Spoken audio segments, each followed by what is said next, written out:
There we go. Hopefully this works. Oh, I got a raid too. I did not expect that. This going. Make sure Twitch is fine. Yeah, we're live now. There we go. Fixed it. Set up vertical. Oh. Oh my god, everything's changing on Twitch. Set up vertical on Twitch. Dual format. Let's your stream in horizontal and vertical at the same time. Vertical streams stand out in the mobile feed. You can reach more viewers. It takes less than 10 minutes. Well, I guess that's something else I'm going to have to research. Twitch is getting up into the game as well. Wow. Interesting. I'll have to research that another day. I don't have time to set that up right now. But fantastic. This is great.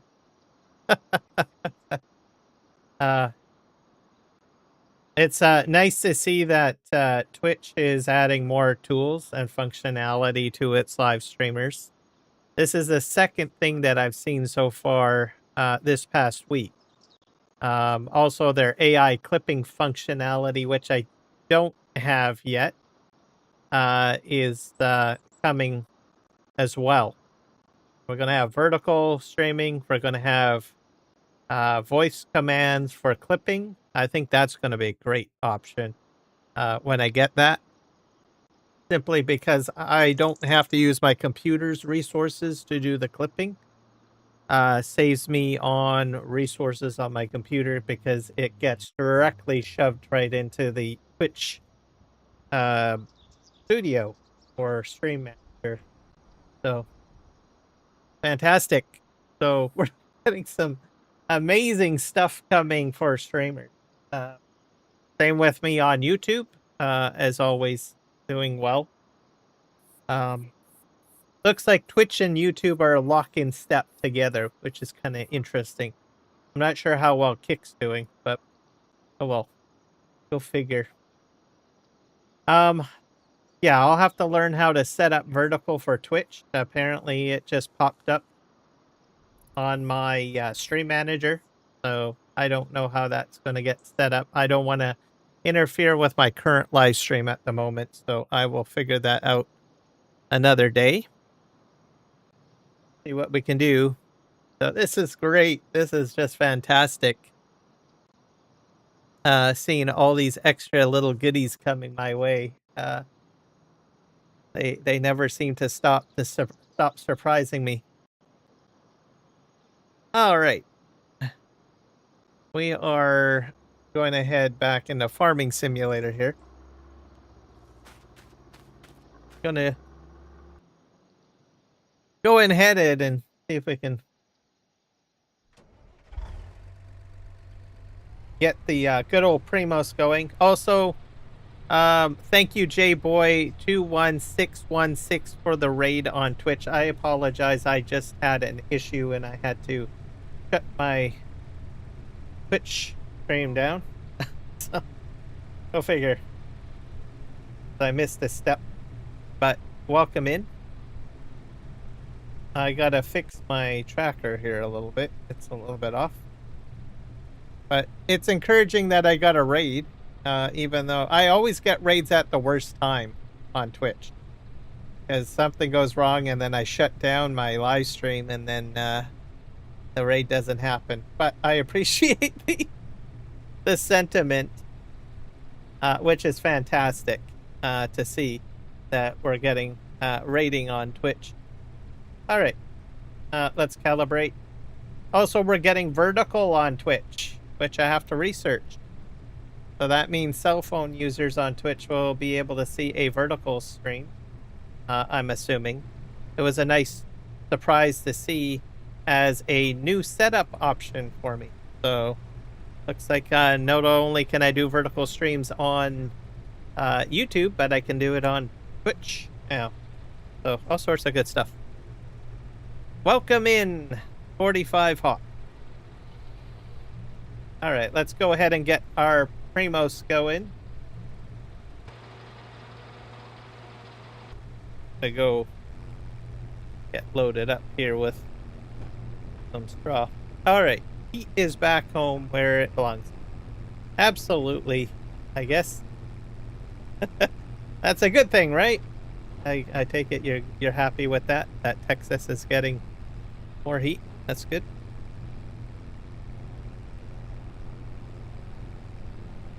Also, analytics. I want to shout out to my YouTube viewers from Japan. You've hit 3rd place.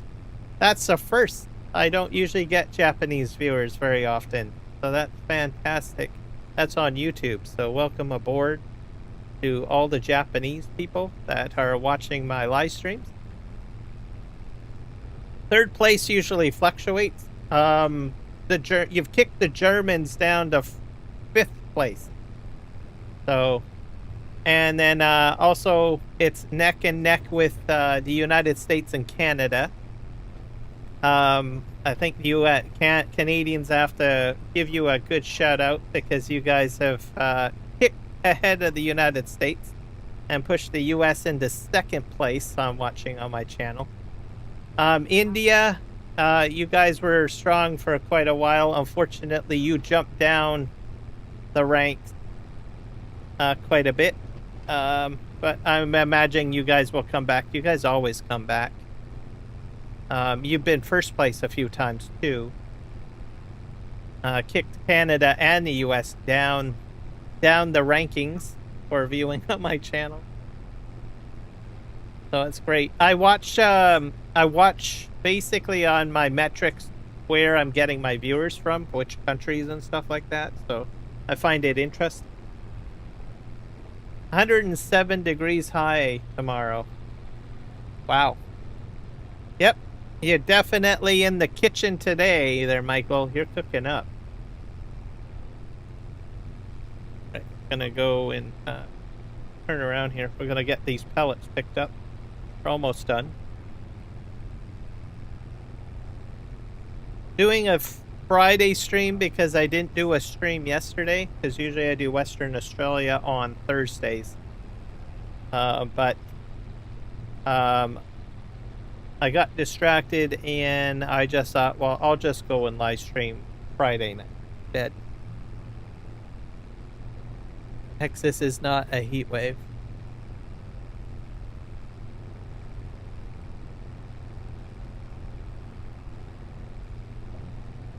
We're at 21 degrees, which is okay weather. I'm wearing jeans. I don't have to wear shorts. I'm still wearing a t-shirt though. It's a bit sticky and humid where I am. So the air feels sticky. So it's not a dry heat today. It's been quite humid I think for the past 2 to 3 weeks, to tell you.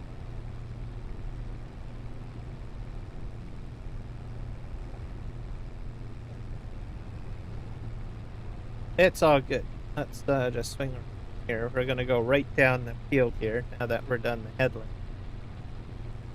I go get pellets collected.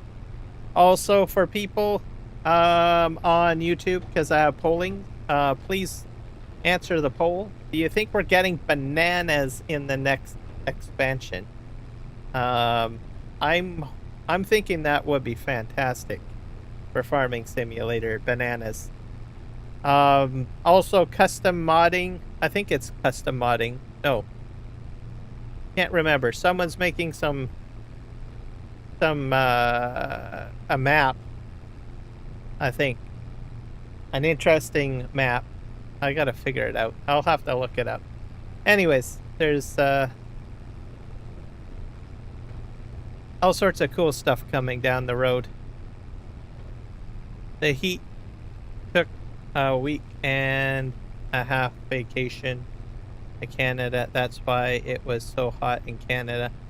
Heat was from Texas. Actually, it travels up north to Canada and stays there for about a week and a half. That's why the those.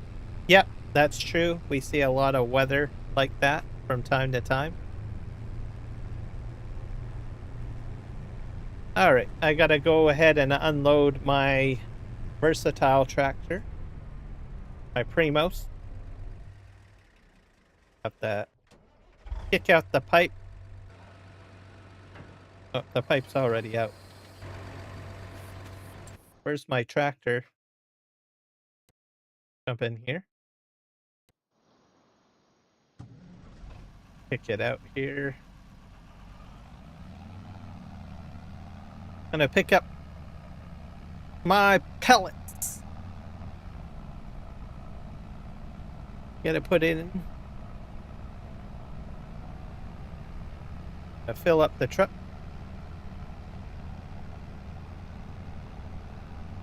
So yeah, DLC's coming. Looking forward to it in October. It'll be fantastic.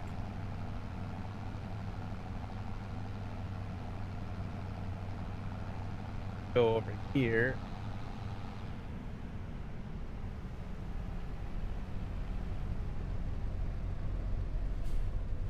Have to get underneath the pipe.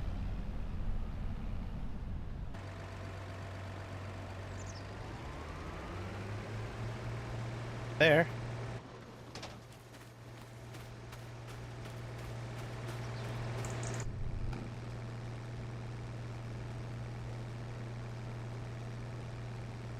So while that's unloading, just bring up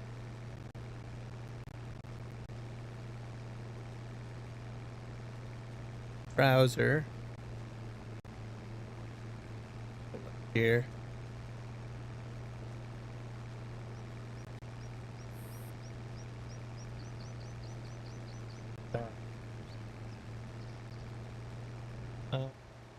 Let me see. Google.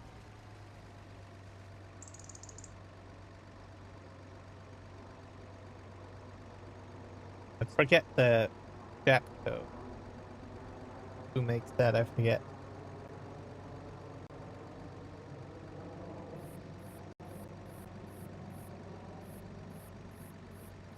Jacto creator mod. Connect modding. That's right. Modding map. FS25. I'm interested in this map, I think.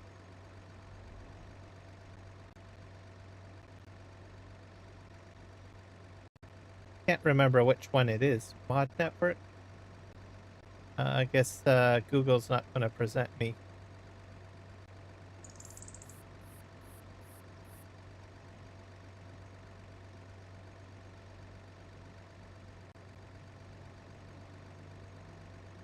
Anyways, they will be having coffee on the map.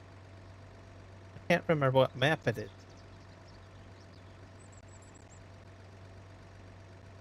Let me go under new. Is it Hofbergman? No. Anyways, they have a map on the go. They're going to be adding coffee in. They're going to make it compatible with Giants, I guess, version. So some changes. I'm going to be checking that out when it comes down the pipe. That'll be a good addition to try out, which will be a South American map. And it's supposed to be a series, apparently. Just have to wait and see what it looks like. And equipment on it, and be great. Oh. Back up. Have to lower this down.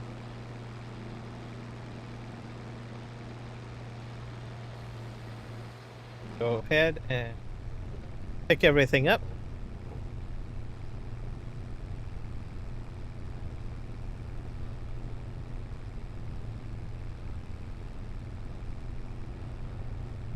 So that should be I don't know, coming out this summer, I guess, or maybe next fall. I'm looking at that.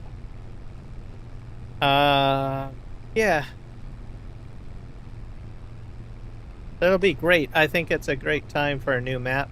I think a lot of South American maps will probably be of interest in the next couple of months or so. Yes. Especially when that DLC hits. So. And I think it's good for Connect modding. Connect modding has been like making mods for Farming Simulator for quite some time. And you know, maps and mods. So they're like the core of South America, I would think. I think they are usually, they give South America a good, you know, presence in Farm Sim, I think. So I commend them for their work, and especially some of the mods that they've come out with and the maps that they've made in the past. I think honestly, we probably wouldn't have coffee if it wasn't for them maybe in the map, you know, or coming.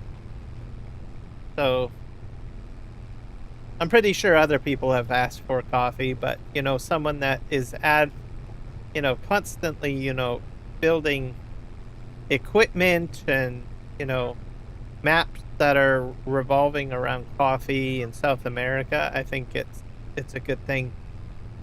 So very influential, as I want to say. So I like their Jackdough pack, by the way, with sugarcane and coffee equipment.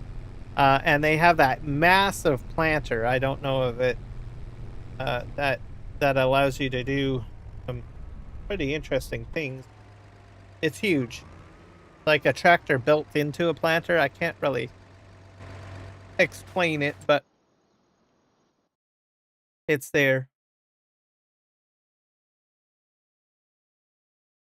All right, let's go ahead and enter here.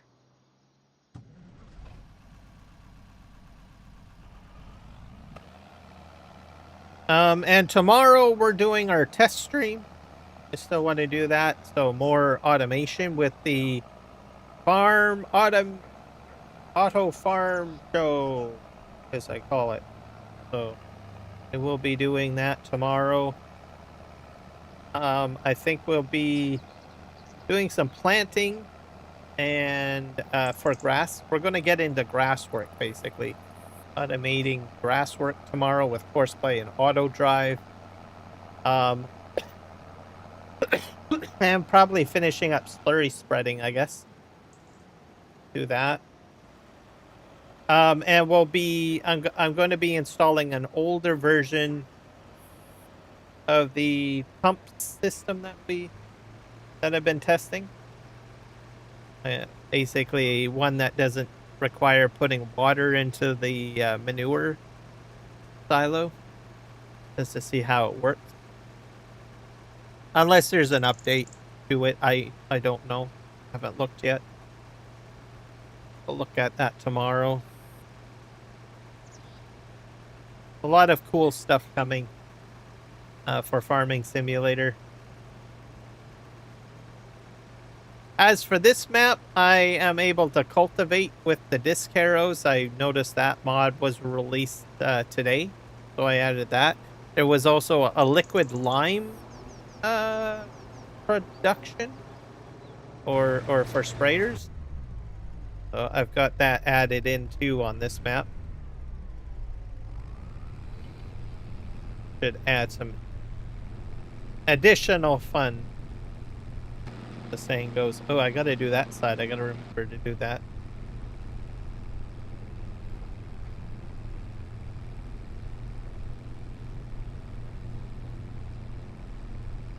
And I don't know. I'm gonna be looking at storages as well. I'm gonna be playing around with the... trying to remember what it is. Can't remember. Anyways, Joel, hello, welcome in. I got all sorts of stuff that's coming. And yeah.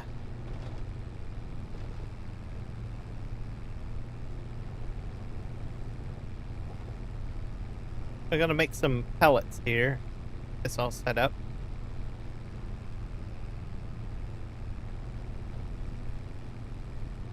Oh. How's Joel today? How was school?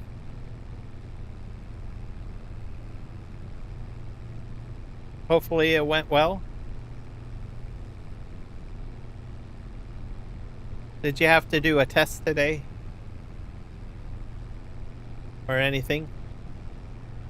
Oh wait, I guess today's Saturday, isn't it? I think here. You people of the future confuse me all the time. Yeah, it's like 1 p.m. I think it's Saturday. Yeah. Yesterday. It's the weekend. Yeah, that's what I thought. It's still Friday for me. Did you have a test yesterday? I know that you said you had like an assessment the day before on my last live stream. So I was just curious whether or not the teacher decided to give you like a test for Friday.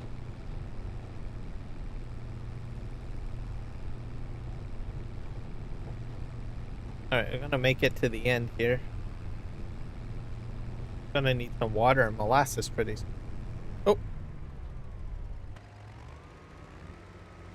Back up a bit.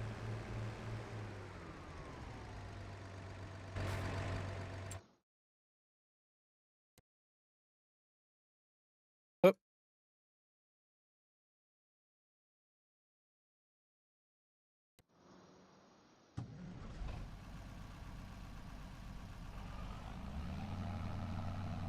Also, I'm gonna play with the trigger. It's on no, it's on Monday. Okay. Well, you've got the entire weekend to study, so that's good. So hopefully you'll pass, which will be a good thing.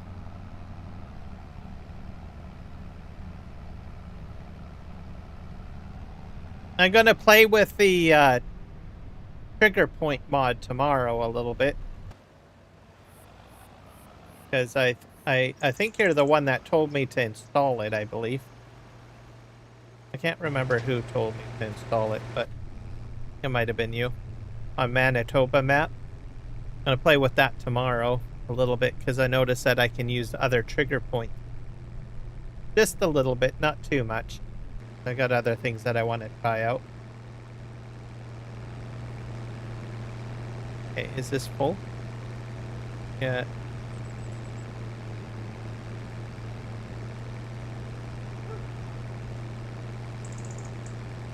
Yeah, I thought so. Yeah.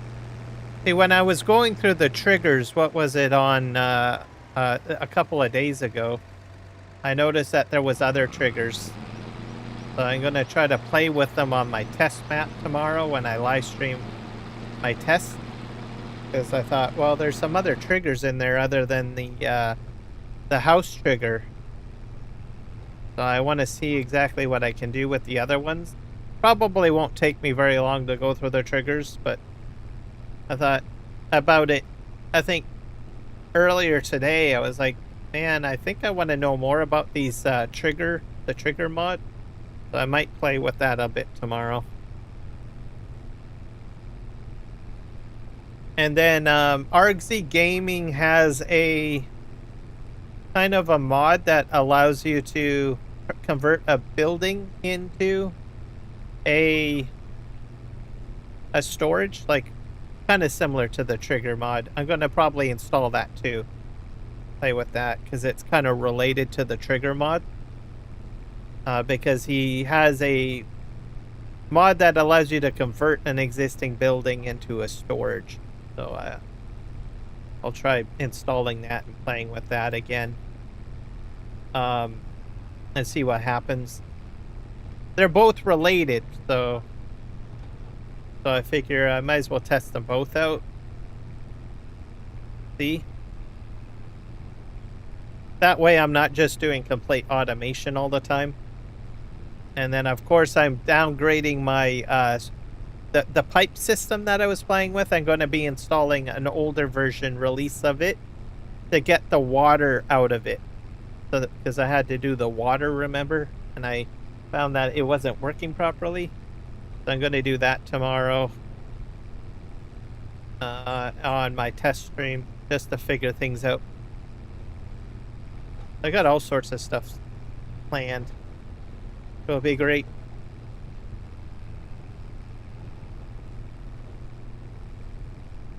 Gonna make. Oh, am I full again? Why am I? Oh, I ran out of water. I'm gonna empty this out. Go get some water.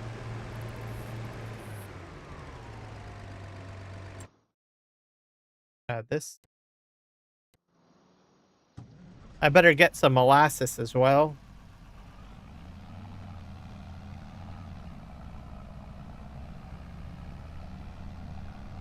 So it's gonna be fantastic.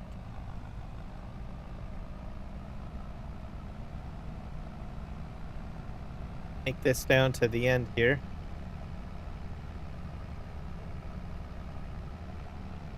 So I got distracted yesterday because the Little House on the Prairie made it to Netflix. And I didn't end up live streaming. So I just decided to do watch my entire first season of Little House on the Prairie. I watched that. And then by the time I realized what time it was, I was like, oh, well, I guess I can't fit a live stream in. I decided to do it today.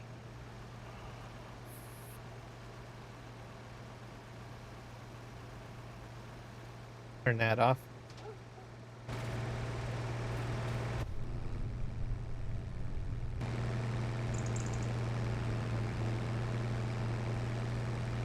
I'll empty this out, and then we're going to go to the farm and fill up on water. And I'll probably put more molasses in as well. No point running back if I don't have to. Okay. Go ahead. Way.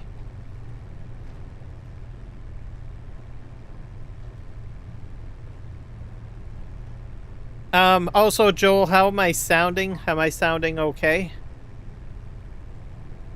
I have to ask that because I don't know. There was a update for my microphone that I installed. So I just want to make sure that I sound okay on the live stream. Hopefully I'm not breaking up like I was before. Functioning.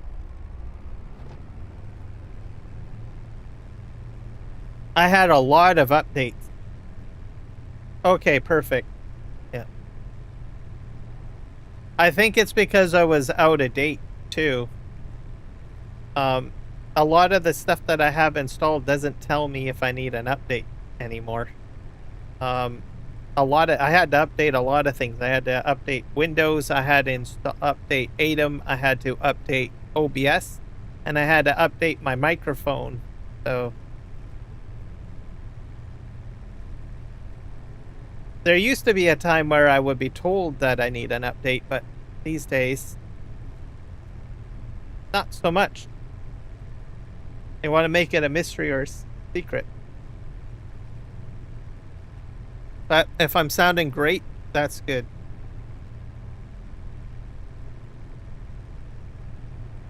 I'm pretty sure my audio is going to break again. Just a matter of time.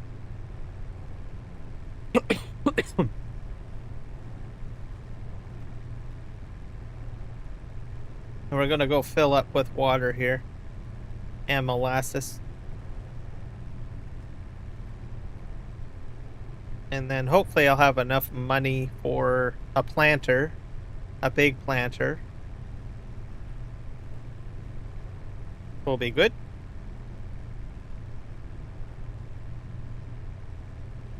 And this field here is going to have to be done too, the one with the canola. Plus I can sell probably some of my, I don't want to say sorghum, soybean. I think I had soybean in the field that I'm in right now.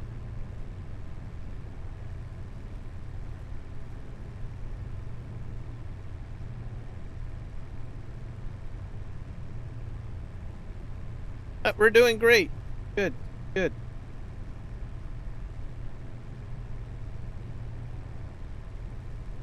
Trying to think if there's anything interesting Canadian news to talk about. I can't think of anything right now. We do have wildfires, huge wildfires. I can mention that. So we have a lot of them more in the eastern part of the country, which is causing a lot of smoke. So the fire services are working hard to fix it. I believe there's probably some crews from Australia that comes up here and helps out. So I want to mention that right now because every year we've talked about Australia coming up and helping us. They always send people over to help us with our wildfires. And I think it's a partnership, really. I'm going to say that because I believe we also send Canadians to Australia when they have a wildfire problem. It's been going like that for I don't know how many years now, where there's that partnership between Canada and Australia where the fire crews go back and forth. So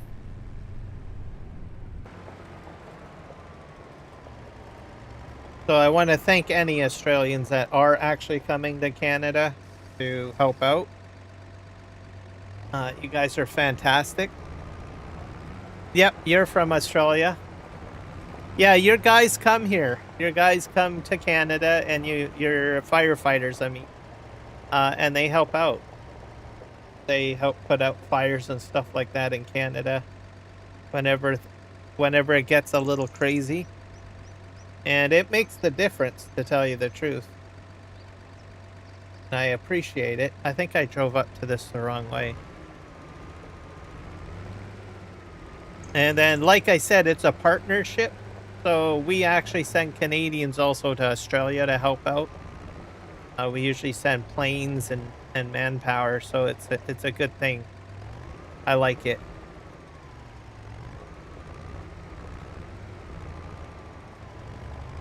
And it's important because the thing about it too is that when we have Australians come up here, they're here for probably a season, so we don't know when they'll be able to go see their family, right? Maybe they go on a month-to-month rotation, I don't know, but you know, it's a long period of time and a completely different country, right? To go and help another country with their forest fire stuff, so that's commendable.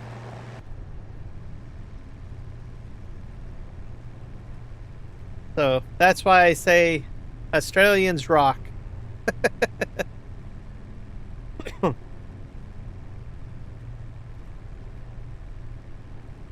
And it's hazardous too. It's a very dangerous job fighting wildfires. Because for one, it's very physically demanding, for one. And you need to be very smart too, right? You need to be aware of what's going on. You probably need a little bit more skill set than most folks. The danger too is you don't know where the fire will pop up, because you could have a shift in wind and stuff like that could, you know, put someone in jeopardy, right? A firefighter in jeopardy. And fires actually go into the ground, and they could just pop up out of nowhere because they burn into the root structure and everything like that. So it's a little bit more hazardous than I would think than probably a fire in a city or something.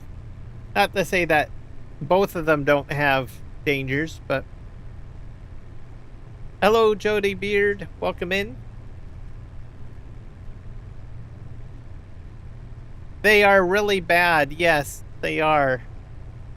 We have a lot in, like I said, Ontario for the most part. And then we have a wildfire from me probably about an hour away in a canyon. That's in British Columbia. I'm on the West Coast.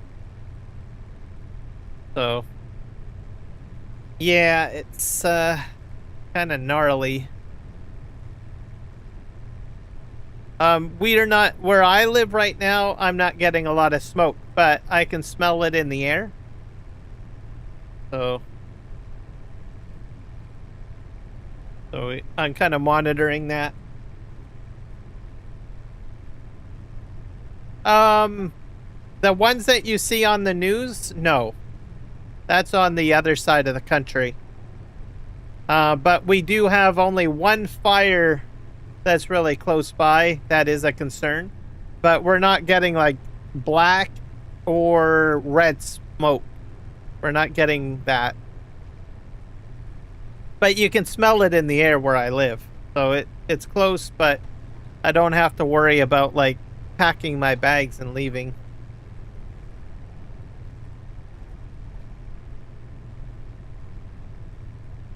Nope, no danger. I don't think we would have any danger where I live. And I'll explain why. Because I'm pretty much surrounded by river. That's the thing. I've got river everywhere. I think that's probably why I'm safe.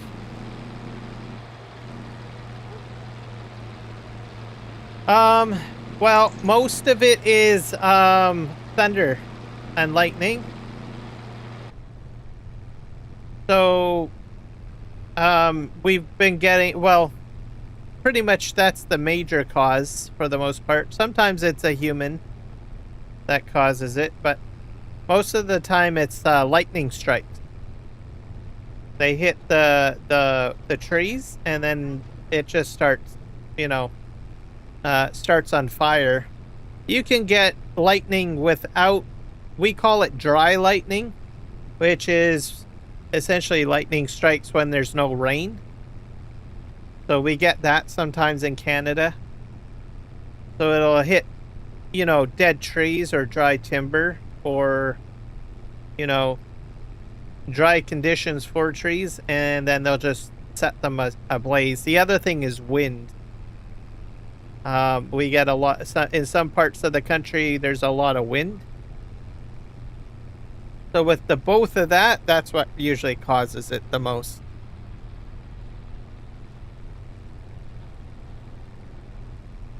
And then the unfortunate thing is that it's a bit difficult to control to a degree. I would say there's less risk to people, I think, because most of the time these wildfires happen in areas where people aren't living. So I guess that's a saving grace. The only thing is it's just the pollution, I guess.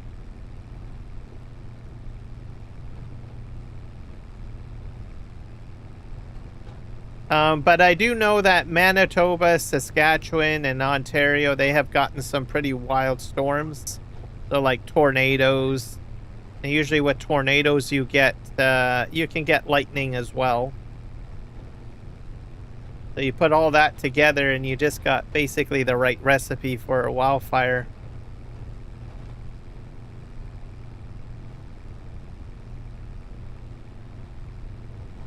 And dry. It has to be dry too.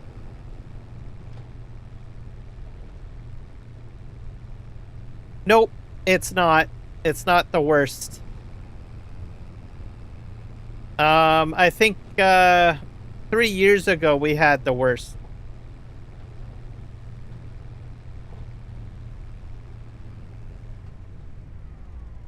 The problem is, I think why this one is getting more headlines is because it's hitting a part of of North America that normally doesn't see this much wildfire. So I live in Western Canada. There's usually a lot of wildfires in Western Canada. Eastern Canada normally doesn't get a lot of wildfires. And that's why I think it's hitting the news the most. So, because a lot of people are confused. It's like, well, how come we haven't seen this before, right? It's just that it's just not in that part of North America, right? So where I live is usually where the wildfires are. But we're not getting as many this year. So it's kind of like in the United States, right? Most of the time the wildfires are like in California, right? But in this case, it's kind of hopped the fence and moved over to the East Coast. And it all has to do with the weather, really, you know, like the storms. And that's what people don't really understand, I don't think.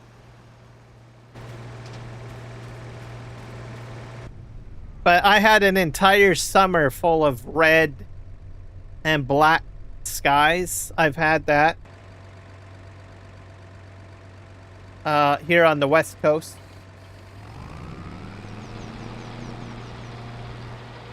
But like I said, the East Coast doesn't see it that much. So, and I think that's what the shock value is. And there's a lot of Ontarians and, you know, people in Quebec and stuff like that that are like, you know, this is weird, right? Because they never seen it before. They never had to experience it before, right?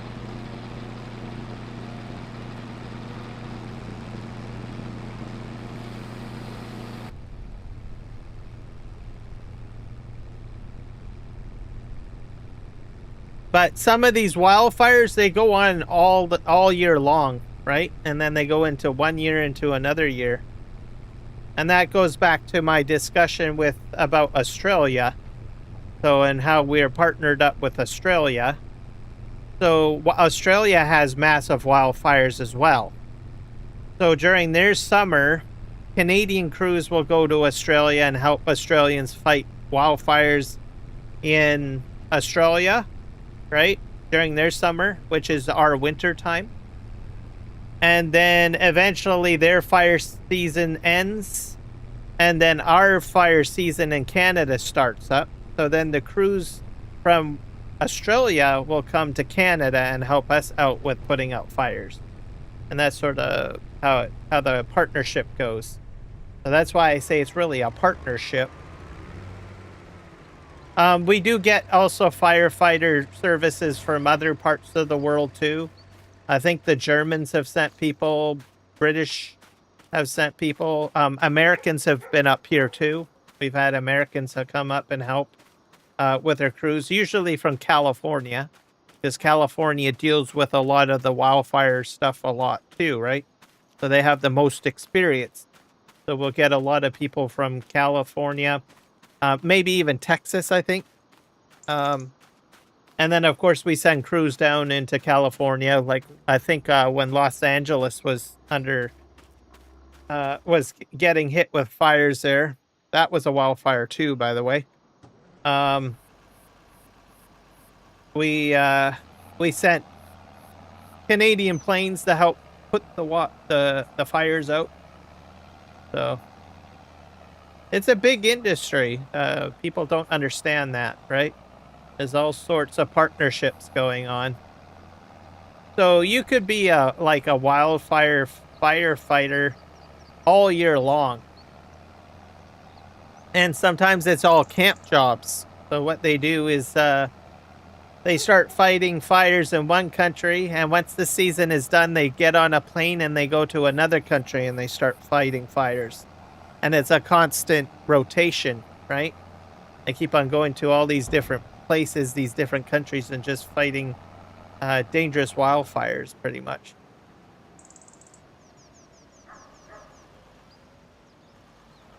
And that's something that people don't know. Okay, let's turn this on. Yes. Head out.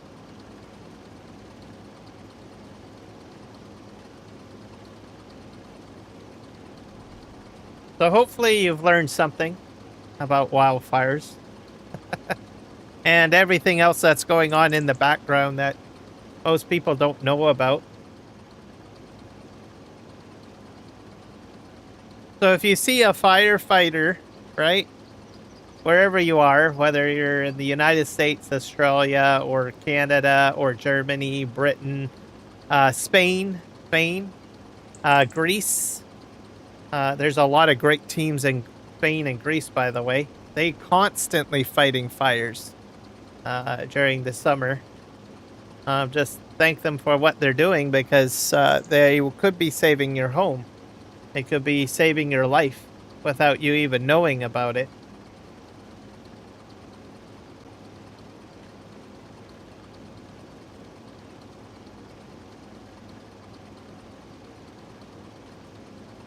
All right, we're going to empty this out here.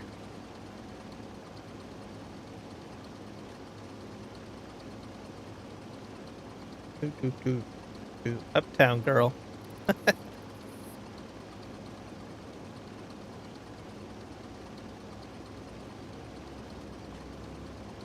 All right. Oh, I still got more in there.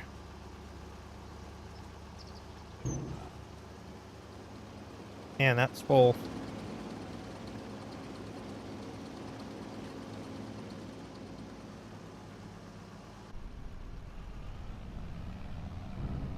Just turn around here.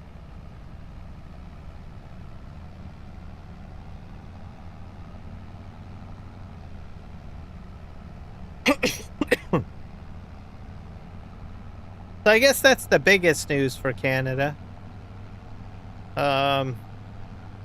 For sports, I did watch Britain versus Argentina. That was a fantastic game. Sorry, Britain. You didn't make it. Argentina won that one. I was rooting for Britain, though. But looks like their journey to the World Series has come to an end. So it'll be Argentina. Oop. I think they play Spain next, don't they? What I heard, so that'll be interesting. I think it's Spain. I'll have to watch that game.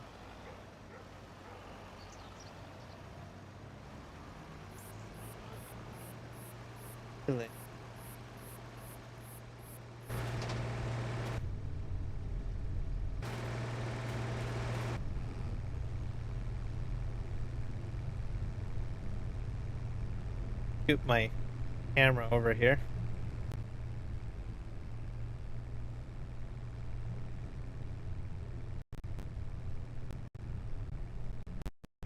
Up. I'm going to show you guys the mods that I've installed in a sec here. Pop it up on the screen. Give me a sec here.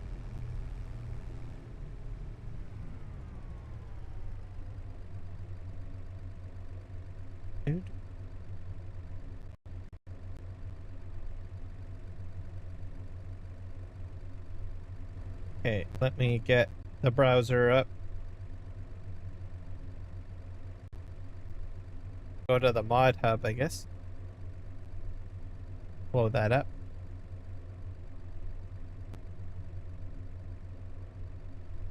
Farming simulator. 25 mod hub. How to create. Go to all.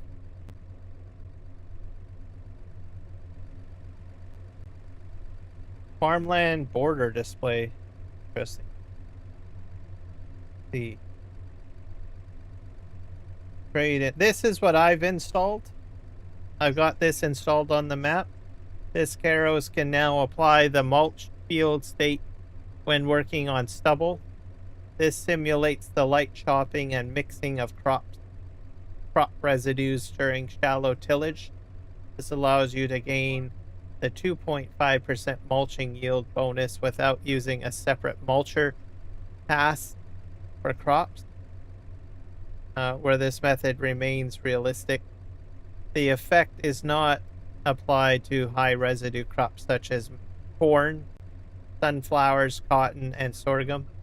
So I'll have to remember that. These crops still require dedicated mulching step if you want to apply the mulch state.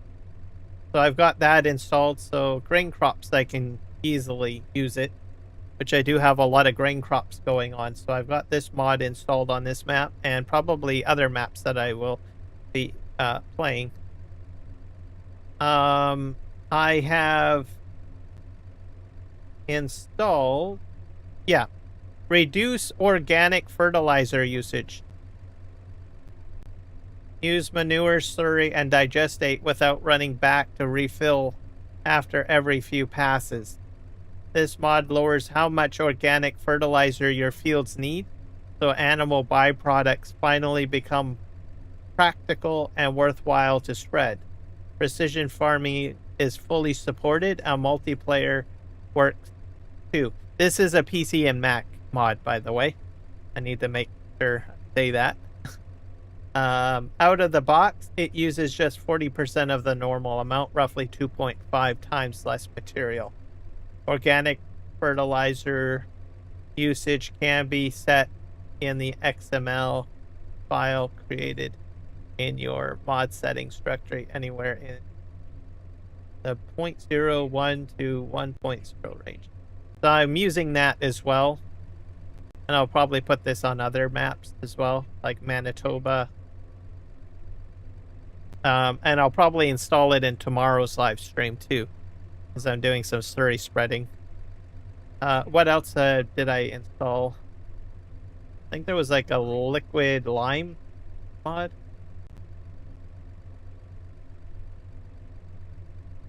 Scroll down. Yeah, this thing here. This caught my eye. Liquid lime. Revolutionize your farming experience with liquid lime. Specially formulated to use with sprayers.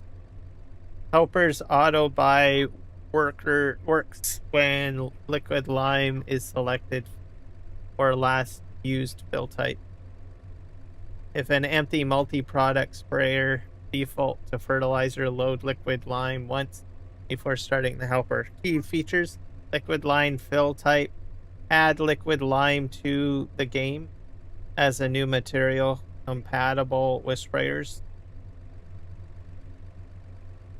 And then the items you get is True Edge liquid lime tank, which is 2,000 liters. And you got Meridian liquid lime silo, so you can store it as a liquid. You got the True Edge liquid lime production, so you can make your own liquid lime. Liquid lime recipe is lime and water, basically.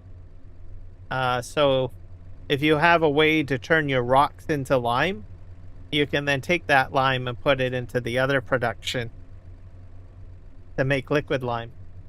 Sell loose liquid lime from production output and filled liquid lime tanks. So you can sell the liquid lime too.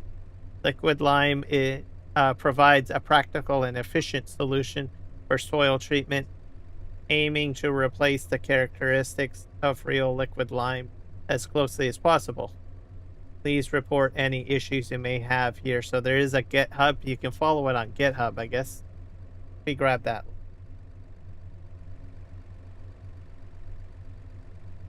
Changelog. So that's, I guess it's been out for a while. A few different changelogs. I'm not going to read those. Let's go back. I'm going to go to the GitHub, I guess.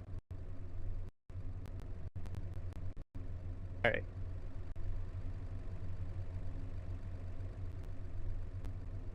I don't know where you download it.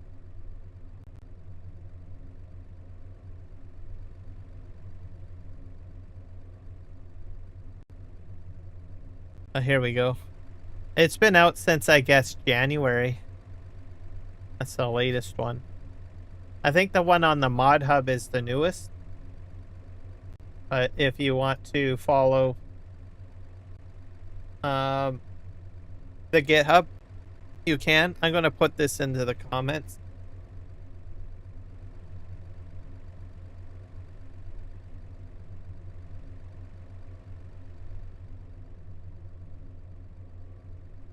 I think it's Fearless Night. Is that the name? Yeah, Fearless Studios.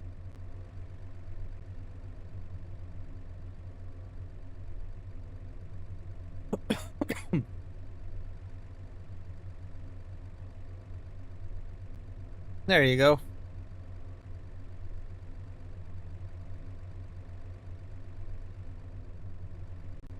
If that went to Twitch, did it?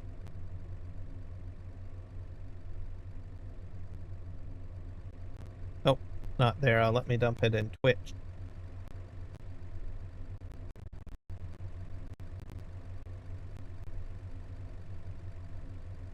There we go.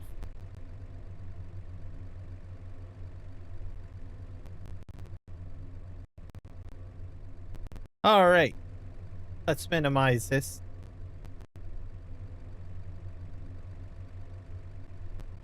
So that's pretty much the mods that I'm trying out. And show you something. Probably tomorrow. Argsy Gaming.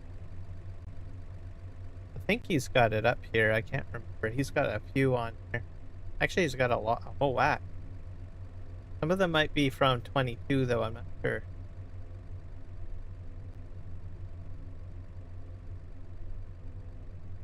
Seasonal. Let's see. Object anywhere.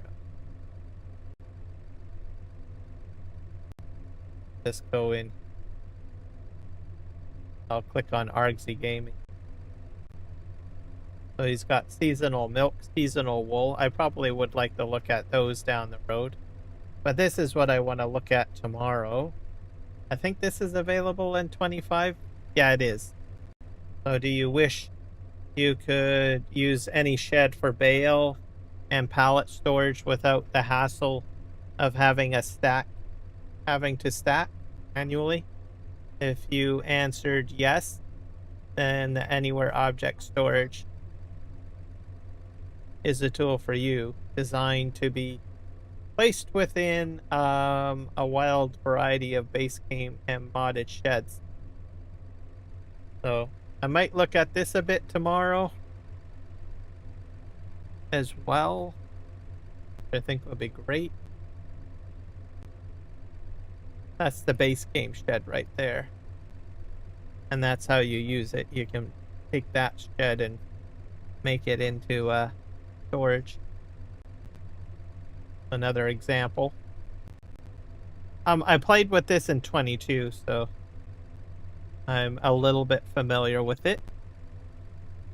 I'm going to try that tomorrow. And then the trigger mod too, which Joel mentioned to me when I was on the Manitoba map. Trigger. Type in trigger. I think it might show up. Yeah, this one. Addable triggers. So I'll play with that tomorrow as well. Which is kind of similar, but a different style. Just so that I'm a little bit more aware of what I can do with it. So tomorrow.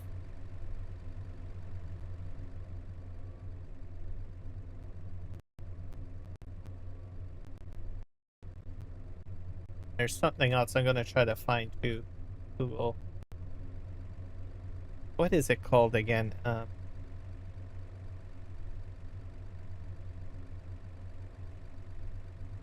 Slurry pipe. Not pipe. Hose.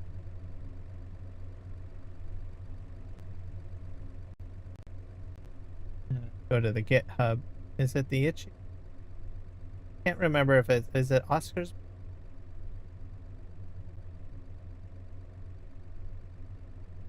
Can't remember which one it was that I was playing with.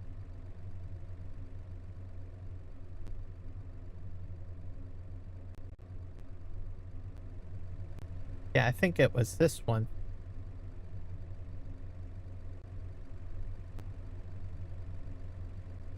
A few different versions here. Sprayers. Slurry pipe system. No, I don't think it's this one. Yeah, this is the one. So I will probably get an older install. Is this 2 days ago? There was one released. Slurry pipe manager Lua splits into core files plus 8 domain modules, chain, couplers, flows, and pressure, consistency, spreader, sprayers, script folder reorganized in new central debug registry, vehicles config look up for loaded. There's multiplayer stuff on the rest. Vehicle config lookup for loading and parsing vehicle XML with disk on every call per tick triggers hook and per frame. So performance improvement. Sprayer store system. Dynamic tank compartment. There's a lot of updates in this one. Make a coupler or physical tank. It locks to the first liquid that flows through it and unlocks only when drained empty. And the type vanishes from the info. Base game is scripted mod liquid. Any coupler pre.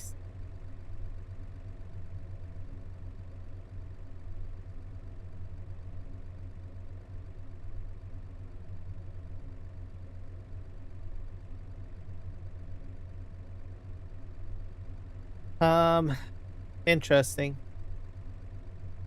I'll have to read this over more later. See if it fixes my problem. But if it doesn't, I'll have to use an older version. Before that liquid stuff was added in. I think it was before this version here. It was 3 weeks ago. Slurry pipe system. I probably... without having to add water into the tank, essentially. We'll figure it out.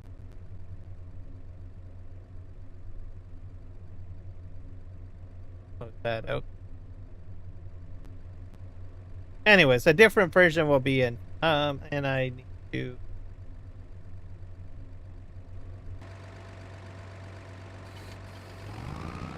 go.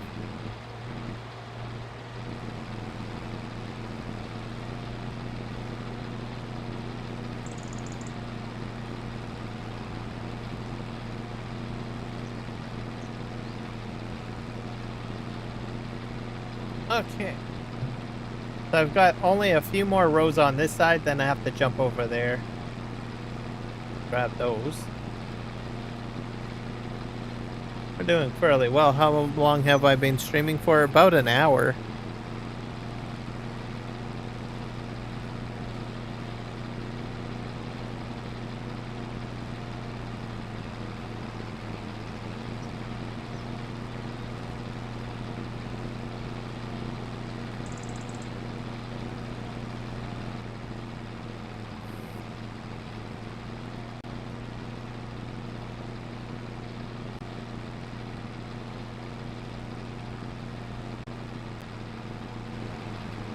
So if you're just tuning in now, and you like what you see, please hit the like button. Also share the live stream out. Definitely will help me out. Hit me up with a follow, subscribe, like and hype, all that good stuff. I definitely appreciate it. And as always, music will always be on Twitch. And if you don't want music YouTube is just basically conversation and gameplay audio. So just always remember that. I think that's going to be my permanent format uh, going forward. Because I know that not everybody is interested in music, and some people want music.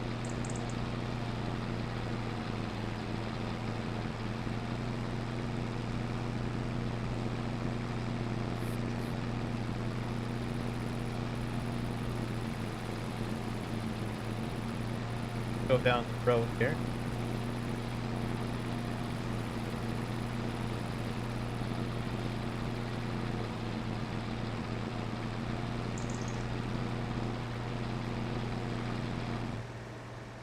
Oh, we're full now. Back up. I should leave the engine on.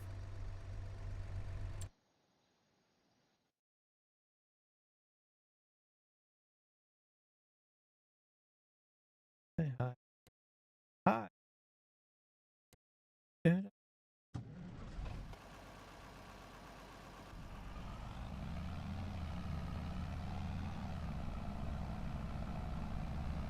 I will unload again, and then we'll bring up the browser one more time. I want to see if there's any versatile mods coming. Haven't seen any updates on that yet.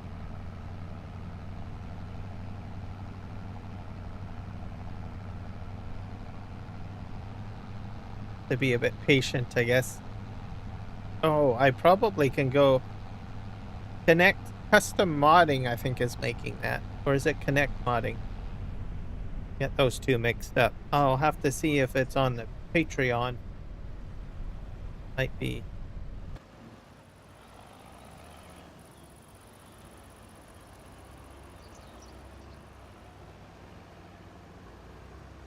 Oh. I think I might need to lower. I can get under here.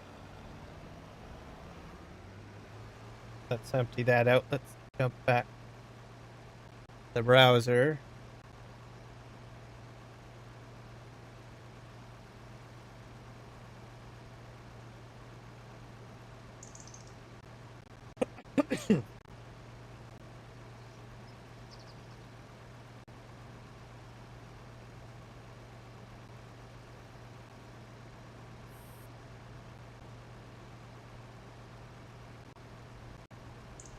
Custom modding?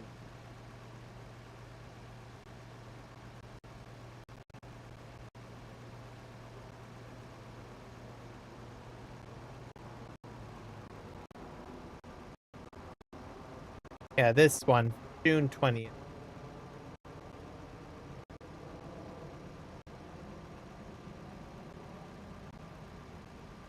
I want to get this. And you can put the Demco tanks on it. Oh. Facebook wants me to sign in. Go away. Leave me alone.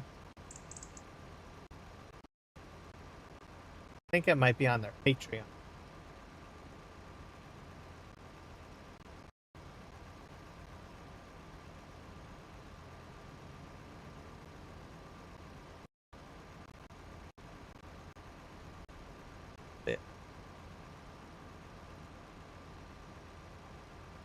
Have that.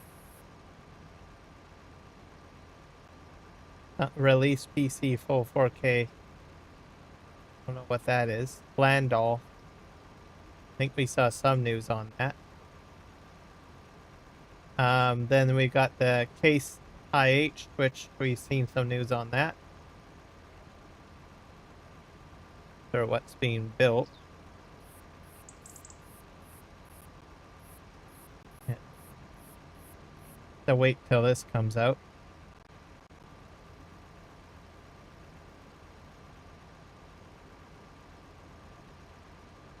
Has 34 loves or likes, so that's good. If there's any versatile mods. combine.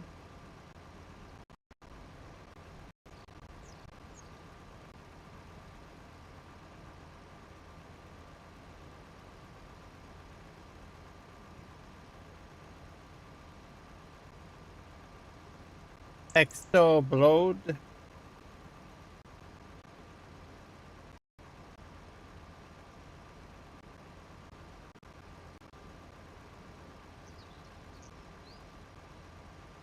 Is that on the mod hub already? April 2022. Oh, that's an old one. I think this is supposed to come to 25, this one. Just have to wait and see, I guess.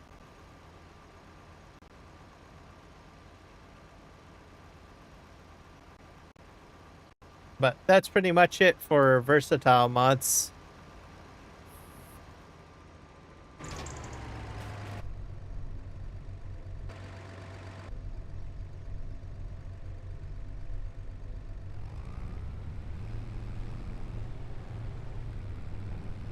So some stuff that I'm looking forward to, I guess, as everything comes out.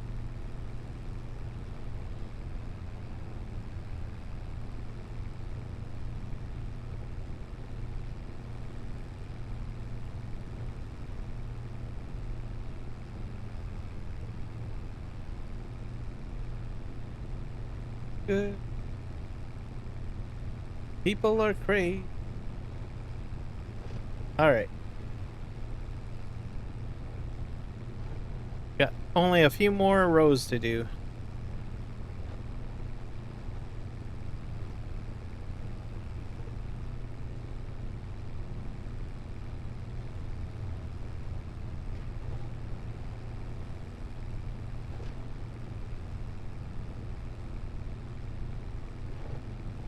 And I'm not sure what I'm going to plant yet. I haven't quite decided to see about that.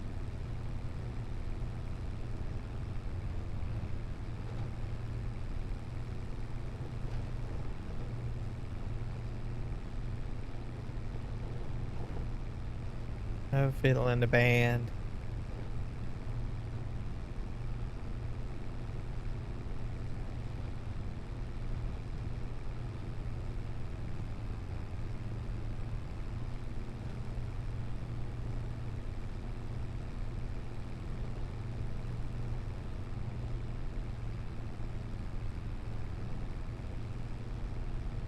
Scoot over in my chair a little bit.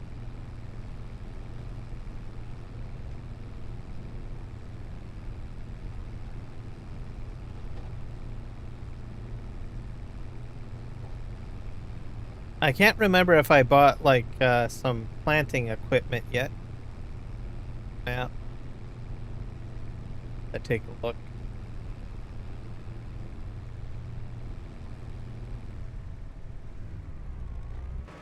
Yeah.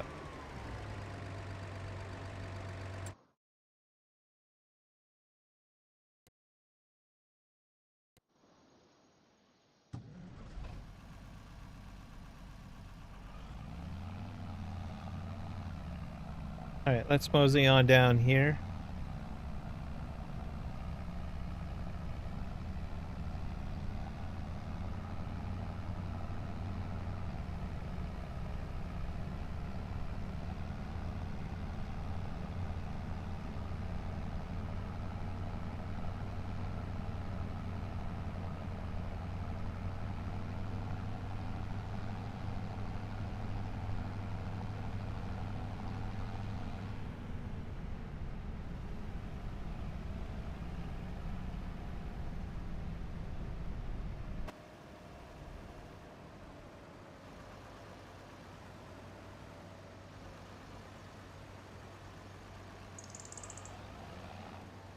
You have to make it do a sharper turn, I think. Okay, we're emptying out now.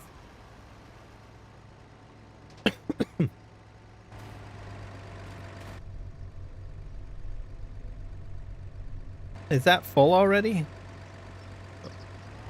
I can probably back this up a bit. There we go.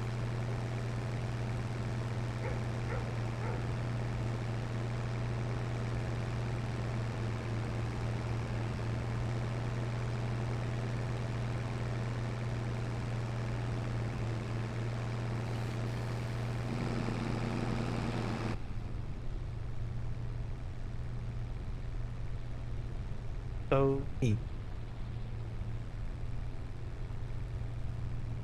Into your innocent.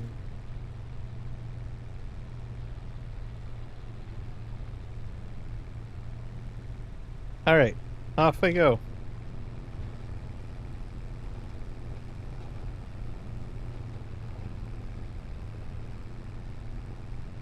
I think I have less yield of straw on this side compared to other parts of the map, or this part, not map, what do I want to call this, field.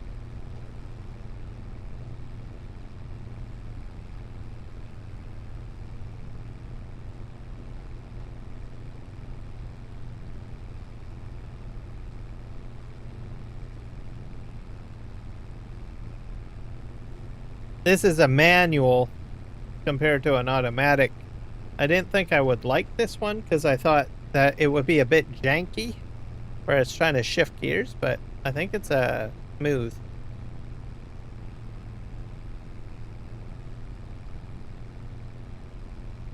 To the end here.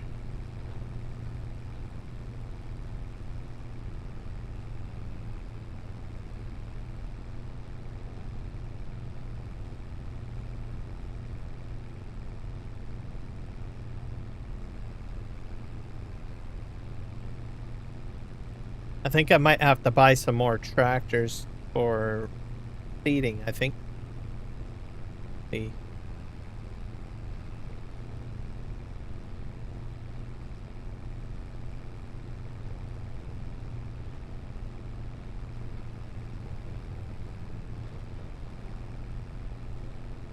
I have to put in a medium-sized tractor, I think, with a seed tank and seeder, power harrow seeder. I'm gonna try that Sky agricultural equipment. We'll see what happens, I guess. I think I can squeeze in. I can buy it.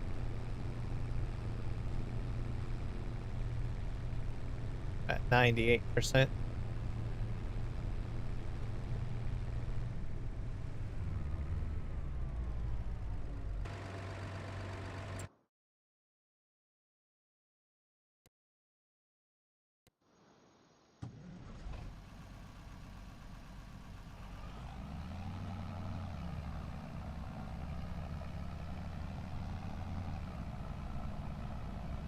And also for the DLC map, I'm hoping that I get my alligators or crocodiles on Western Australia. I do know him, yes. I watch his live streams. Also, he is my #1 membership giveaway guy.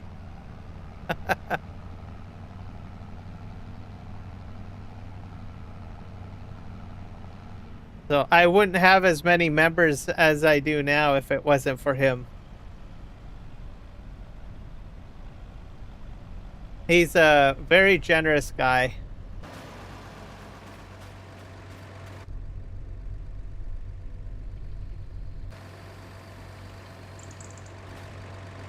Let me go in here. He donated 100 members to Kiwi last night. I believe it. I believe it. He has pretty much every member I have right now is because of him.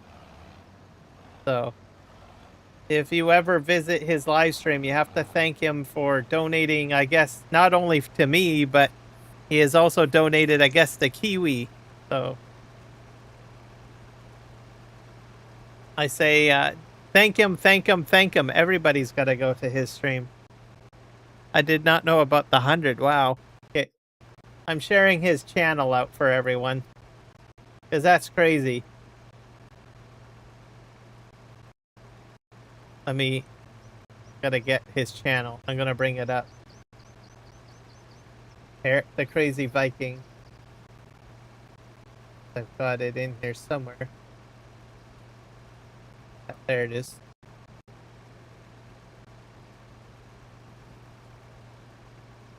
And he runs all sorts of contests. He's like awesome.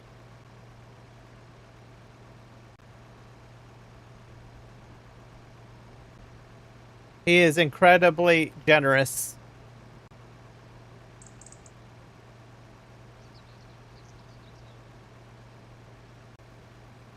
YouTube channel.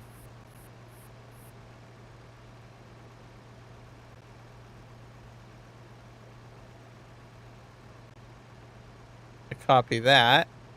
And I'll dump it on Twitch, I guess, for people to check it out. But yeah, my YouTube channel, man. He's the guy that got me all the memberships. So, and he's obviously not just generous to my channel. He's been generous to so many channels. Also, Kiwi's channel. That's just crazy. So if you see his live stream, check it out. His son live streams as well, too. His son has a channel. He does a lot of crazy stuff in Farming Simulator 25. Yeah, this is full. Here.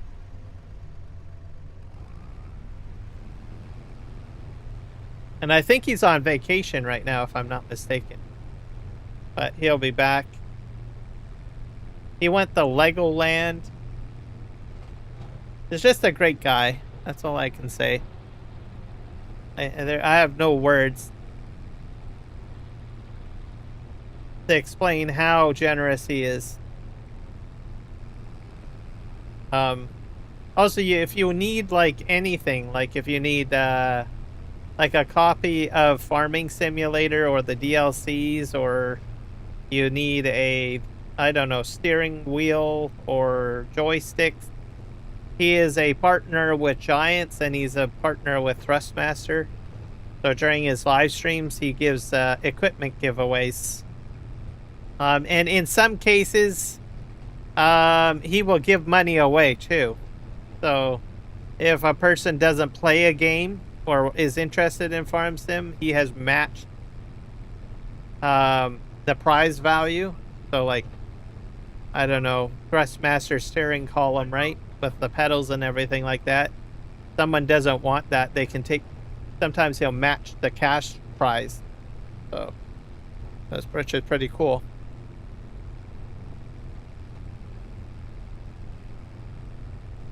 You just gotta watch his live streams and get points. Get in.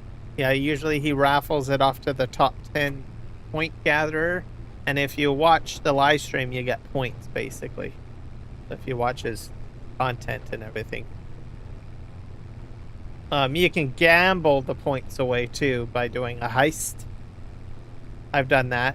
Unfortunately, I seem to lose. I'm a bad gambler. So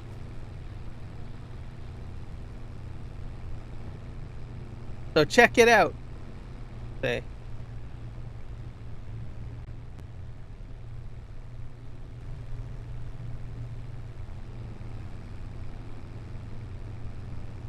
And I'm pretty sure he's supported many other channels as well. So it's a great guy to know.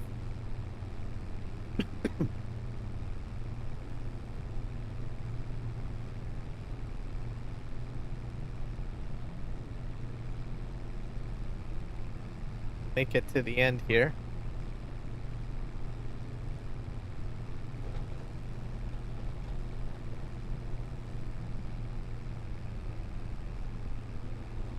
Clean my steering column a little bit.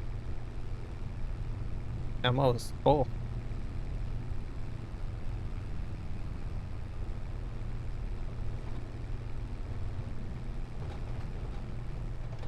We're full.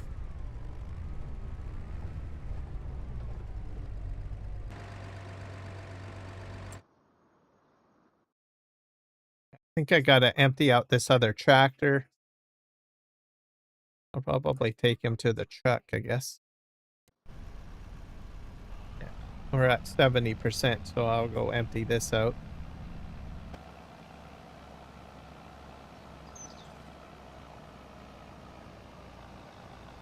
This is a lot of weight.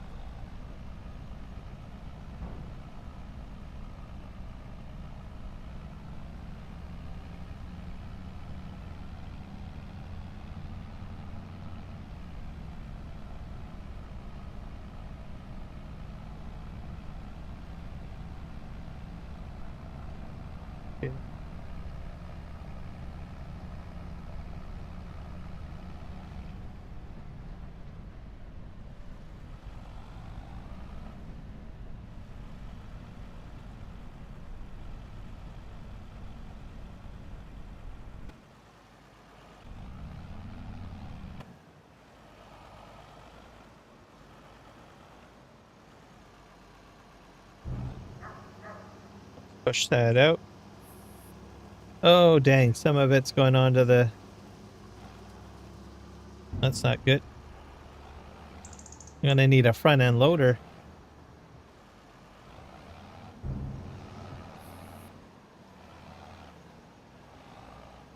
Hasn't really lined up very well.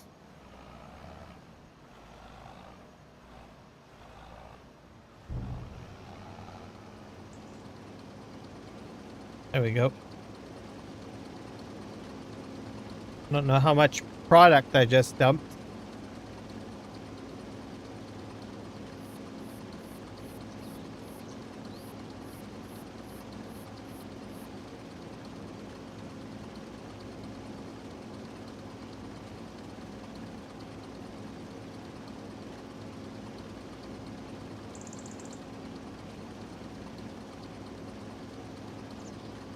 What do we have on the sales market? MacDon. On your chopper. How much did this cost? 50K? There's a Kubota too. Combination.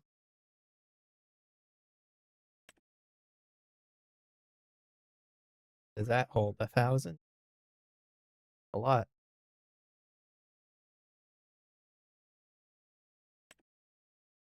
That holds about...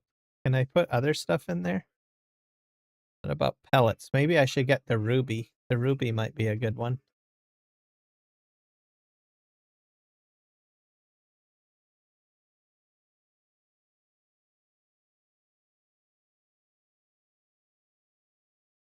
There's this one. I think I'll go with the ruby. I think I can put pellets in there.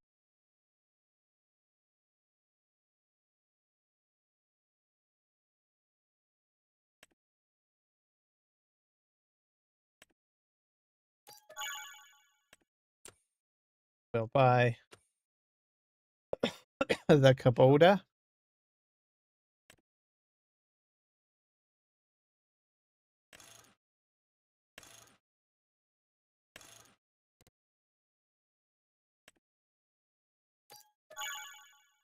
And I'll get some forks too. Probably a good idea to get some forks.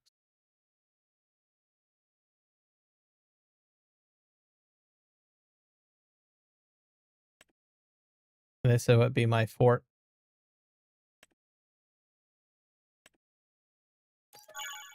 There we go.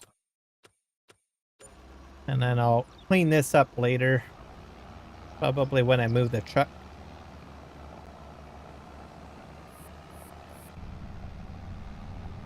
Alright, let's go. And then I'll pick that up with the Kubota. I need one of those on the farm anyways. I don't have like a front end loader. Not a cost that I wanted to do right now, but well, it's what it is what it is, I guess. That's quite a bit of product on the ground, so I don't want to let it go.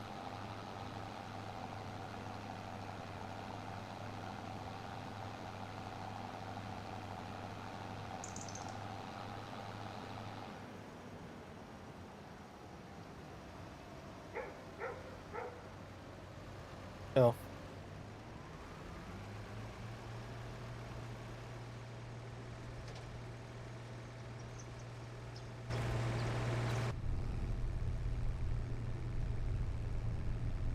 I've got so much water and molasses used up.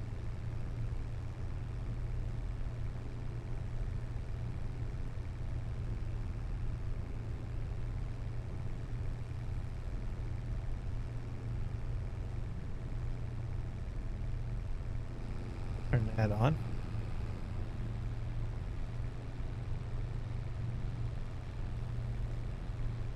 I think I might end up switching out the Flegel for a different auger wagon, maybe.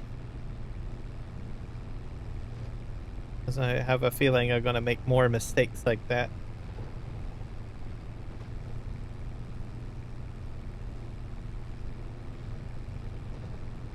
I don't want to make a bunch of mess.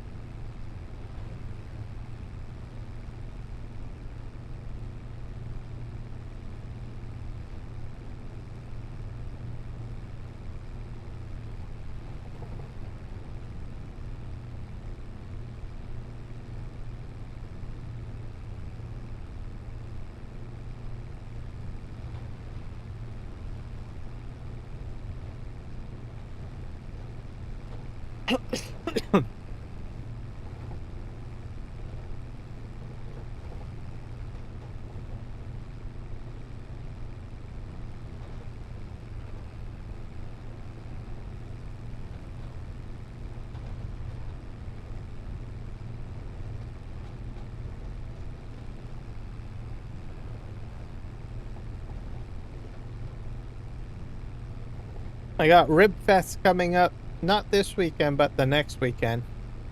I'm looking forward to that. It's a competition to see who makes the best ribs. So they'll usually have live music, and then they'll have a whole whack of like setups where people are making ribs and barbecue food. It's gonna be good. I went last year. It was very tasty, and I enjoyed myself. So probably go this year.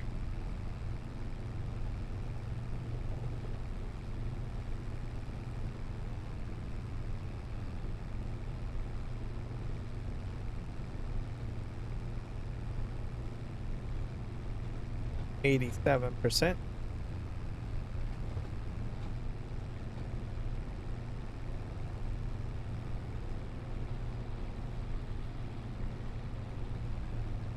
I think this is like, I got this row and the row next to me to do on this side of the field. Then I have to go to the far side. I think the other side is shorter.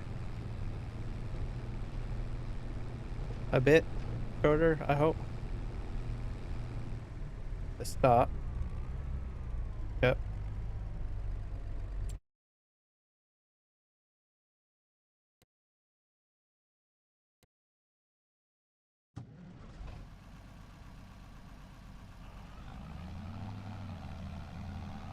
And I'll probably move the truck down there, potentially.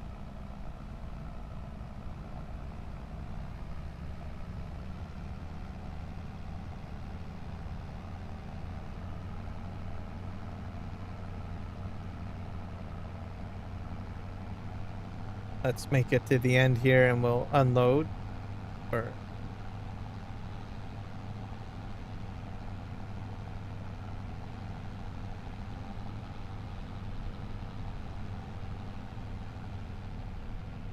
starting to get dark on the map.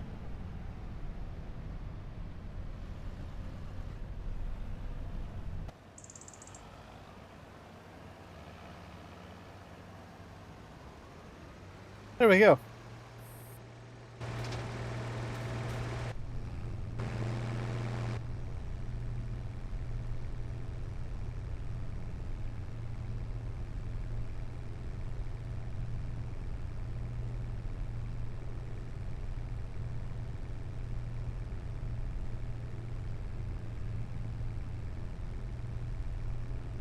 Okay.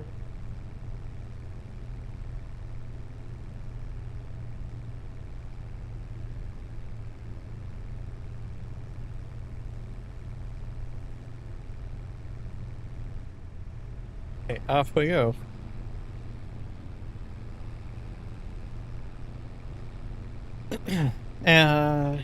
So once we're done this, we will probably do sales. I think I've got some stuff trying. Do that. Look at maybe some purchases. Actually, I think I got 3 to do. This isn't the only row I need to do. There's like 2.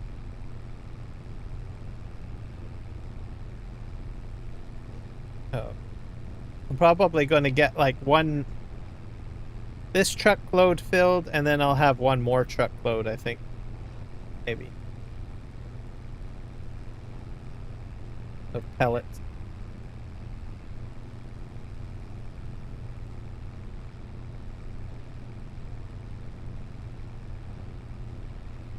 See what we have for auger wagons.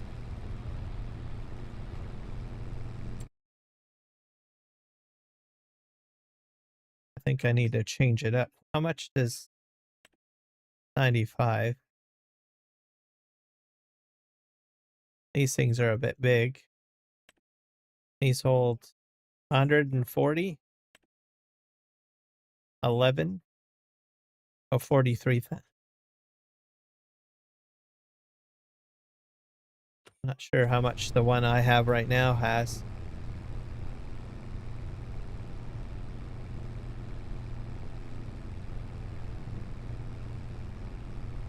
It might be short enough to get underneath too. Don't know.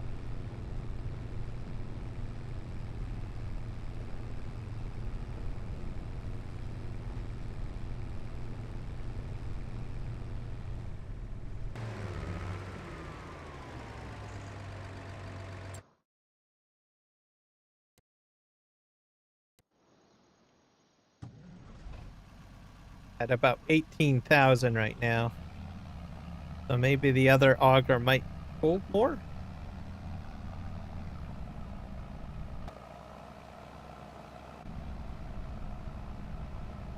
Oh, trade the Flegel for something else.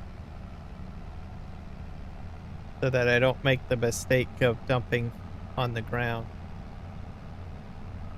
Because I have to press a couple of buttons in order to get it to pump it out the auger.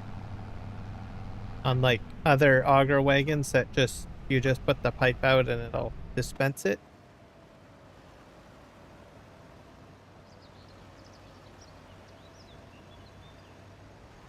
Plus this one has kind of a weird issue, see? Don't like that. Popping out the side of the trailer.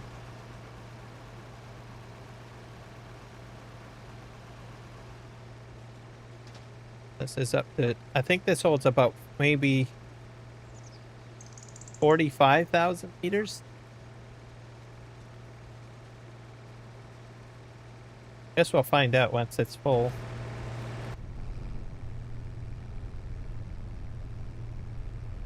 And we'll get a different auger wagon. Hopefully it's short enough. I don't really want one that's like too tall.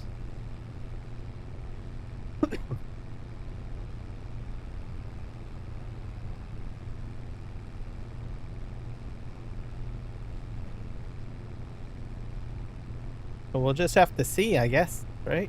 That's all we need to do.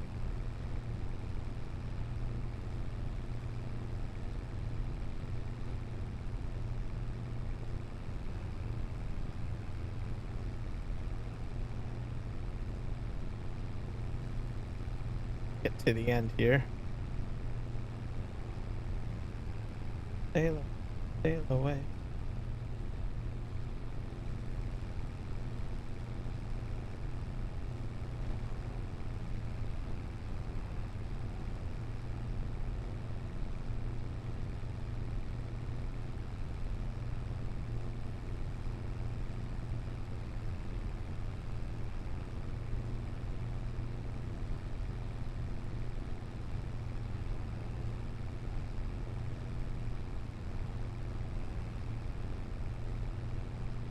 Sure. I don't see like a full row over there. So I might have a partial row.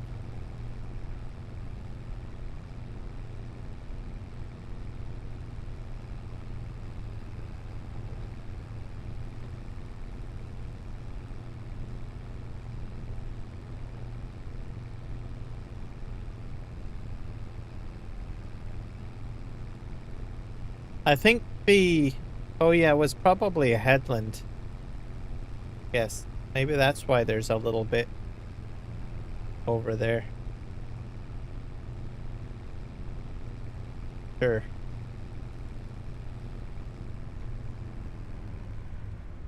We're full again.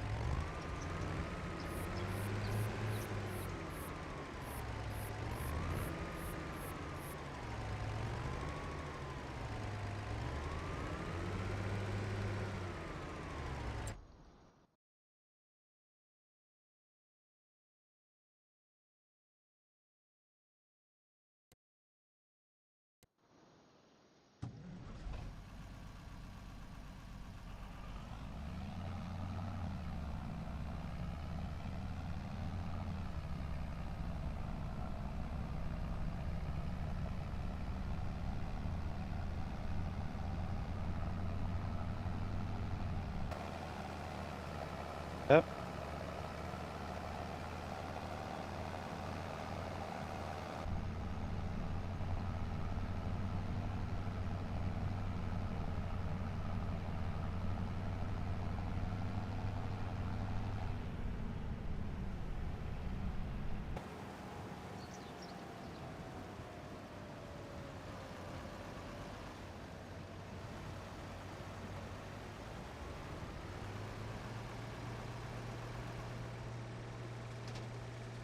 See how much this fills up. That 28,000.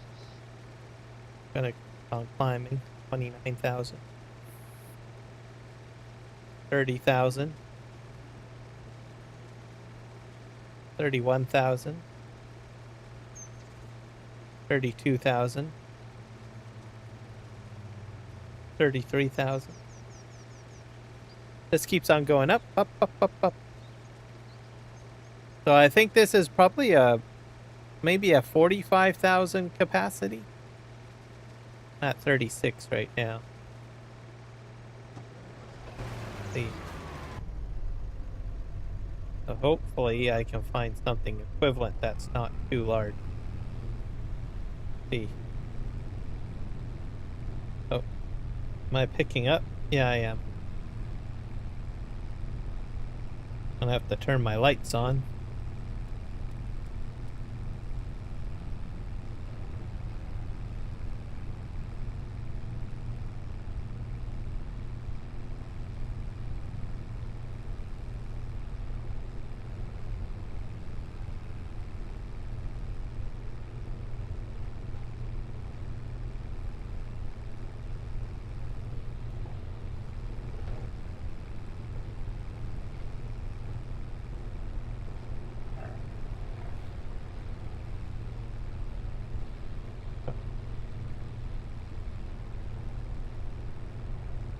Yeah.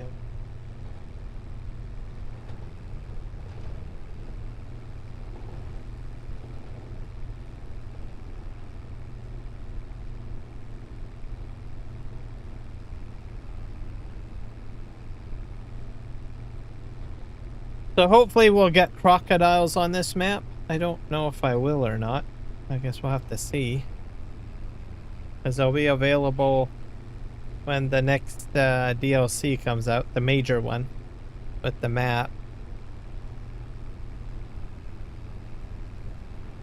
Oh, I don't know if I see storks flying over when I play on this map or not. If I get storks, then perhaps I can get crocodile. I think that would be a nice addition. So we will have to see, I guess.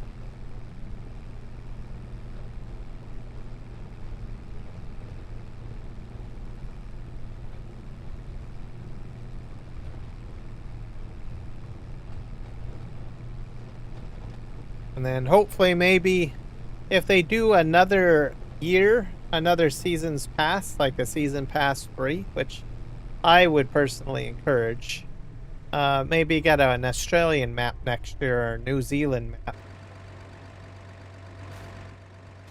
map.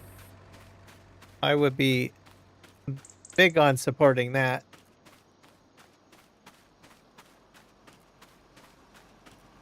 Because then they can put the crocodiles into that map too, if they wanted to.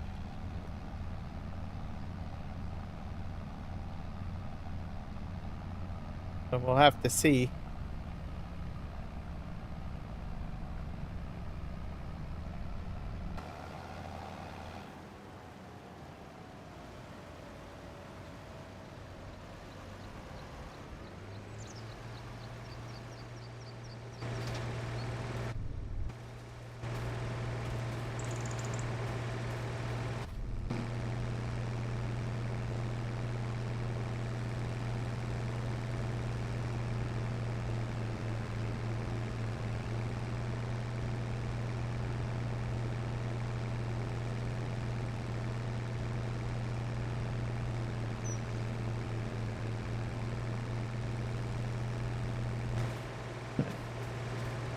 Back onto this one. We're up to 44. I think it'll be around 45. Nope. bit more than 45.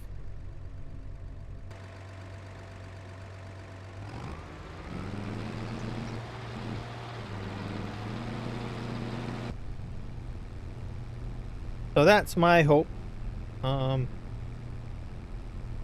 Another part of the world that they could do is in India, a map from India. There's a lot of players from India that plays Farming Simulator too. That would be another great place to have a map.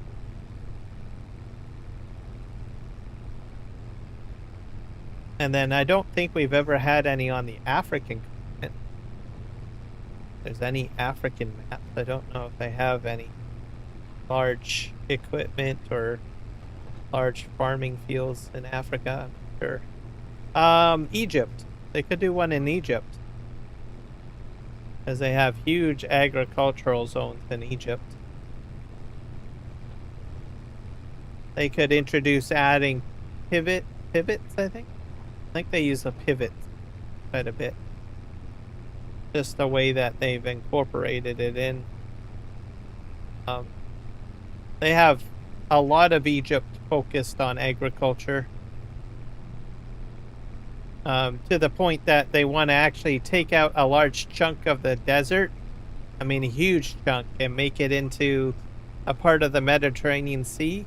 So just dredge it out and have water flow in from the Mediterranean to fill up this big area, so that they can. So a good chunk of their country would be gone, basically. The idea.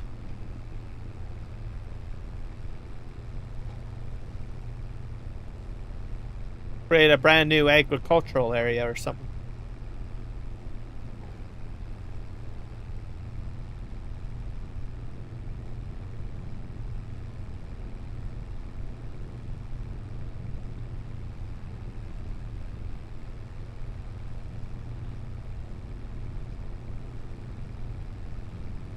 So there's a lot of places that they could have some interesting if they want to.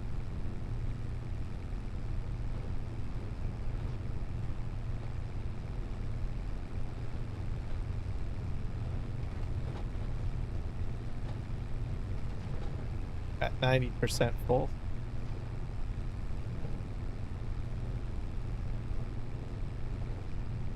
$96.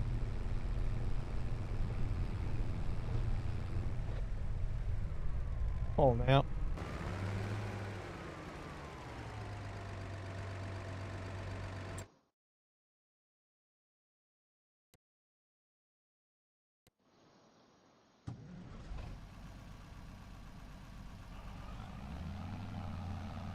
I think we're making good time.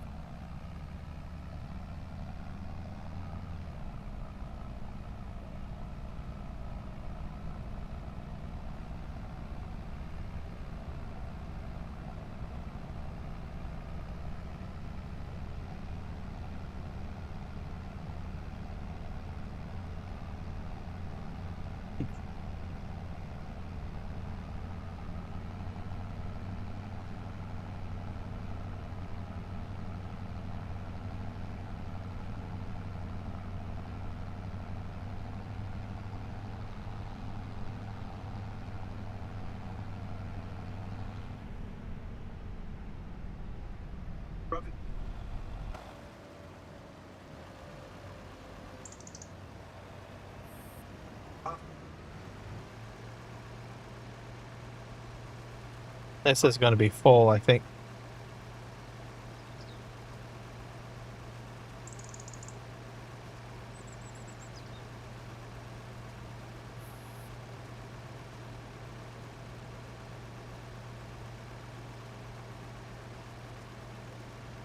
Yeah, it's about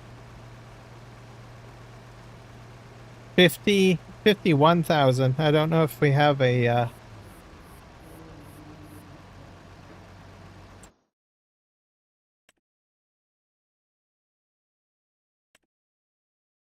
that's 30. That holds up to pretty close to it. Oh, here's one that's 50. I should try the haw, maybe.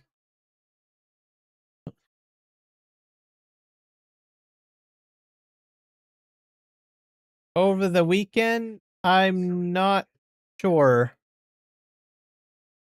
So I don't always go into the multiplayer streams. Sometimes I do, not always. So it's like every month or so I usually am in there. Most of the time I usually just sign off and watch because I'm usually too tired when he's live streaming.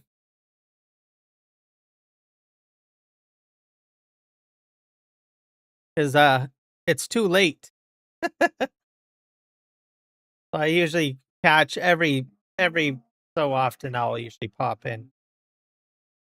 It just depends on how tired I am.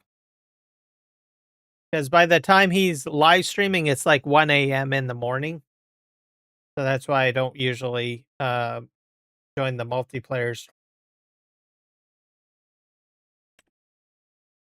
And then usually most of the time, I've just spent like several hours already playing farming sim.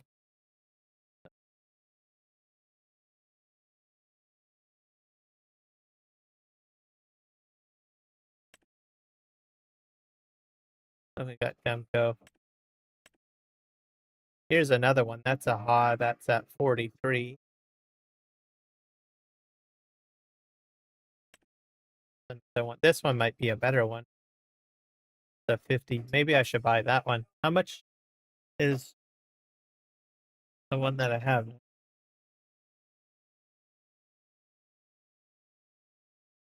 That's a pretty large though. I don't like the height on it.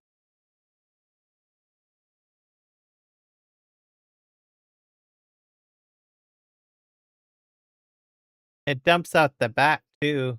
It's kind of weird. It does have an auger though. I'm not sure how well that would fill. Go back. I think that one's too high.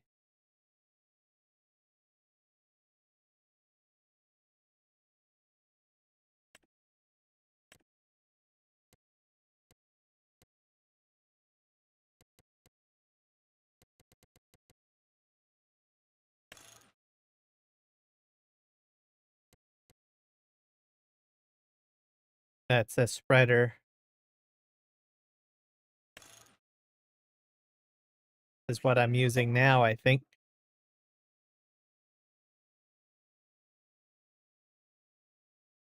That's a bit short.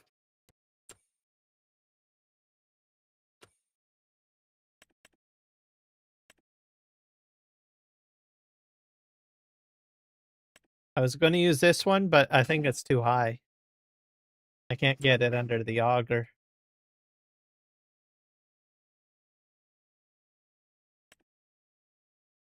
30. Oh.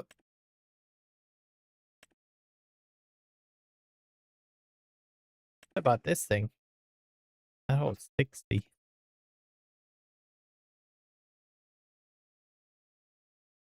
I don't think that, I think the bin is too high on that one too.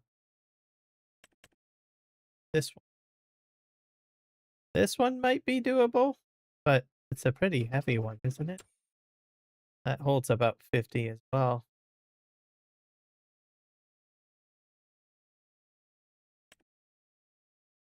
We got some that are getting way too ridiculously heavy.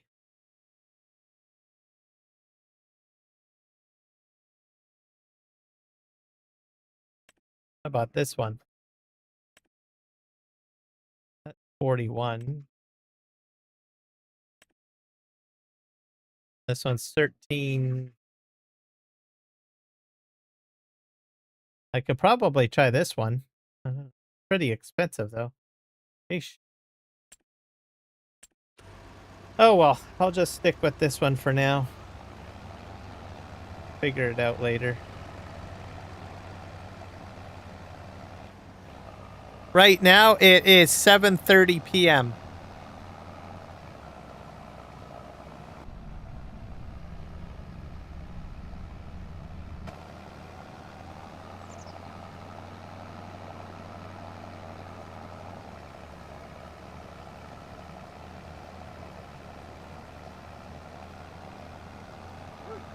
And then, yeah.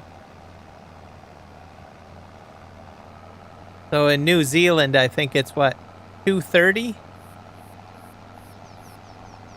Yeah, 2:30. Hello, Kiwi. Welcome in. Or not New Zealand, Australia. Well, New Zealand too, I suppose.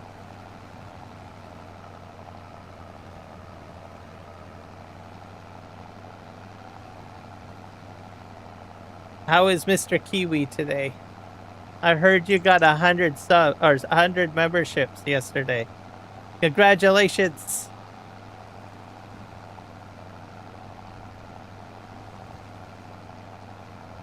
All right, going in here. Fill this up here.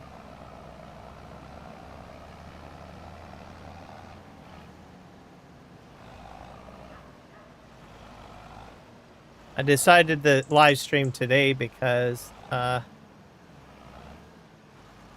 totally forgot that yesterday was my live stream day. I need to empty this out.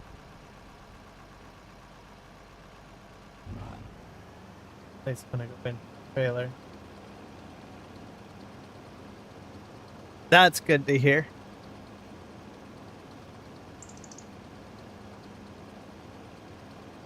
Yes, big shout out to that guy. I shared his channel earlier too at the live stream because Joel informed me that you had gotten 100 memberships, and I also mentioned that I had gotten quite a few memberships from him too.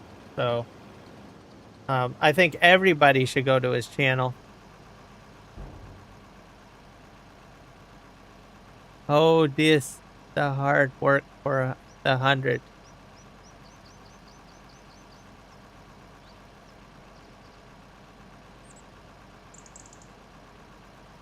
Oh, he did the hard work for the 100. Yes.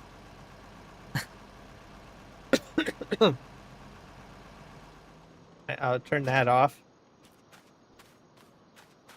And I think my truck is full now. But yeah, it's like crazy. The guy's like totally crazy. Crazy generous.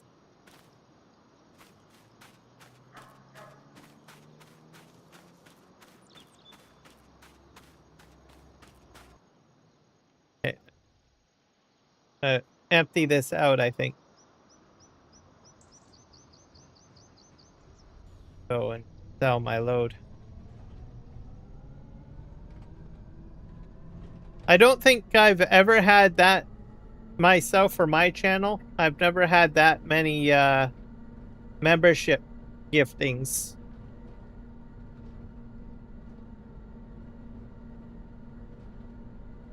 I've had a few like memberships purchased here and there and a few gifted ones since I've live streamed, but never that many. That's crazy. And it feels good when you get someone that, you know, does that to your channel, right?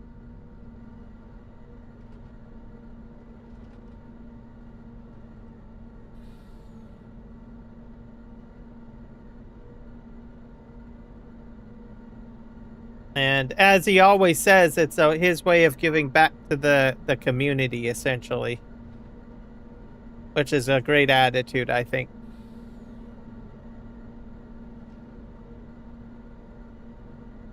Okay, we're gonna head into. I'm gonna try to get these pellets sold. I got about 102K.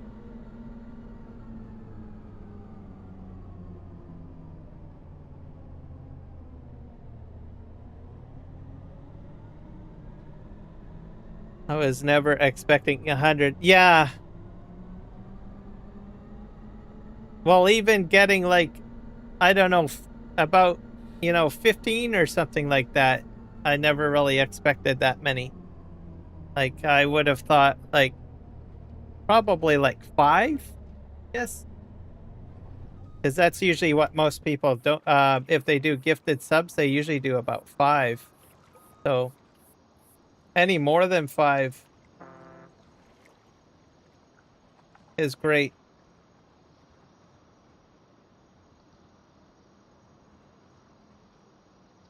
And the memberships are better too. Like I know some people do like what, super chats, and super chats are good. Which isn't so bad, but I think I like the membership gifting more because then it adds more people into the community. Because you can buy, like, some people do like $50 super chats, right? I've seen. And I say, well, you could just buy like 50 membership, like $50 worth of membership, right? Then you add a whole whack of members to the channel.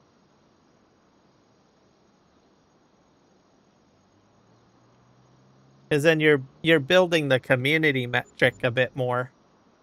I think memberships are far better than super chat.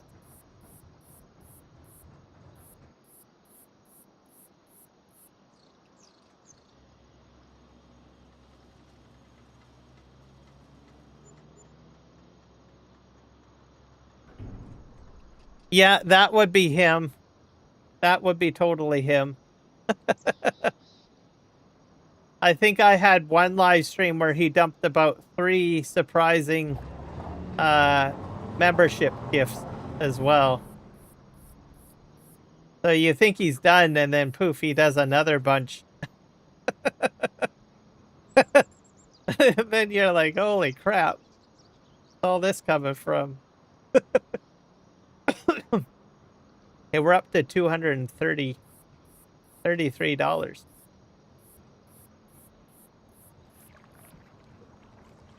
I'm gonna go grab my Kubota and drive it down and fill it up this because I spilt some.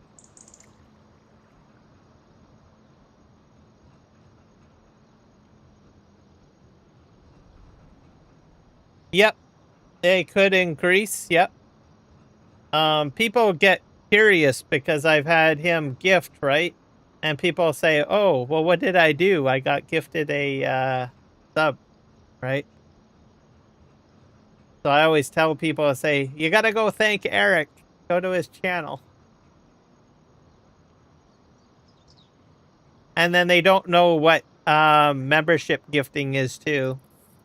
So it gives people an awareness of that as well, I think. Don't forget to put in some more icons, by the way, or emojis. Because you probably can make more emojis now. Because that's what, as a content creator, the more memberships you get, the more emojis you can make, essentially. So enter in. I think my Kubota's around here somewhere. There it is.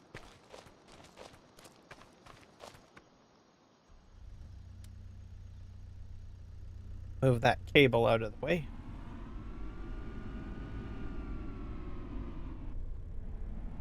I'm gonna move. So that's why I like the memberships as well, because it gives me the opportunity to make more customized emojis.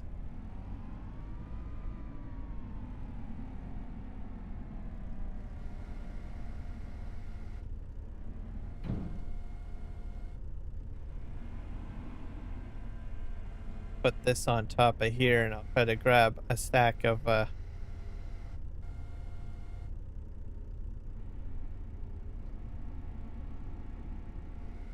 stack of 4.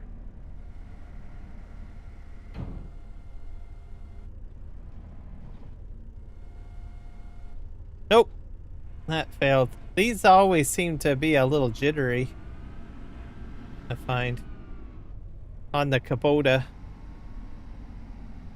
Oh, why? See if I can fix that. I have to tip this over.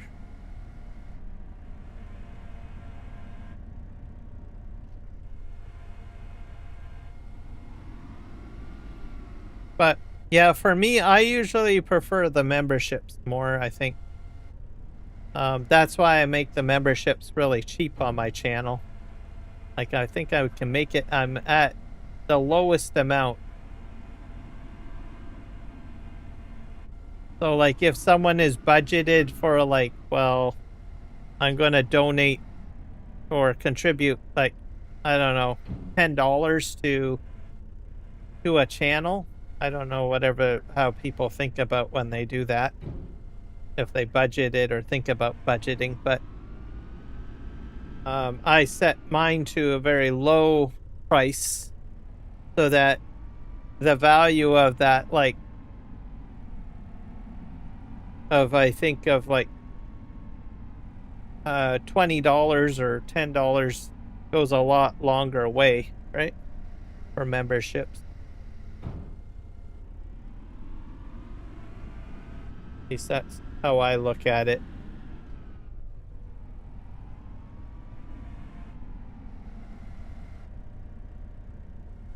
And then you get more members on the channel, right? That's sort of my logic on it. Because usually most people will factor in, well, I'm willing to part with X amount of dollars, usually, whenever they decide to support a channel. So it doesn't matter how much the cost is of it. And then if there is anyone that's like hesitant on costs that just want to buy a membership for themselves, then it's cheap for them to already buy a membership. At least that's my logic on it.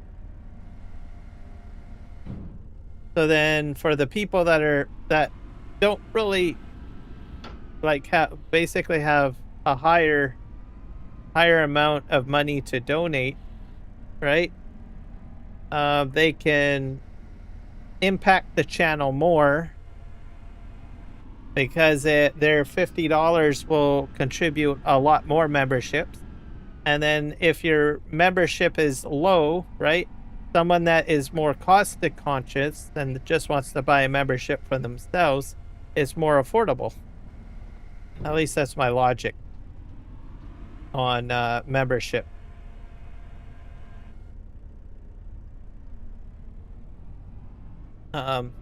Works for my channel because I actually have a lot more younger people that watch my channel. So I think my age bracket is like 20 and 30-year-olds. That's the max amount. And then anyone that's older doesn't usually watch my channel as much. I have a lot more younger viewers, so I think about, well, they probably want more affordability, right? Compared to someone that might be older. So, because they got, like, you know, school, or they've got a young family to look after or something like that, right? So they have less disposable income, mostly. So having a lower price on membership, I think, helps those folks out too, right?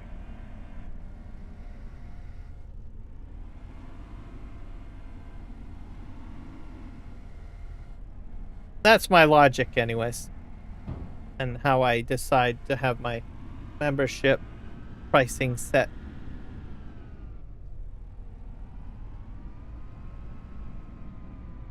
I'm gonna put this over here. All right.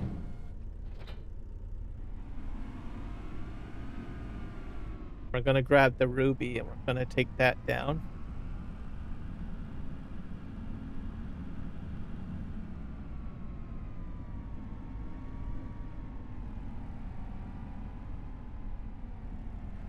But overall, I think anyone that's going to do large donations generally has like a number in mind how much they want to donate. So I've watched like larger channels where there's like, I don't know, $50, $100, $300 put into the chat. So there's some people with some big wallets out there.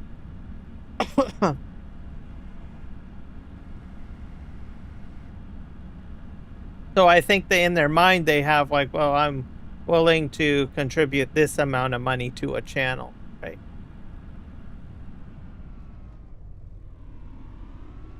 Okay, we got a mess down here. But up. That's wheat. probably got a little bit more.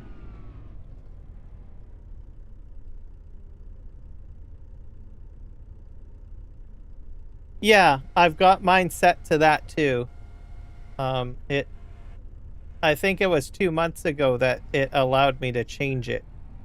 Because I think they had a set rate, and it was like, I think $4 US originally when I first started my channel. But then they recently changed it where you can set it to a lower amount. So I set it to $1 US as well.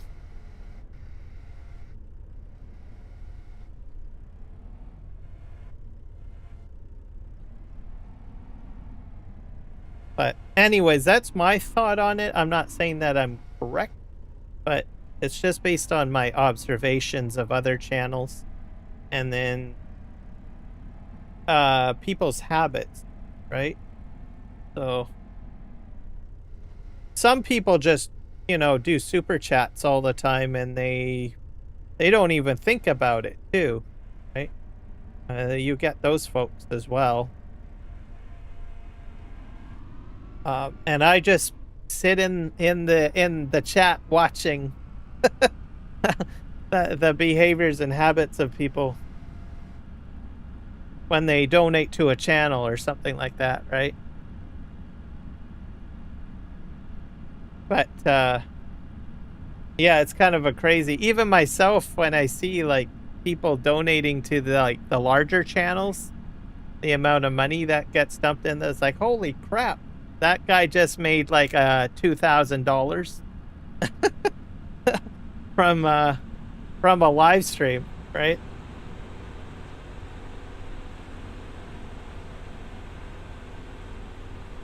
Yeah, we'll put the weed in there.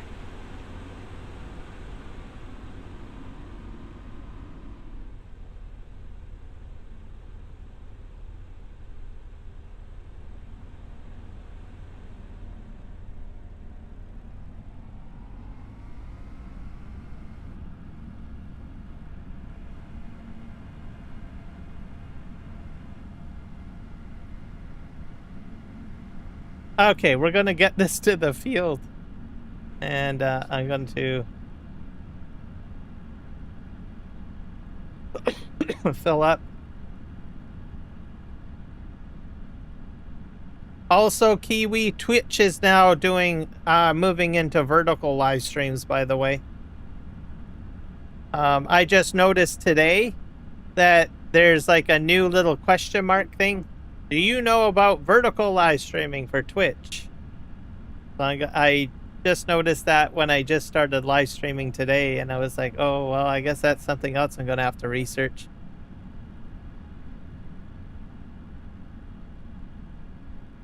Give a, what's Retion to? What's Retion? I think that was a typo.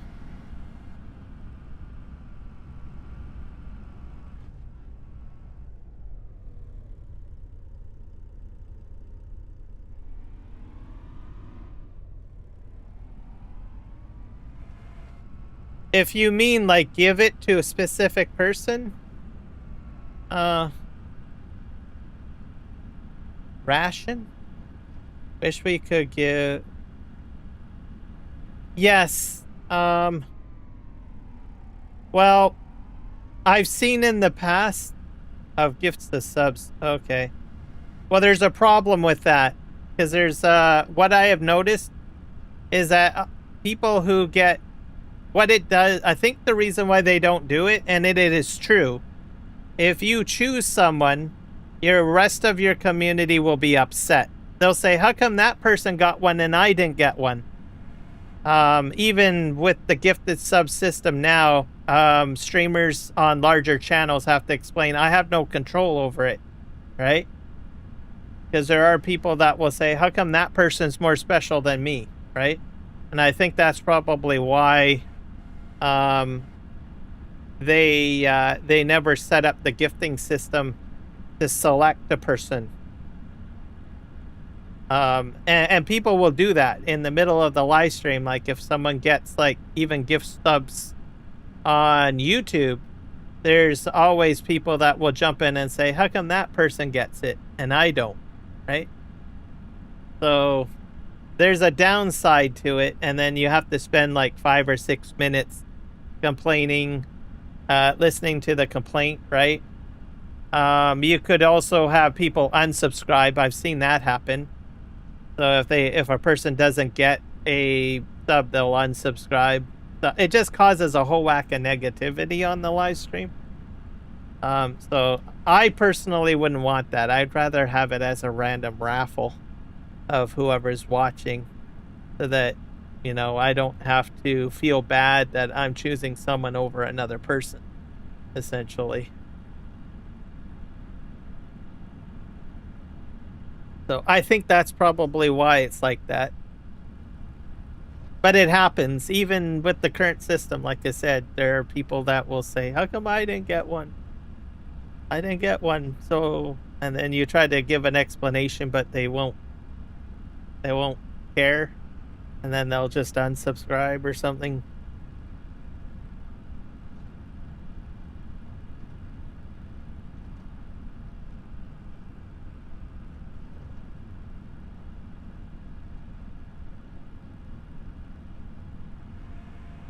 So I'd rather just have it as a random selection. But admittedly, there are sometimes days that, you know, like there's been certain people that have been a part of my channel for a very long time, and then I'm like hoping that they get, you know, a sub, but then they don't get one. So it's like, dang. Especially if you do a membership stream, right?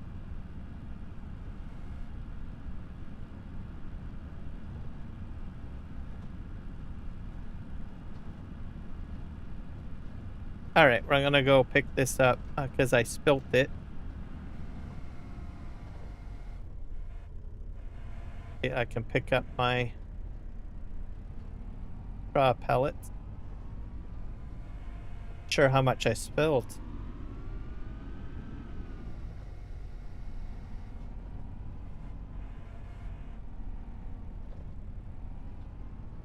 I'm not doing a very good job picking this up.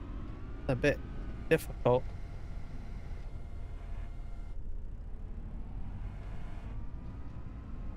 There we go. Another scoop. So I don't know. Said you could run into a bunch of problems.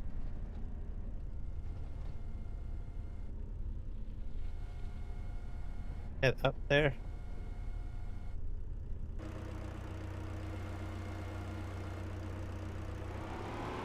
I don't think I can dump in there. Or do I have to...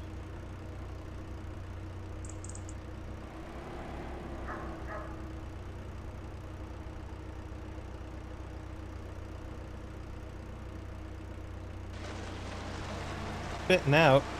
Oh, it's going on the ground. That's not fair. This is becoming a nuisance.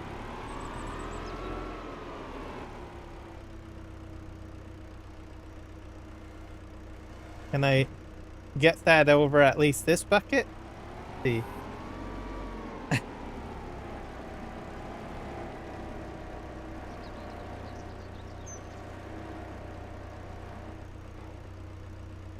Nope, I can't. This is not high enough. I'm gonna have to make a pile on the side of the field, I think. And then I'll have to pick it up later on. This was not good.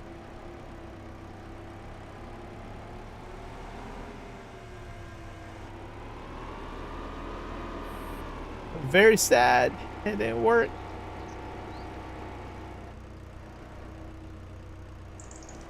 I might have to buy like I'm gonna put it over here. I pour it out like that. Yep.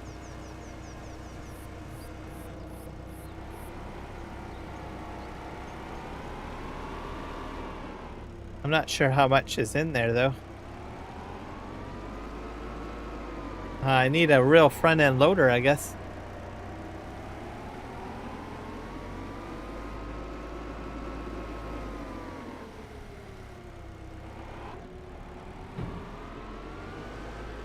A little bit of the straw out of there. I brought this down here all for nothing. No.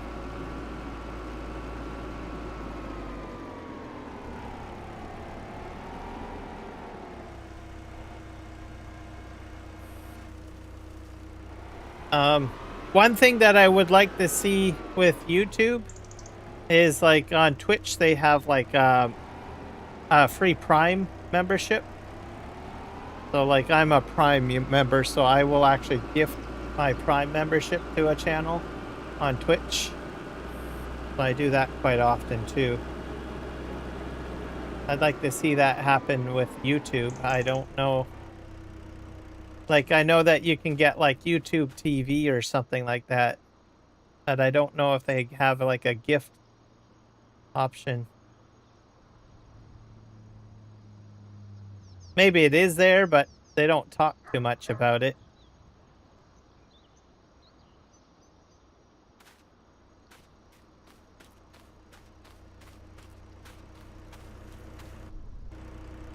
But I always give away my Twitch Prime to channels. So, because it's part of my Prime membership on Amazon. Because I have Amazon Prime.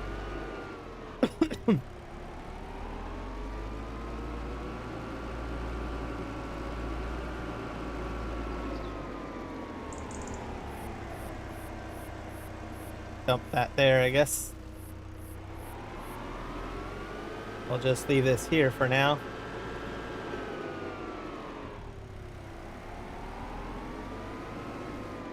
Maybe I might have a smaller trailer somewhere. So, I don't know. I'm very sad that you can't reach Mr. Kubota. I probably should have gotten a telehandler. Alright, let's switch around here.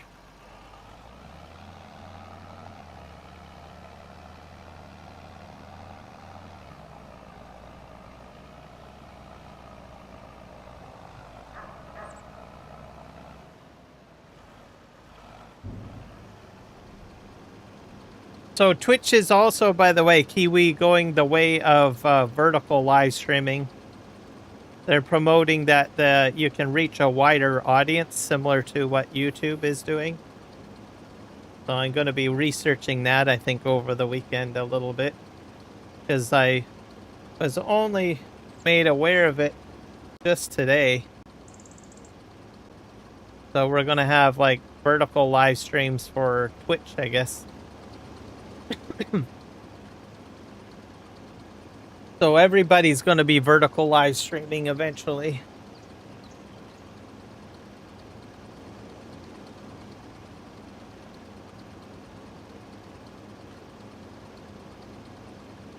I don't know how I'm going to figure that out, but I'll eventually do it, I guess.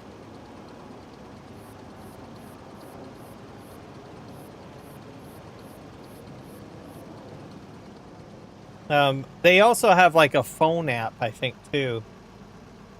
Have to look at that.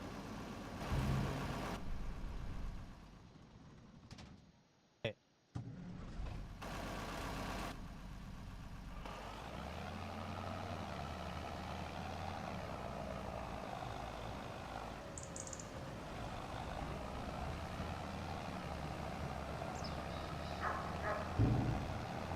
Trying to keep up with TikTok. Oh.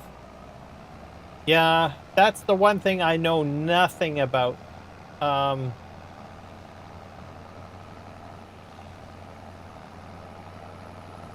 mean, I have watched a little bit of TikTok, but I don't watch too much of it.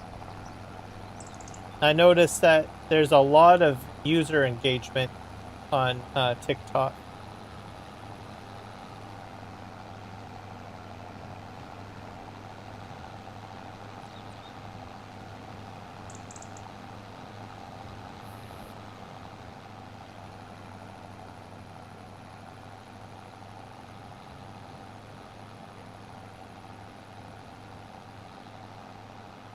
But yeah, you can live stream to TikTok as well. I'll have to look at that one day. Yes.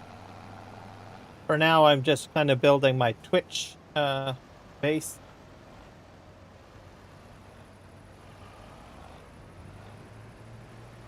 And then I do have Kick as well.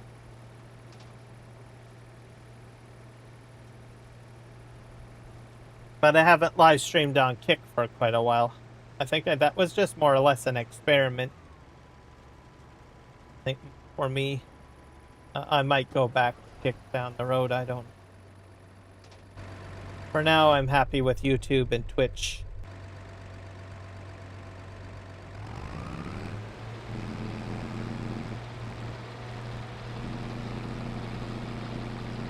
I think Twitch and TikTok, they have more.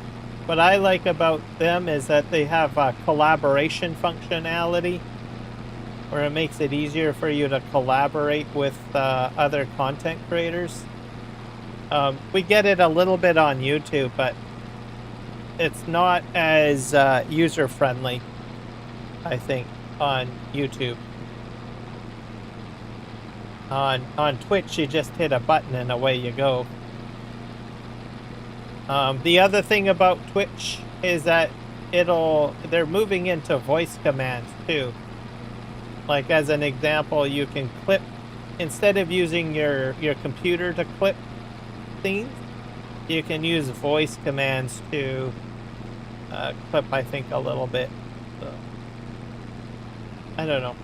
Overall, I think it's just great that we keep on getting more tools. You think, well, they can't think of anything else, and then they come out with something new.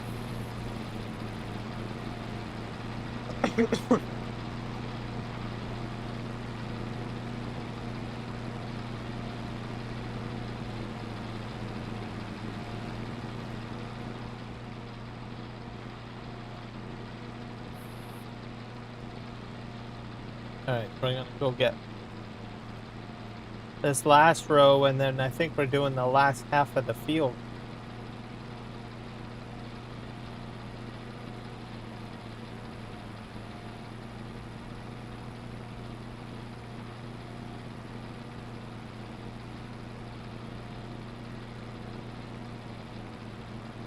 But for YouTube, I'm glad that they finally allow us to, how do you say it, do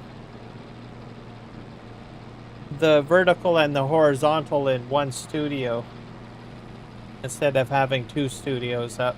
It's cut down on a lot of my work because I don't have to set up two live streams. Yeah, I can get up and going a little quicker.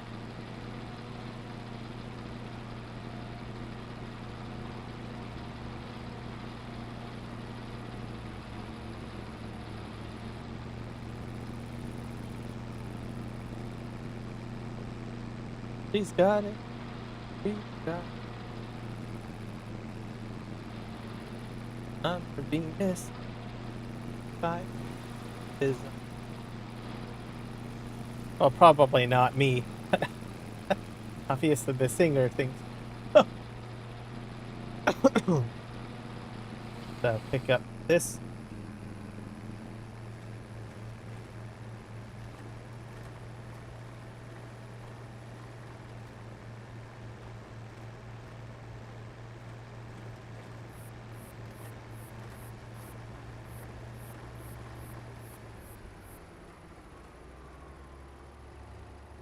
I'm gonna hit the end, aren't I? Oh, there we go.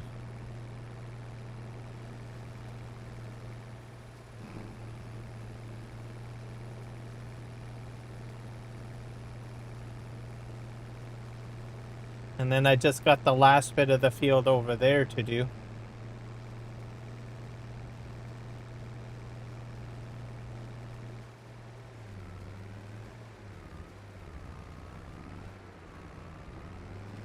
Alright. Go way over here.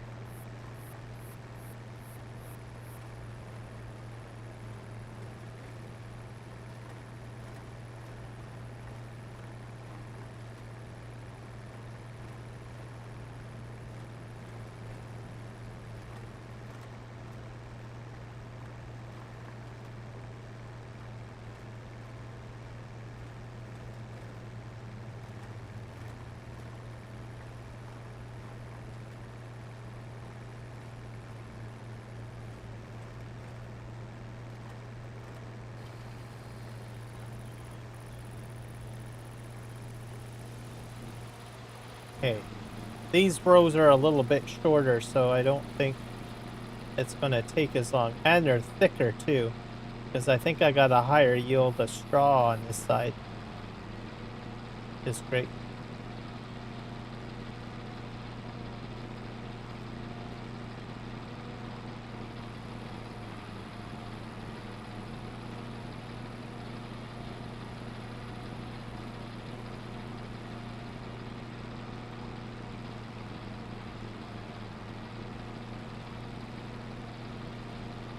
Yeah, filling up quite a bit.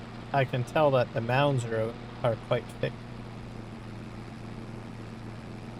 Doo, doo, doo.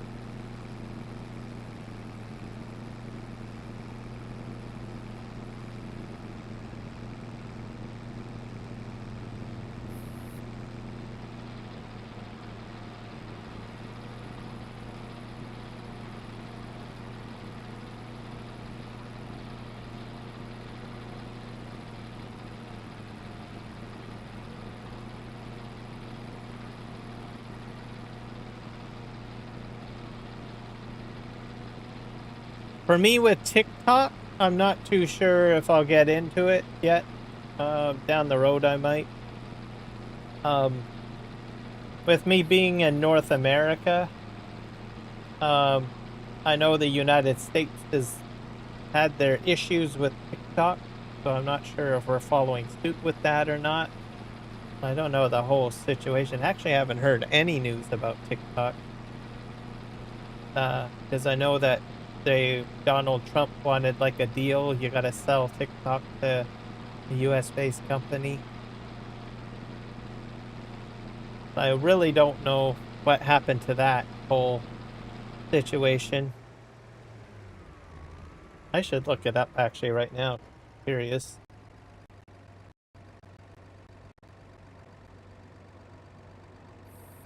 TikTok.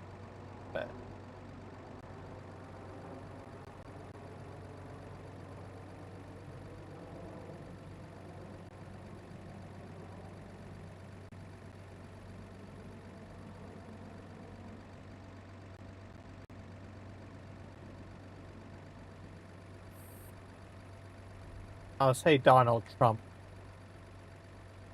But the whole deal is with that.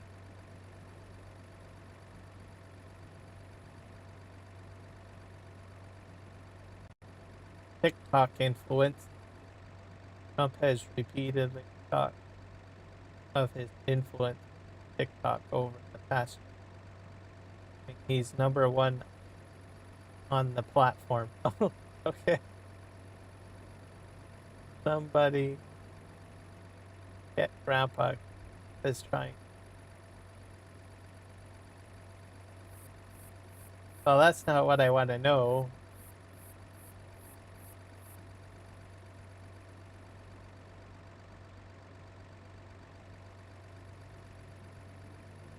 Devices. I don't know. Maybe it's become more of a nothing burger, I guess.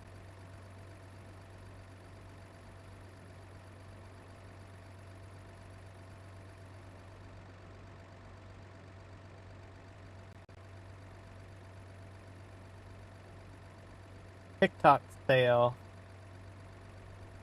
US company. Might not be a problem anymore. Finalizes deal to keep video sharing app operating in the US.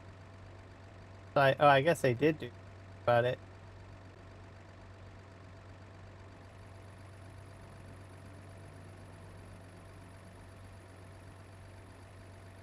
So it's American-owned joint venture company. Okay.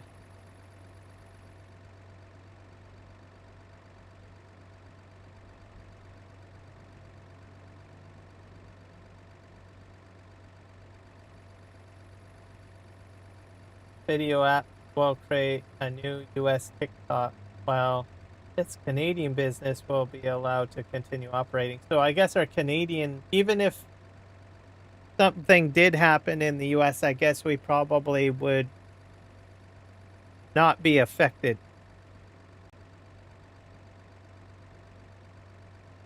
because that was something that I had always wondered because we in Canada we're still very much, influenced by what happens in the US.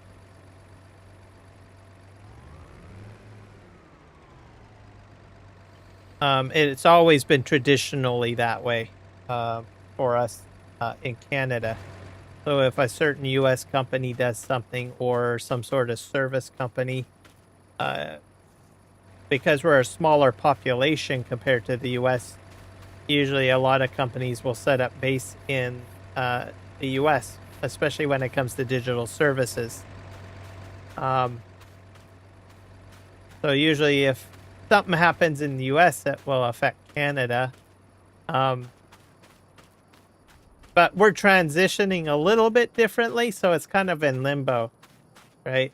So whenever we think about, you know, what we're going to do as Canadians, right? Like if as an individual, I mean, right? Usually we thought, well, if the US does this, then we're doing it, right? But with trade tensions and all of that stuff going on, now we kind of think, well, we don't really know, right? We might still, traditionally in the past, we would always go align with whatever business decisions that the US does. But with the change with the tariffs and all of that stuff, now we have to think, well, we don't really know what's going to happen, right? How company alignments work and all of that stuff becomes a little bit more confusing, I think, for us Canadians to a degree. When it comes to digital services, because US US's number one export is online services, pretty much, right? Or websites and everything like that, right? So, and us Canadians traditionally usually buy into those services. But that will change, or it seems to be changing. How it changes, I don't know. Don't know.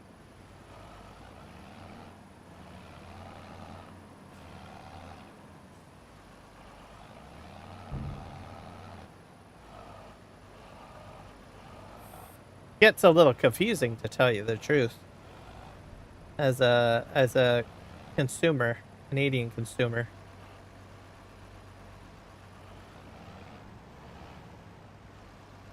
And sometimes it's not even consumer controlled, it's government controlled too, right? So like digital service taxes and I don't know.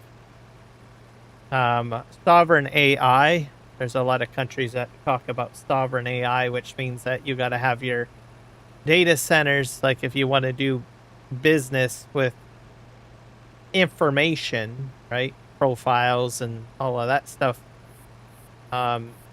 Data sovereignty is a big thing. That's another big deal.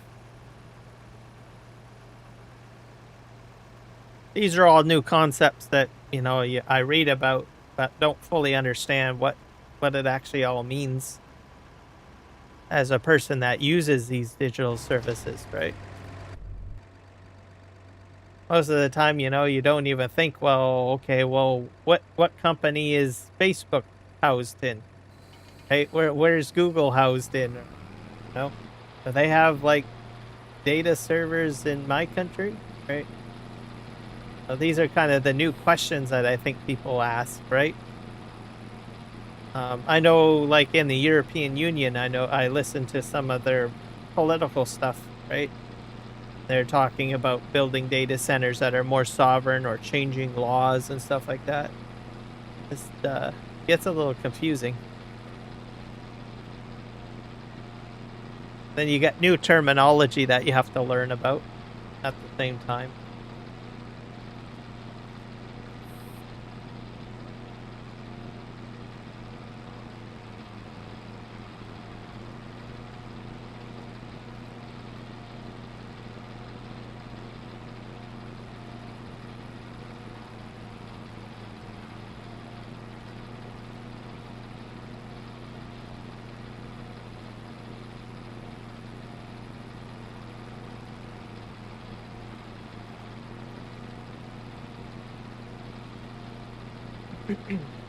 But I think for us, we'll probably see sovereign data. Like you take Meta as an example, right? We know that that's a US company. They're building a data center in Canada. Meta is actually pretty good at getting ahead of the curve, right? And they just get their foot in the door right away on certain things, right? Like they've tested like age limits and stuff like that, you know, like on their platforms, they'll put in the work to make sure that, you know, the right age of people are actually using some of their services. They had that going years ago before most of the stuff that we see coming out of, you know, Australia and the EU, right? They kind of built the groundwork, right? They probably thought, well, what's the chances of this happening, right? And they said, well, it's probably going to happen. We might as well get out the gate before Google or someone else does the same thing, right? So I think with them building data centers, right, in other countries, they put them in there. And then in case legislation does change, right, where you need to have a country's data stored in that country, right, they can say, well, we're fine. We're already set up for that.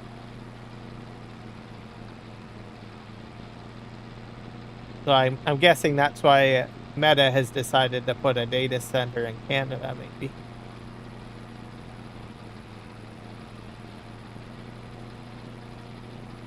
And you have to realize some of these companies basically act like a country in themselves, right? They have their own diplomats, in a way. They have their own rules and infrastructure, right? So they can negotiate with a nation and say, well, we'll do this for you, and etc. Not every company can run that way, I don't think, but some do.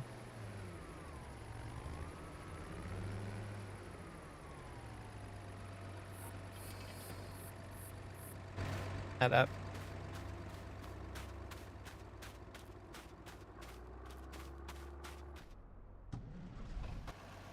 Meta probably has to do it a lot because I don't know, they get dragged into Senate hearings quite a bit, right? And then they get a lot of lawsuits as well.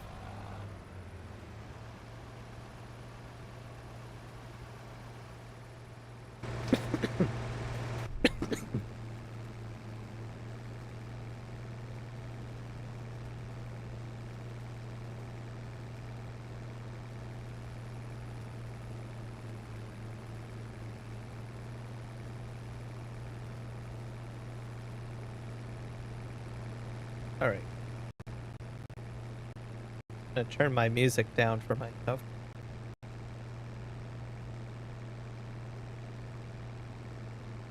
$45 better. I'm running out of water. To go fill up on molasses and water shortly.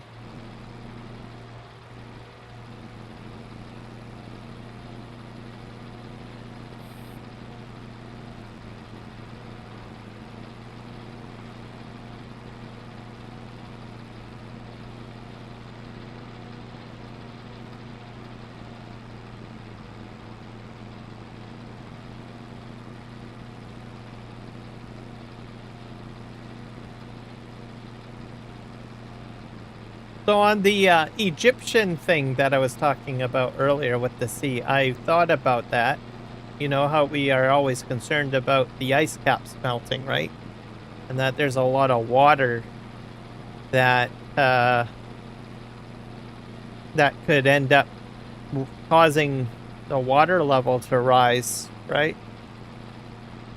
So if Egypt is successful at dredging out a very large chunk of desert to, you know, have more of the water from the Mediterranean dip into, I don't know how much they can remove or how that would all work for, probably take a very long time for them to do something majorly significant. But I thought about it and I said, well, you remove that sand, right? That means more of the water could seep into there. So if more countries did that, that were like had poor agricultural regions, like Africa and I don't know, the Middle East, right? Instead of putting salination plants in and stuff, if they got enough land, they could, that's mostly desert. Why not just, I don't know, bring water in, right? I ran out of water.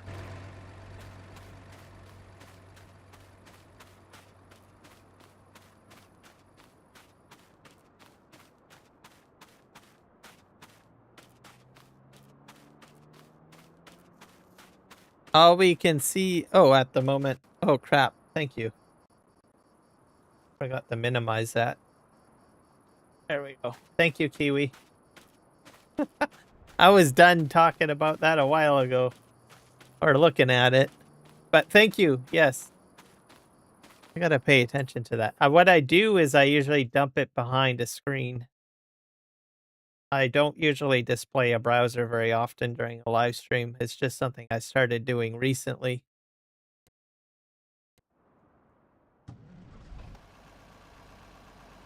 Been around. But yes, thank you. I feel like an idiot now.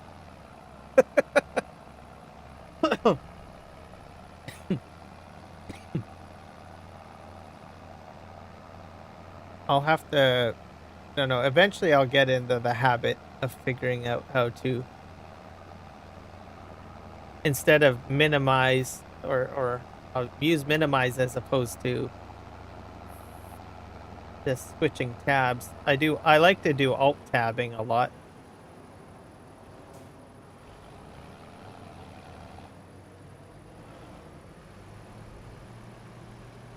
Just gonna empty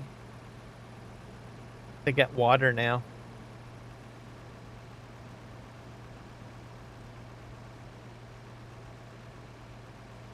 But yeah, with Egypt, if they make that successful, right, that can allow more water to go into that particular region. So not only are you helping your country's agricultural situation, but it would, depending on how quickly they could do it, right, or effective, what their ambitions are or how they're going to do it, but they can displace more water in case. How they'll do it, I don't know, but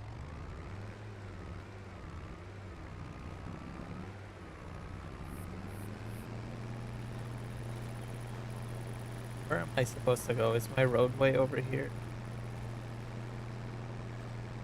I have to go get water. I have like a tractor over here too. But my point is that if the sea levels are rising, but then you have a nation that decides to remove sand from a desert region to improve agricultural purposes and stuff like that, then that water that is rising could go into those regions, right?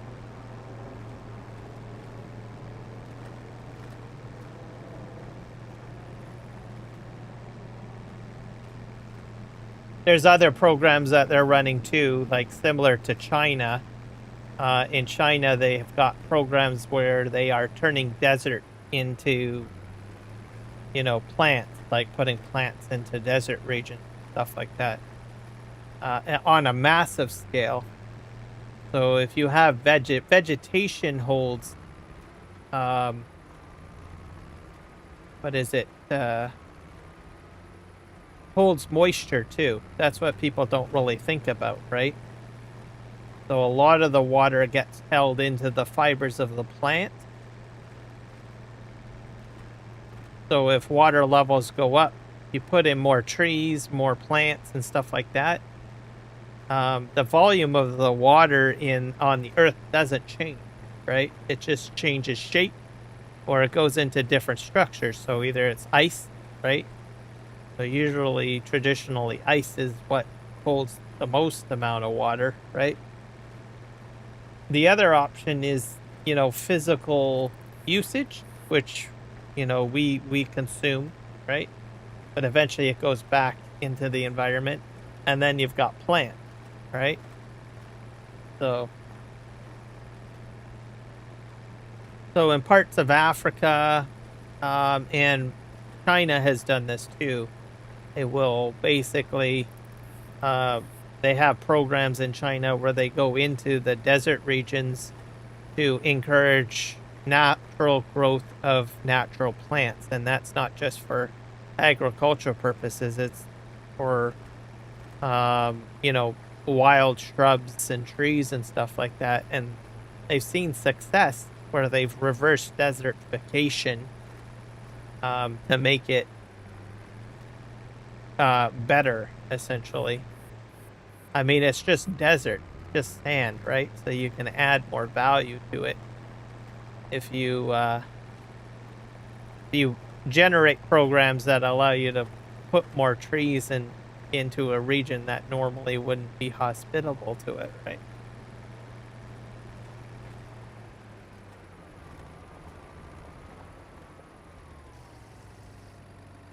And then that same program, like I said, is also operating in like Africa, where they slowly reseed the desert by planting plants and specific plants.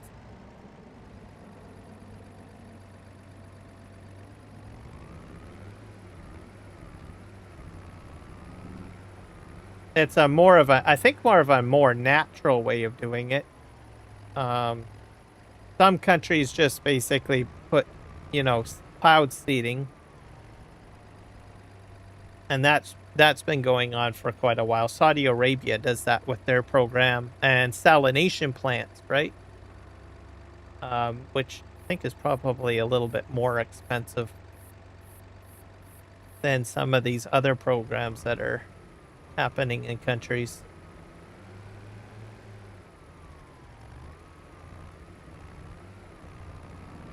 And it's not a far stretch either, right? If well, that means more people have to go out there and they have to do all this work, right? Where's the benefit, right? They can adapt some of the techniques that we use here in British Columbia for the logging industry.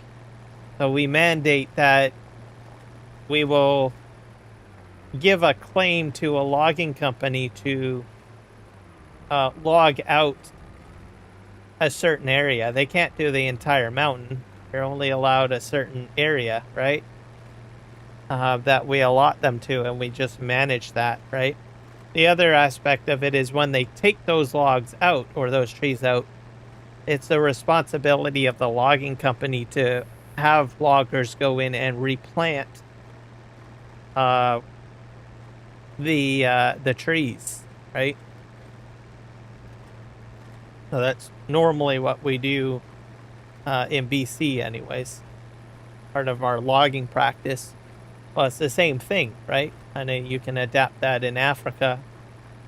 Just putting, obviously, if we can finance that in Canada, pretty sure other countries can do that. China can do that, right? The same concept, right? Just a different type of plant, right? So in Africa, they're putting in, like, I don't know, more, maybe not necessarily farm crops, but native species of, food-bearing fruits and stuff like that into parts of Africa. China, like I said, is more like more natural vegetation, like trees that don't bear fruit. So they're going all over the place with that, I guess. But anyways, I think it's interesting. And it's done on a massive scale too, right?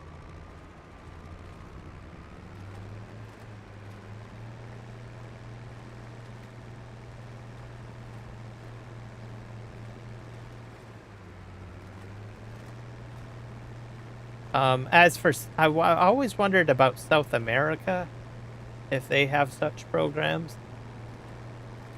They might. I'm trying to figure out where I need to go.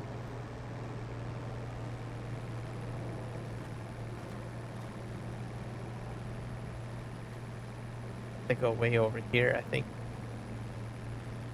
Here we are.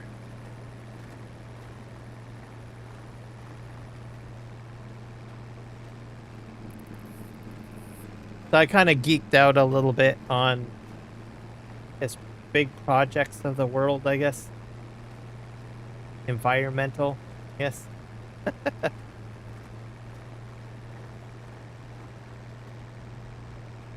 But it's not usually widely talked about. I don't see it on the news or anything like that when I watch my local news, right?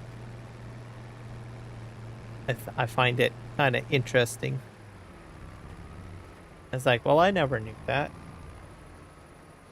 Especially in parts of the world you wouldn't even think that they would do anything like that, right?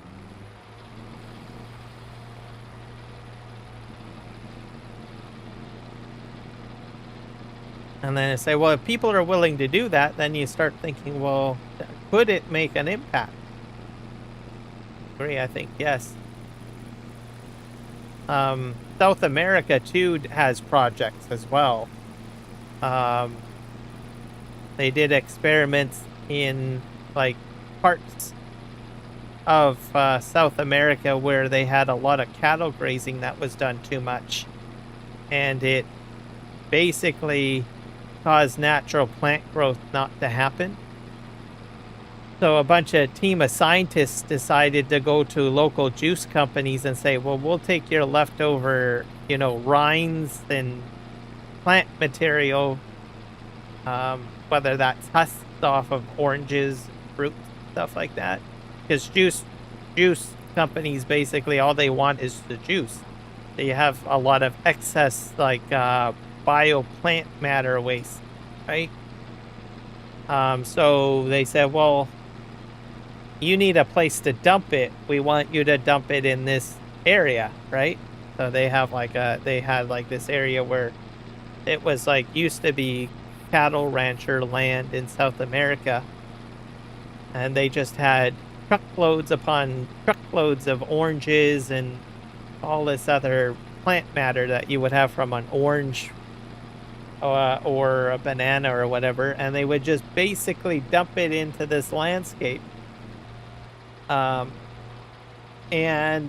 just put it there, and in record time, an entire new ecosystem was generated because of all of the nutrients and the matter put into this material, right? It becomes a compost, right? And then they had an entire ecosystem come back in with massive trees everywhere, growing everywhere, right? So, which I thought was interesting. Oh my God, it's the man! The Mr. Generous Man is here, everybody. Welcome in, Eric. We've been singing your praises during the live stream, myself and Kiwi.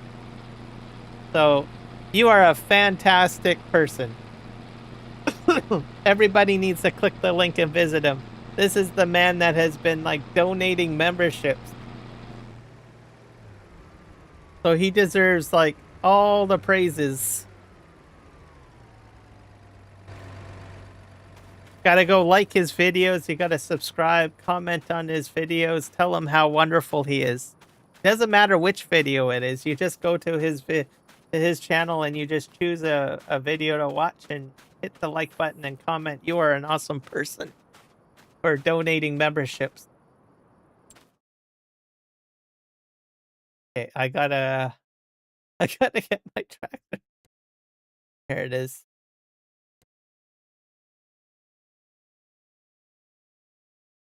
Enter here. Oh. Yeah, because this man, I'm telling you, he has given out so many memberships to my channel and also Kiwi's channel, and I don't know how many other channels. probably a whole whack of other ones that I don't even know about.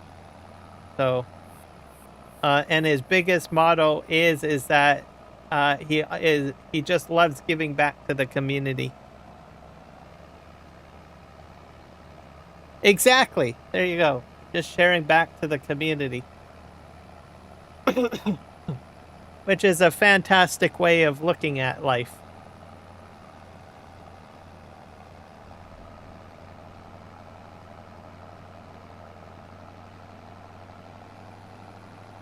And we're gonna pick this up here.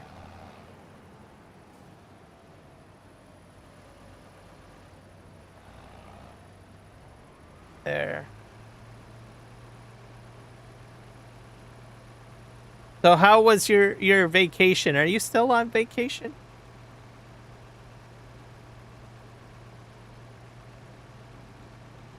I think you said you were only going to take a week, I think, right? Can't remember. Turn off on gas.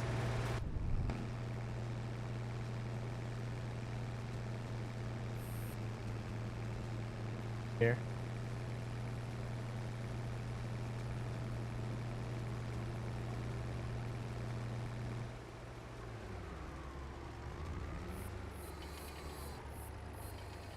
Put this up here.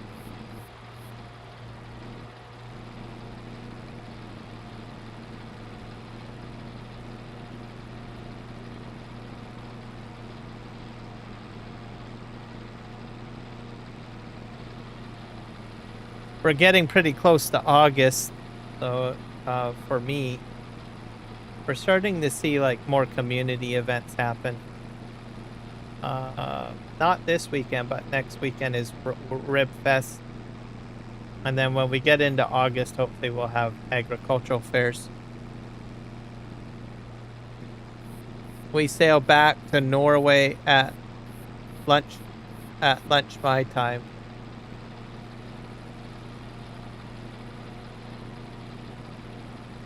All right, so you'll be back at it. Hopefully it was restful, and you've enjoyed your vacation.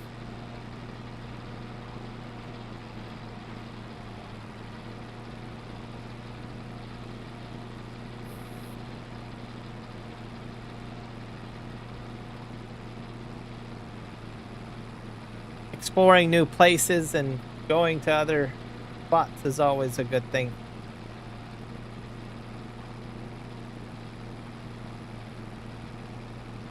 Get some more pellets.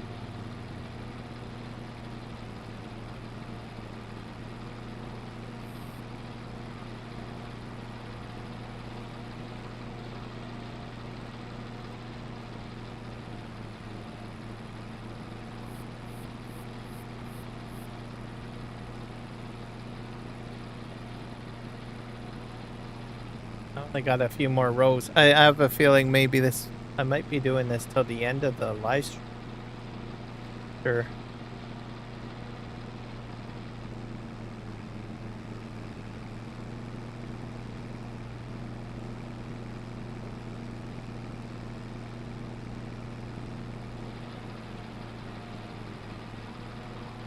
I'm gonna try to get something to eat, I think, once the live stream is done.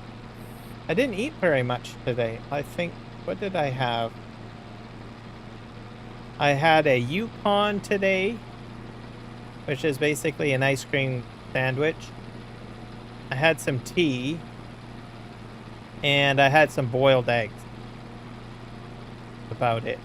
I really didn't do much.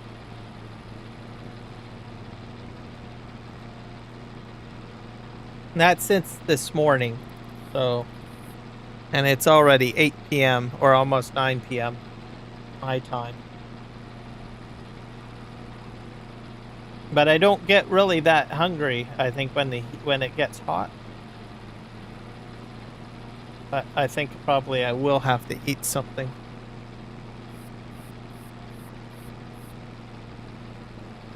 Maybe have a sandwich. I don't know what I'm gonna.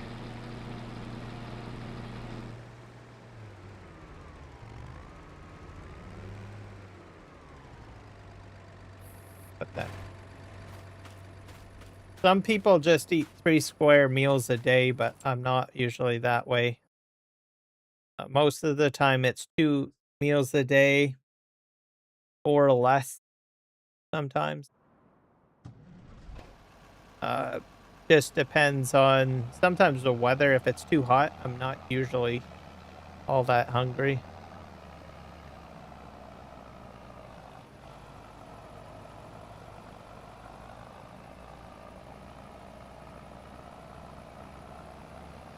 I guess it just depends on the environment, I guess.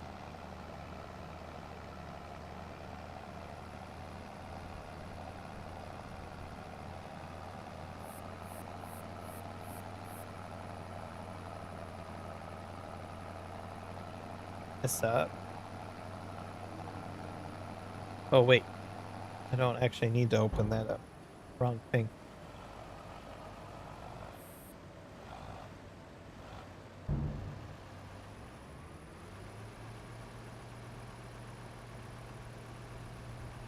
I will say I probably eat more during the winter than during the summer. We have relaxed, enjoyed our trip. 6 years since going outside of Norway, so it's been fun. Being up in the high 30s, low 40s. Okay, so fairly warm. Hottest summer in years. Yeah, that's pretty hot. We haven't I haven't seen that temperature where I live since like probably not I think about 5 years ago, I think. So, and it's not very common. You guys got like I think a big giant heat dome in Europe if I'm not mistaken. My truck. I should bring the truck back up here, shouldn't I? Better. I'm gonna bring the truck down here. It's probably gonna be a slow boat to get there, but enter.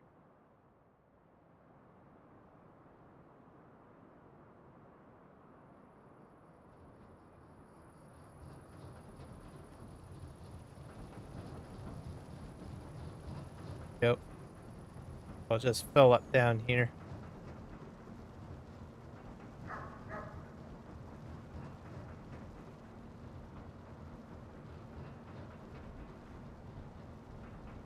Hopefully, I usually say if you're gonna have hot weather, it's always good to do something by the water.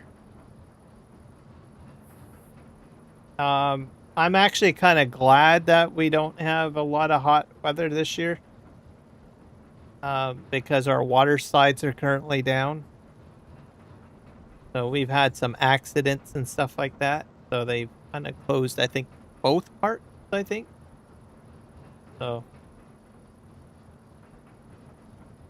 bad judgment calls by both parts. So we have the Trans-Canada water slides, which is off of the #1 highway. And there's a popular tube ride that had a rip in the slide. And there was, I think, about 3 people that got injured because they would scrape their knee over it or on the rip on the plastic. So it was and what they were doing, and I don't know why they did this, it doesn't make any sense, but they ended up keeping that particular slide going, and they had hoped, well, we'll just have customers push them away from where this rip was, and they had thought that that would be fine, right? So I think that was a bad judgment call. Huge judgment call. Because one, you know that there's a problem with the slide, and you considered more or less, keeping the business going instead. But I think they should have just shut the slide down and then just have the community use the other sides because it's just one slide. So there was that. And then we have a much larger water park in the community too, which is the Cultus Lake Water Park. And they had one slide that was put in that's new. And I guess there was, I don't know, electrical problem. Someone got electrocuted. And they shut this, I think they shut the slide down, but they didn't close the park down. So I think that was a bit of a bad judgment call, because if you've got water going everywhere and you've got electricity, it's not a good thing. So that one is still closed and under investigation. And people have said, well, why didn't you close the park down? You should have.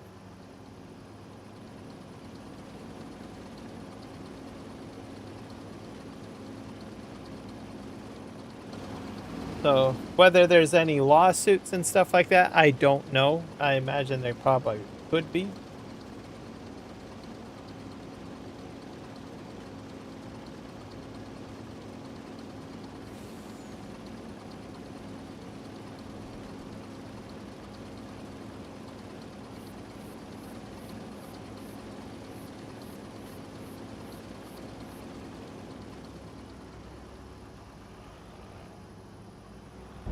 But the other factor is I don't know what kind of staff they have, right?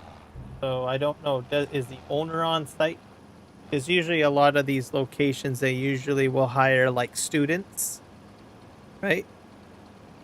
For park operations and stuff like that. It's usually a summertime job. So I don't know if they train them to, respond to these issues a little bit better. I don't know.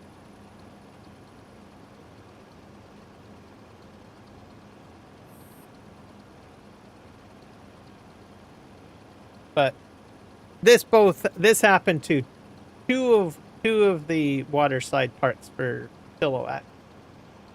So I don't think they've ever had this kind of issue before, but hopefully they will revise it. I think how they operate the water sides. And if they don't, well, the law will make the rules, I guess, or they might, the government might have to step in. Probably isn't something that they would want.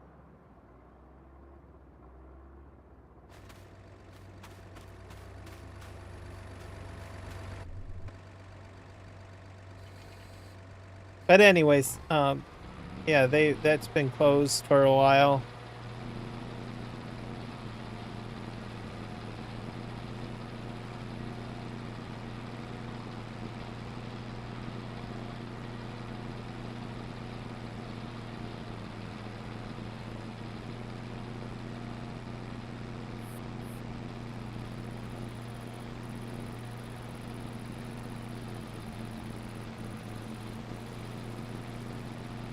And those are usually popular destinations for Chilliwack. We've got the Cultus Lake too. So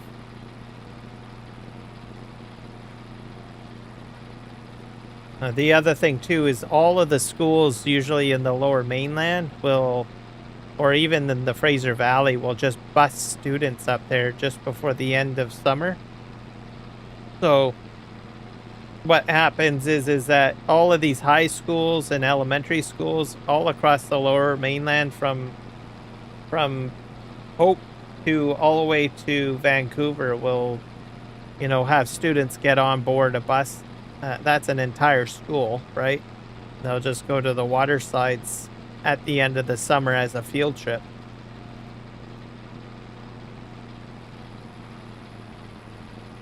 So I'm so confused. I bought Farming Simulator with the MacDon pack deal, and it's saying I have to buy it again.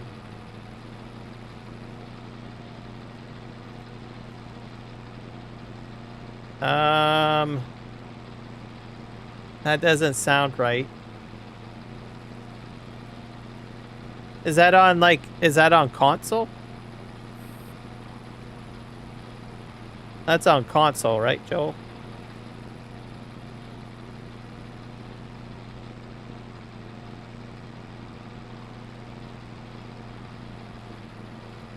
Because I think you're on console, if I recall.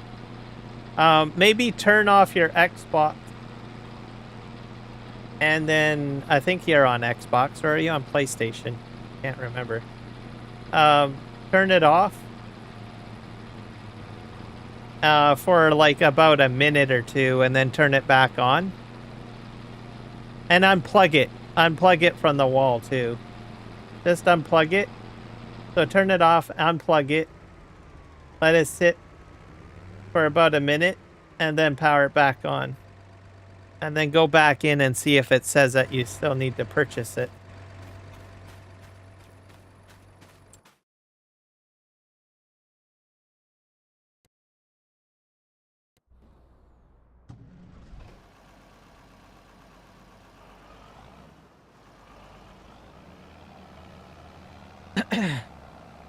And then it probably might show up as purchased. Hopefully.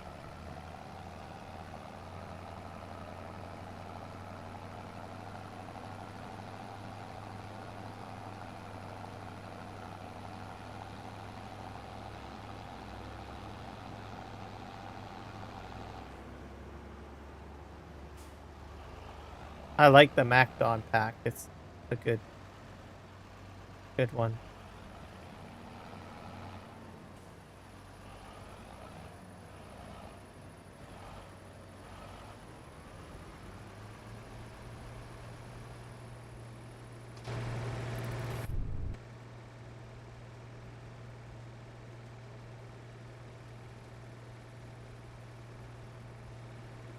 The reason why I suggest unplugging it is because I don't know if you turn it off, sometimes it won't. It'll go into power save mode or something. I usually just unplug. It just randomly came up as not owned. Oh.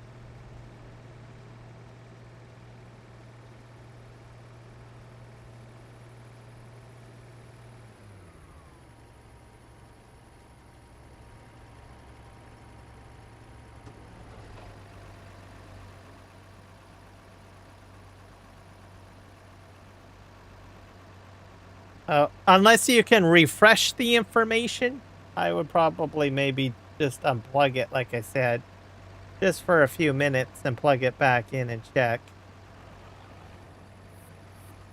I don't know. I usually do that on with my computer. And I've had a couple of things on like my PlayStation 4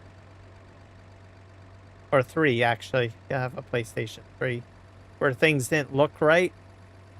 So I'd have to actually unplug it. Whether you have to do that with the newer consoles, I don't know, but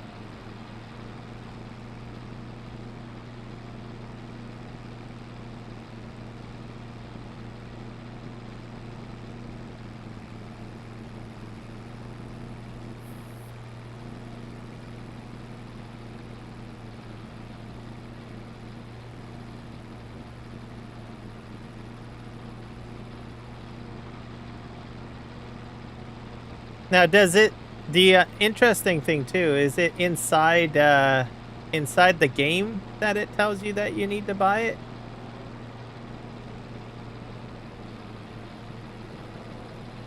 I've seen that a little bit on PC, like for instance, the JCB Fast Track. I have access to it on Steam, but it doesn't register it. I have to put in a code. Activation code. I've never had that problem with the with DLCs though. Maybe you have to activate it.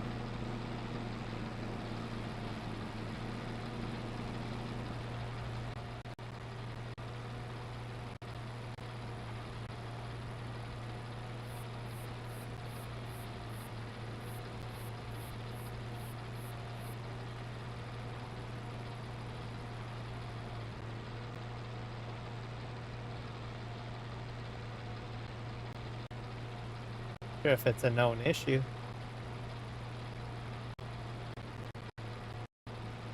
Yeah, Giant Software purchased DLCs not loading in game. That was like a year ago, though, in 2025. On Xbox Series X, I'm playing on the Riverbrand Springs map. I've purchased FS25 plus the following add-ons.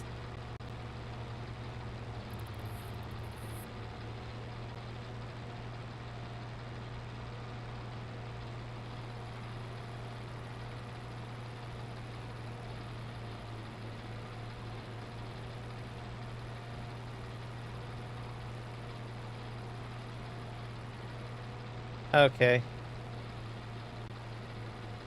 Plains and Prairies DLC, the game displayed a message saying that the add-on needs to be purchased, even though it was installed. I restarted the console and checked that all the add-ons were installed, but it didn't help. Yesterday, I uninstalled the entire game along with all DLCs and mods, then restarted the console and reinstalled the game and DLCs without mods.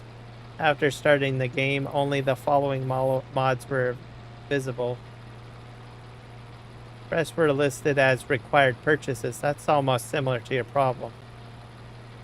Someone says, I found a solution to this problem. The pre-installation of the Farming Simulator 25 Highlands Fishing add-on was caused confusion with the purchased DLCs.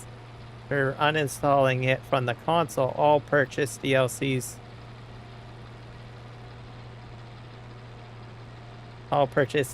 are displayed correctly and work.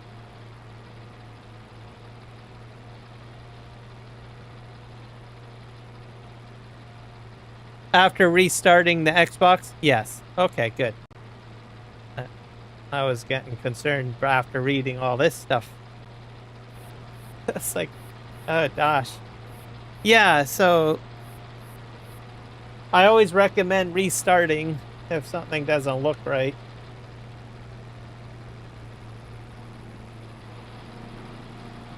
Sometimes unplugging helps too. So after you shut it off, unplug it, just to make sure that there isn't some sort of network connection still active, because I don't know how the console systems work. So I always say unplug sometimes for a couple of minutes, then plug it back in and then turn it on.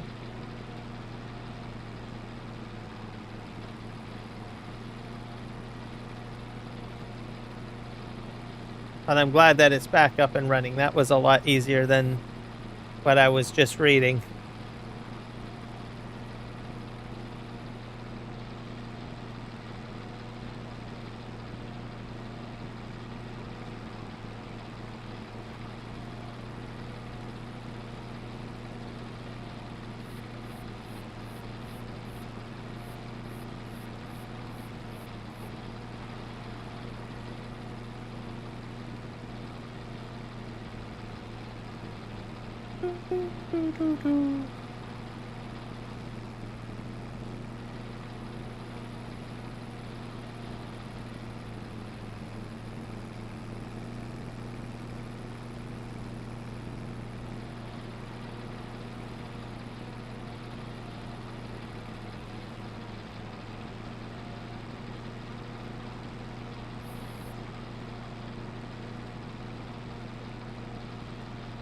But it's still saying the message when it's not installed when I try and go into the game.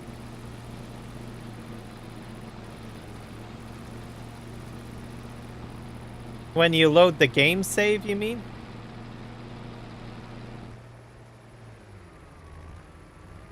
What happens if you create a brand new save game? You probably got a spare save game slot, right? What happens if you create a new game?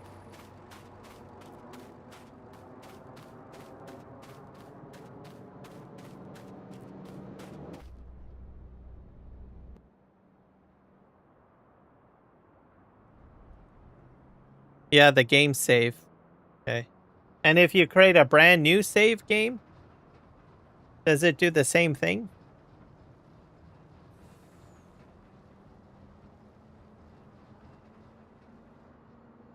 Actually, I don't really want this my factory. I don't know if that means, is that an indicator that it's corrupted or something?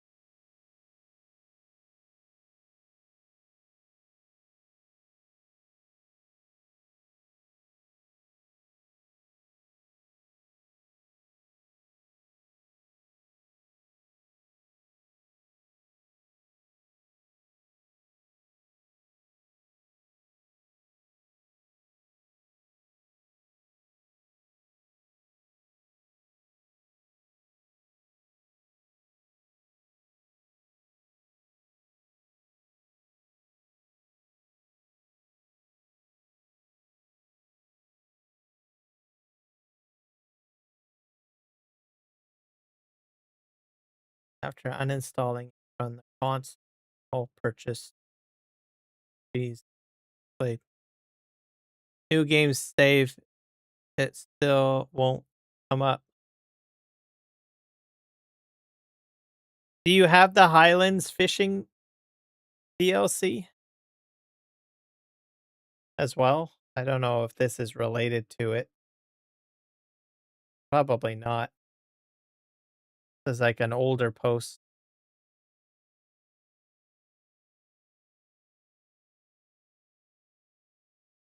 But he had to uninstall the Highland DLC from the console, and then the other purchased ones were showing up. So maybe this is related to it. This guy uninstalled just the Highland DLC.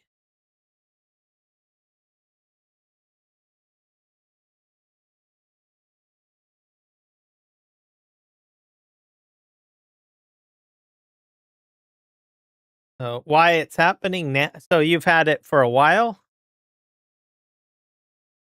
And then these other DLCs you just purchased now? Maybe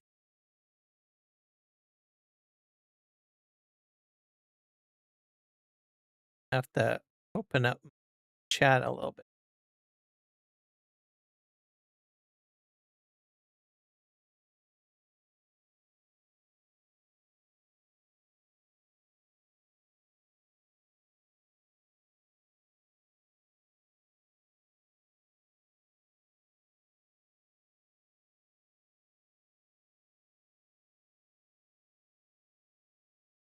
For a while. Well, I don't know. That sounds very weird. Anyone else know in chat? That might be able to help Joel out.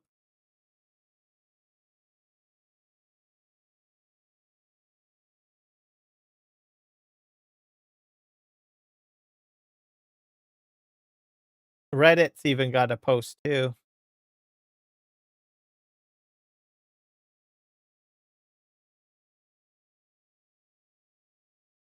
Make sure to activate it in the mod menu before you start the save game.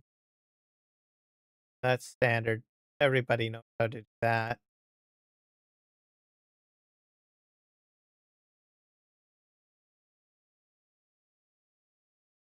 So maybe it's not a, yeah, that's true. Make sure you install it. Make sure you install it.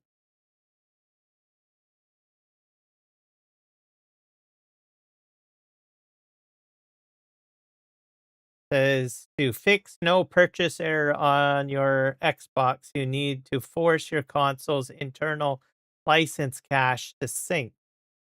This commonly happens if your digital rights haven't registered with Giant Software Server. Here's how you fix it step by step. Hard reset and resync. Quit the game, press the Xbox button. Okay.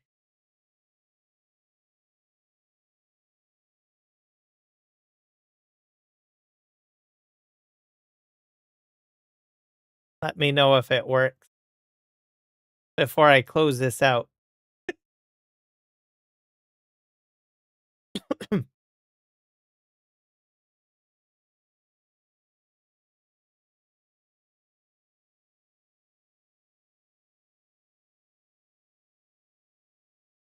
You're welcome. Did it work or no? I share this as a link. I'm going to copy the link. Just needed an update. Okay. Here's a link of what I just read. You could probably use that if it doesn't work. But if it's needing updating, it's probably what is needing to be done. I'll just keep this here till later. It's working? Okay. Fantastic.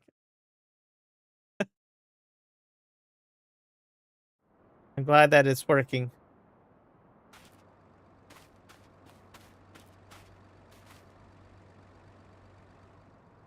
All right. Go back this way. Get back into the tractor.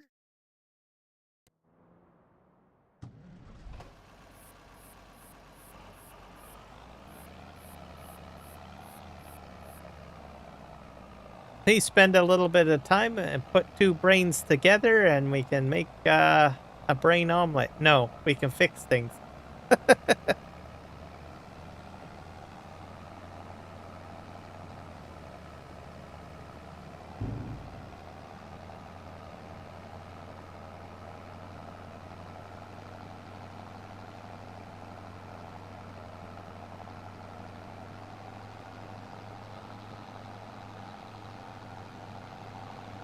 More roast.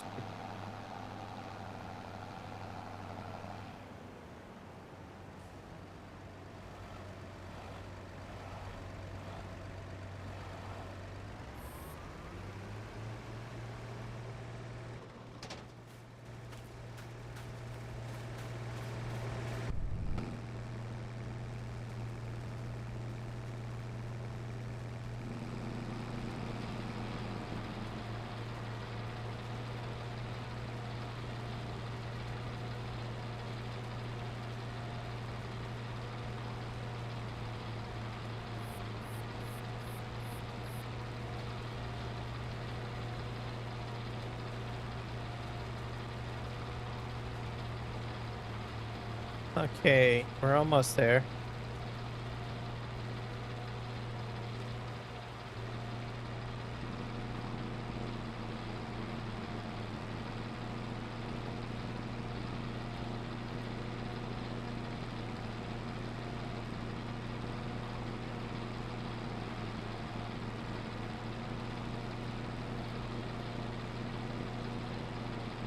Once I get the fields done, I think I might sleep trigger.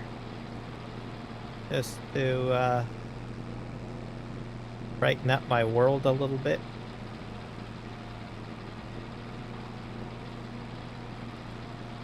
Pretty dark.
I'm almost done.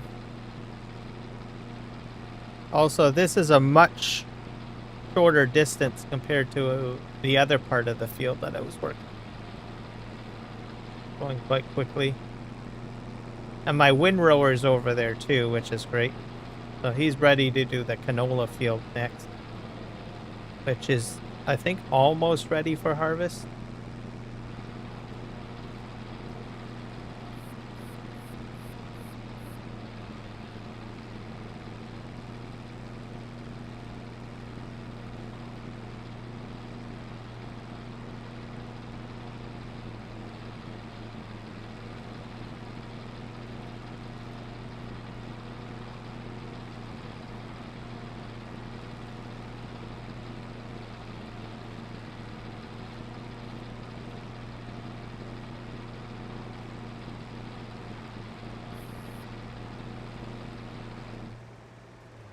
Oh, we're full again.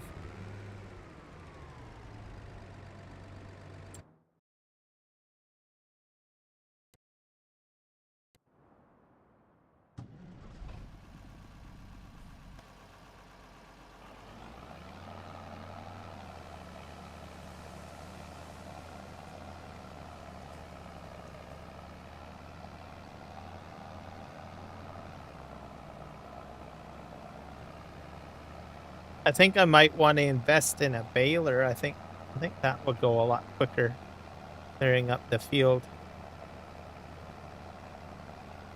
Have to consider that. Especially these large fields. So this is like the second largest field, I think.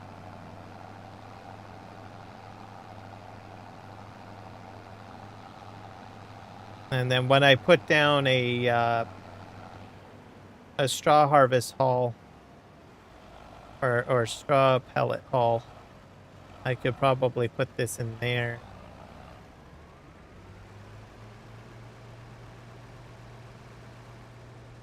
Just do bales.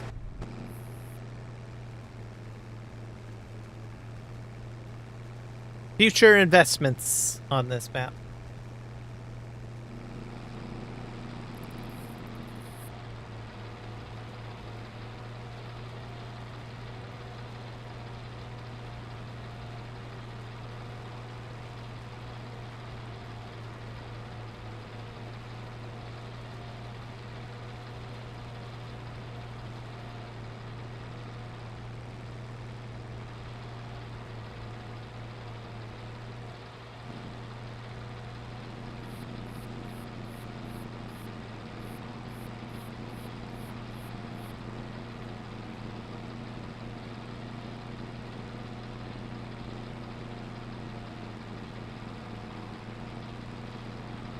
So I'm wondering if we're going to get pumps and hoses. I know people speculated that. I know DJ thinks that it'll be pumps and hoses. That's on the theme DB. I'm hoping so. I'm still going to try out that one mod that's currently, like, we've got two other mods that are already out that are hose related. Especially the one that I tried out like last week. There's another update for that, by the way, out, which I mentioned. So I don't know. I think probably tomorrow's live stream, I'll probably flip-flop between like an older version and the newer version. See what happens.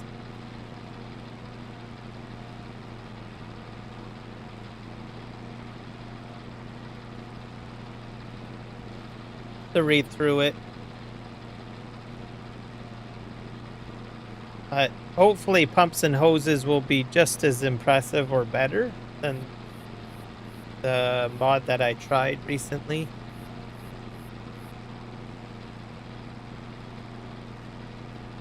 Not sure if there's any new features being added in or if it's just being brought over from 22.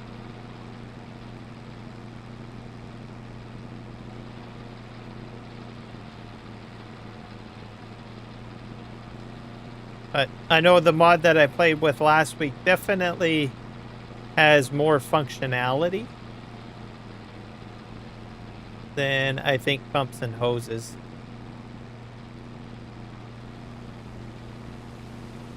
I have to give that modder, Oscar, I think is his name. I give him credit for the amount of work he's done into his mod.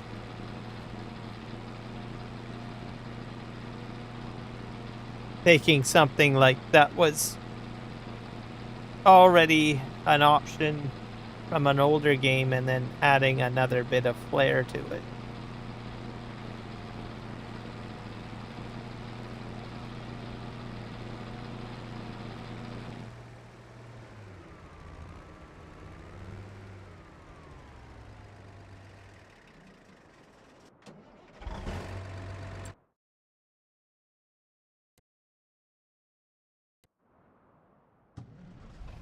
We're in.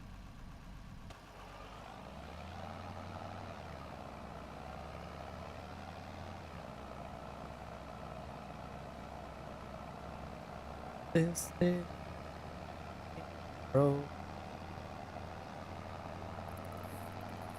2.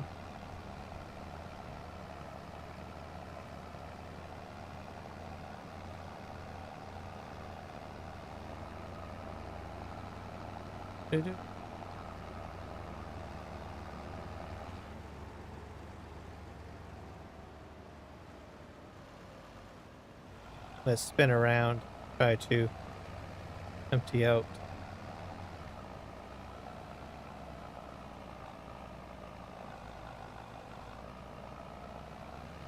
Man.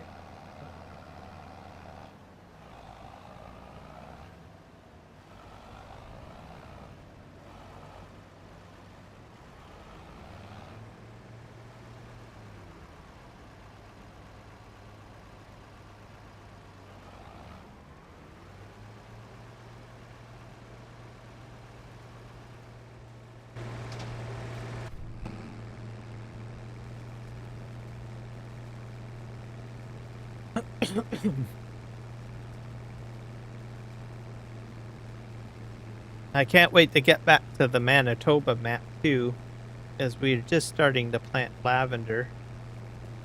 Got that going. I finally got all the straw work done on that map.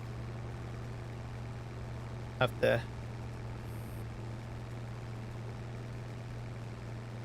get the lavender planted. Problem on that map is I'm very poor. I have a feeling I will be doing contract work, I think.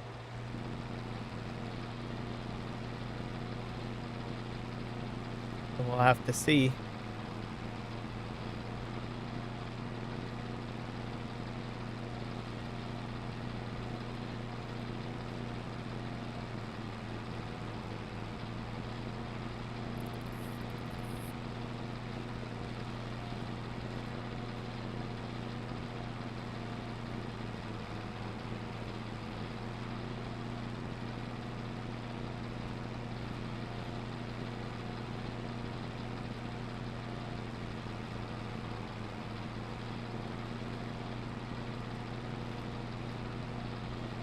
Yeah, there's a higher yield of straw here, I think.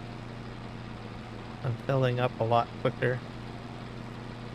And the mounds are larger.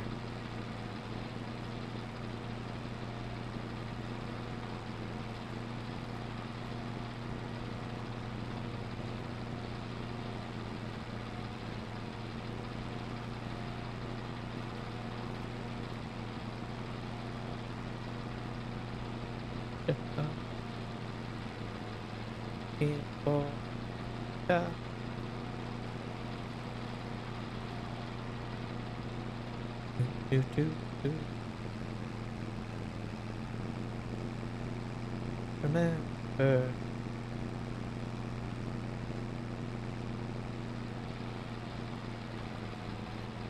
No, no.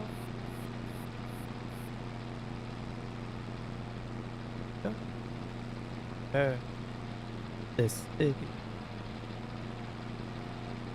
city on rock and roll.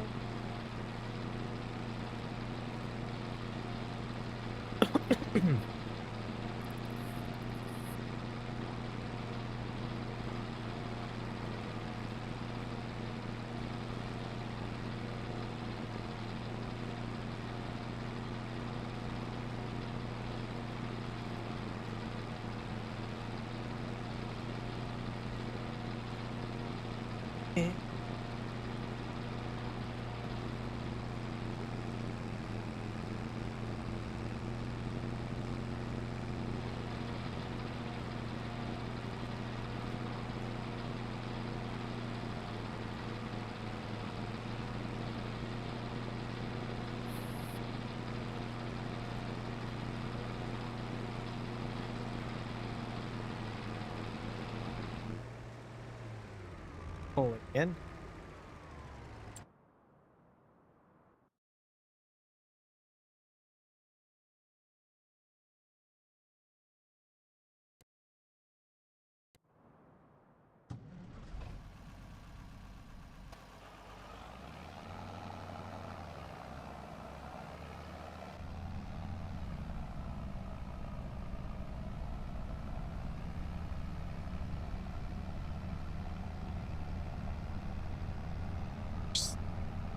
To the other side.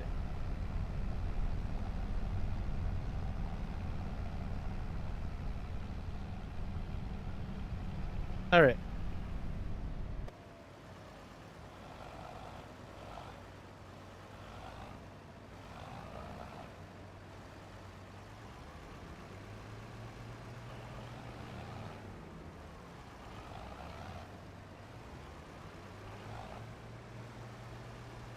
Empty.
Hello, Second Chance Gaming. Welcome in. How are you doing today?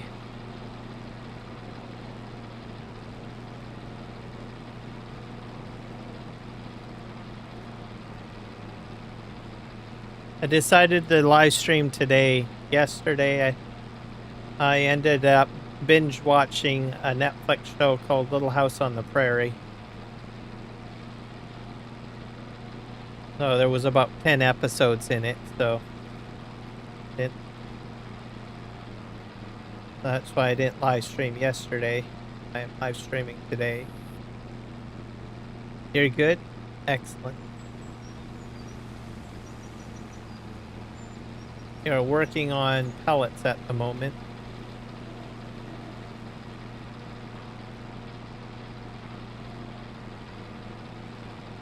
I got my test live stream again tomorrow.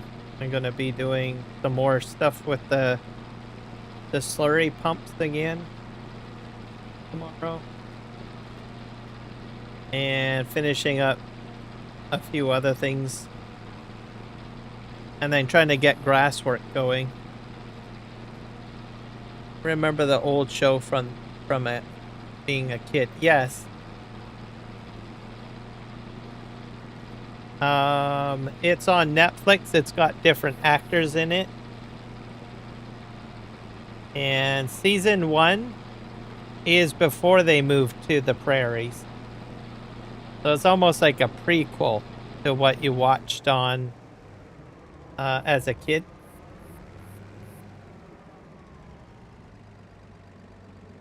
So that's about all that I will say.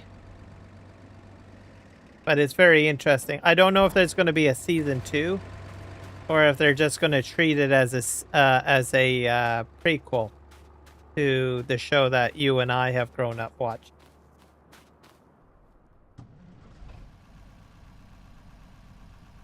At first, I thought it was all a remake. It could be a remake, but we'll just have to wait and see. Yeah. So I enjoyed it. I just watched one episode. I was like, oh, I like this. And then I kept on watching and watching and watching.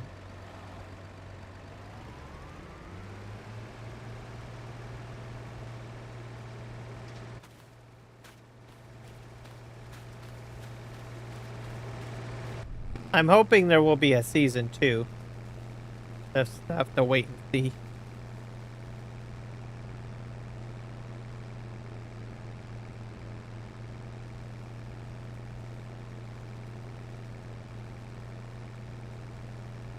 It had a little bit of like a Yellowstone feel, like I think 1881 or whatever it was. But not as dark. It's like a little bit, it's lighthearted.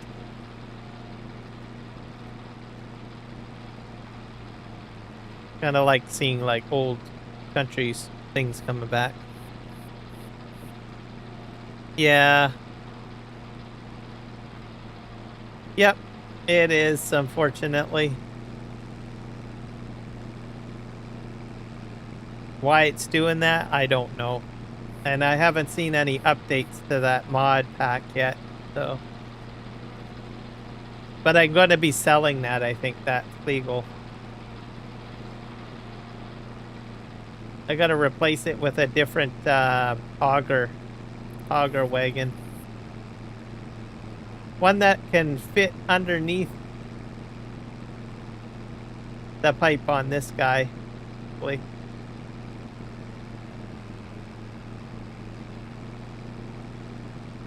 That one holds about, I think, about 50 liters of product. It's a bit short, too, so it fits underneath the lip perfectly, but I don't know if I can find another auger. So I'll take a look. Probably something else I'll look into tomorrow during my live stream.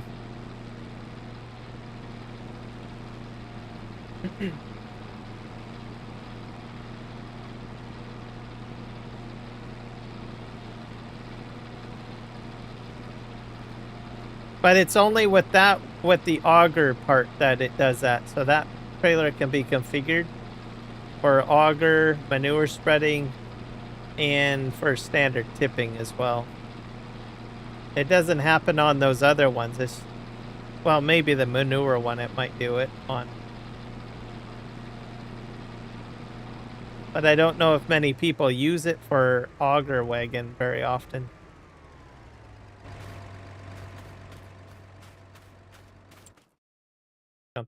This.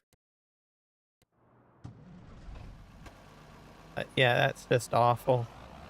I have to go empty this out.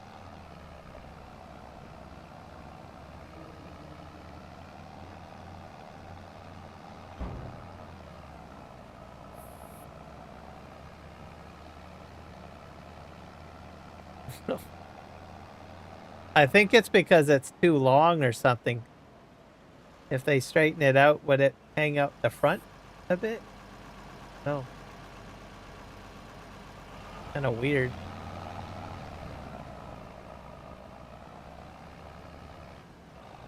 Just didn't do a very good job with the fill plane.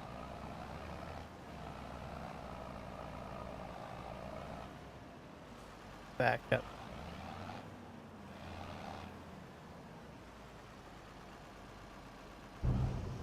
Hopefully that'll go in. Please go in. Yep. Yep. Like I got a truckload of it. I'm probably not going to get this fully emptied.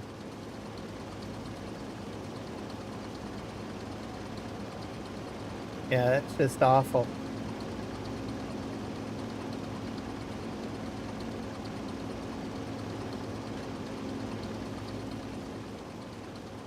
It's because it has something to do with the front of this, I think. Weird. Very weird. Gotta go take the truckload down to top. Oh.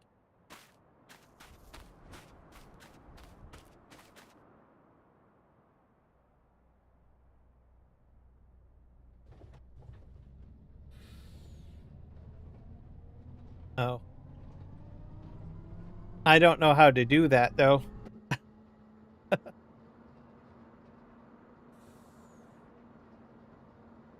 It needs fixing, that's all I know. I don't know which mod it is. Okay.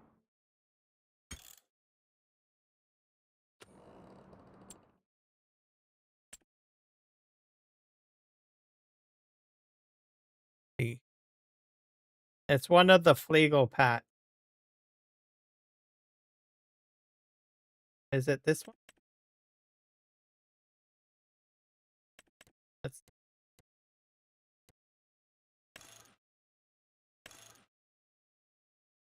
Auger Wagon. Yeah, I think it's this one.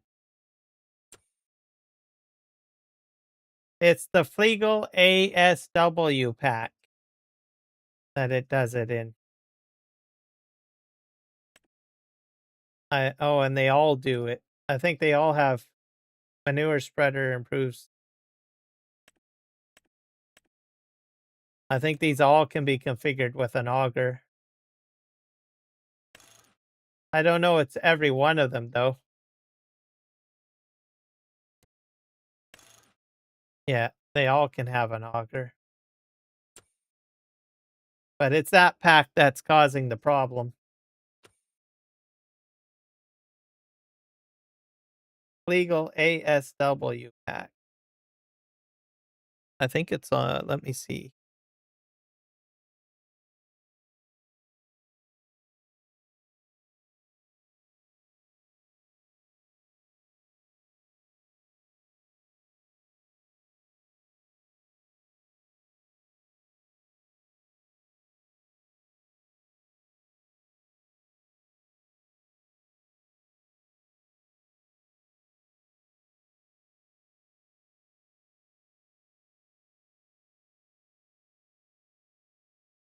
Yep, definitely that one.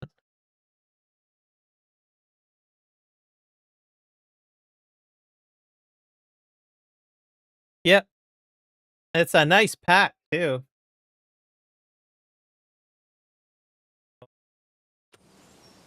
I don't know.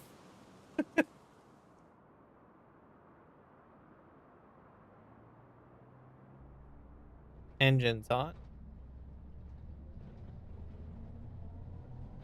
And I don't know if it happens with, I think it happens with more than one fill type too, I believe.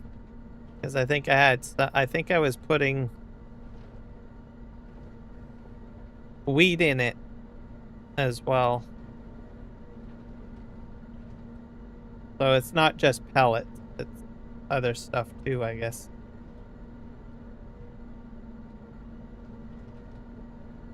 I don't know if the modder even knows that it's an issue. So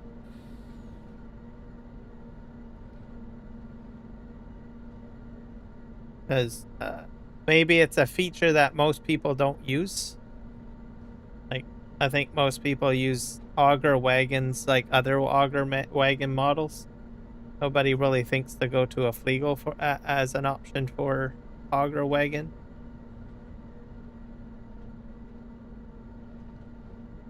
That's the funny thing about mods. You know, mods get put up on the mod hub and they may have some extra features, right? But the modder won't know if there is an issue with it because people that play the game may have the mod, but they don't use it for that specific purpose, right? Not sure if that makes sense.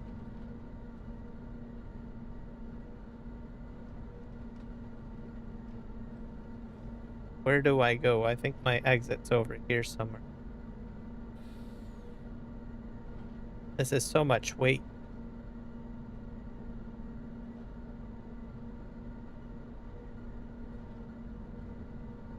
I have an exit down here somewhere.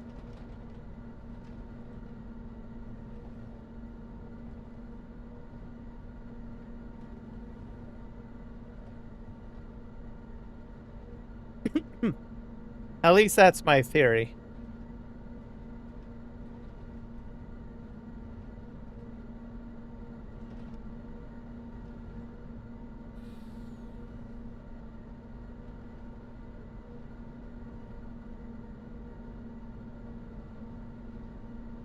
Okay, I think I can go out this gate area here. Hopefully I have a wide enough turn.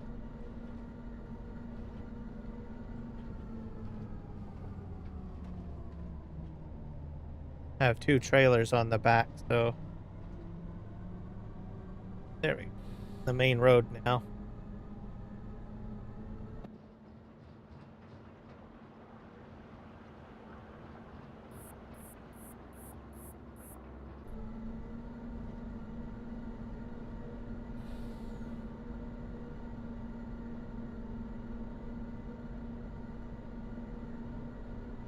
Get ourselves downtown.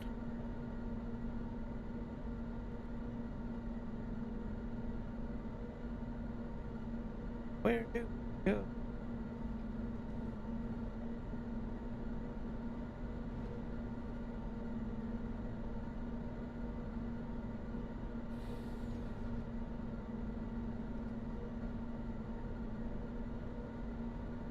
This side of the field's done. That train is just a really motoring, doing 60 kilometers per hour. 62. I think I'm just catching up. No, it's still going a bit faster. Yeah. I'm at 64. I think just a motoring. 66.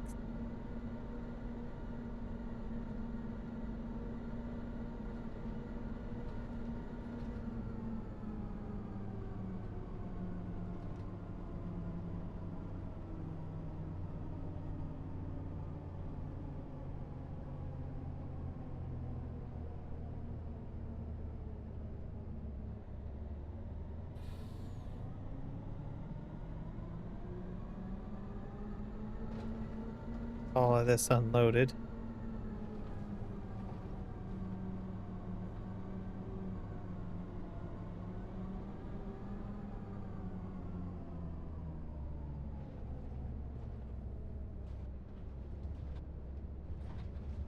All right. Pellets. You're coming out.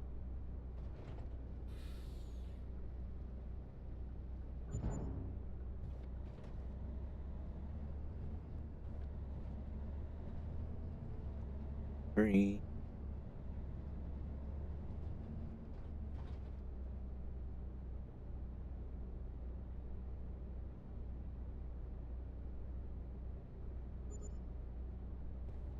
Right, we're almost up to 300K, which is good. Got a lot of expensive stuff to buy.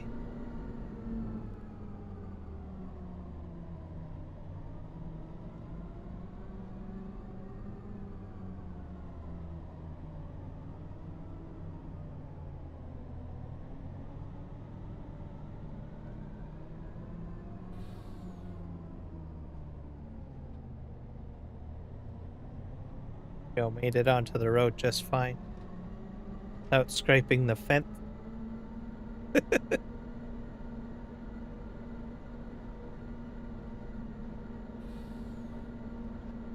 There.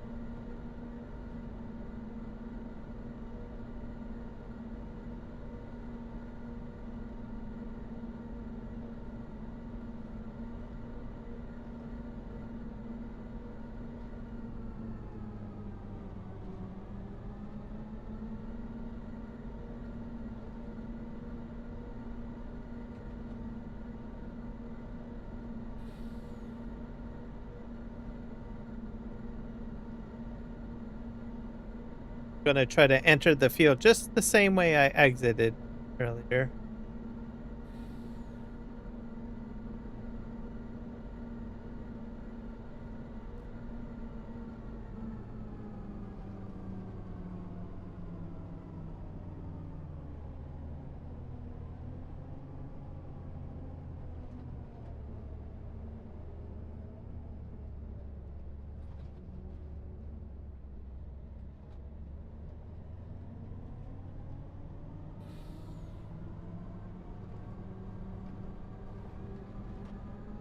Yep. I got a bit of crop damage, but what it is what it is. I guess.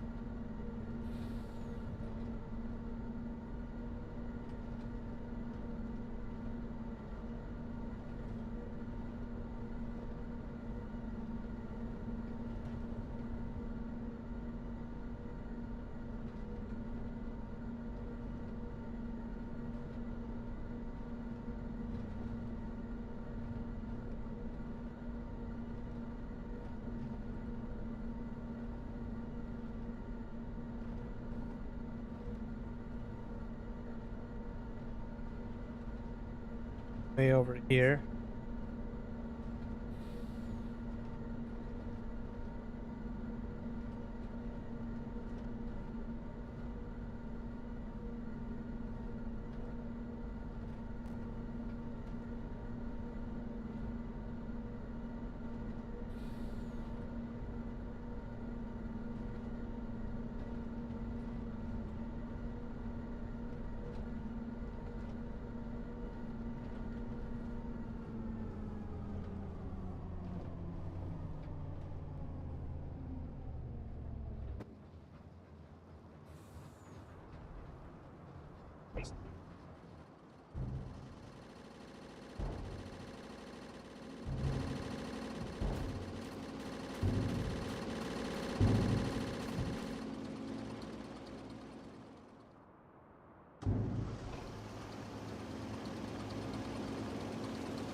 Pushing it out.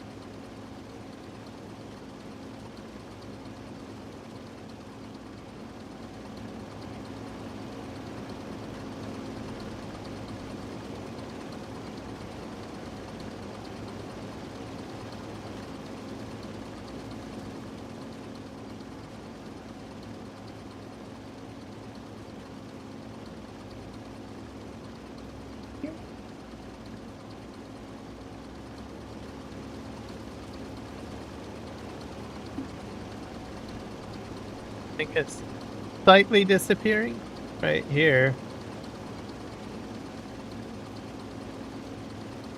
I think it has something to do with that, like that pusher plate, the black part. Maybe, I don't know.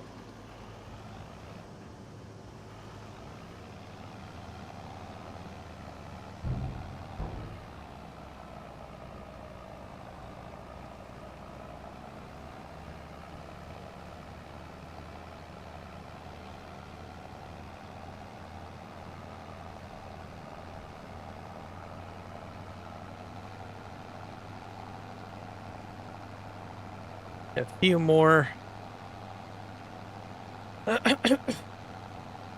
more things to do.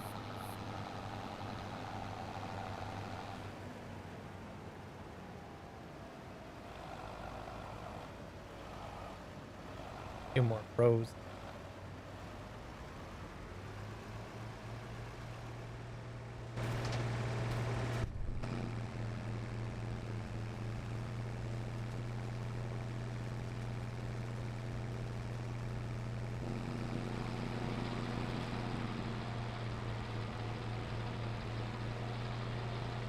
Hopefully I can get the rest done without having to refill on water molasses, but I don't know.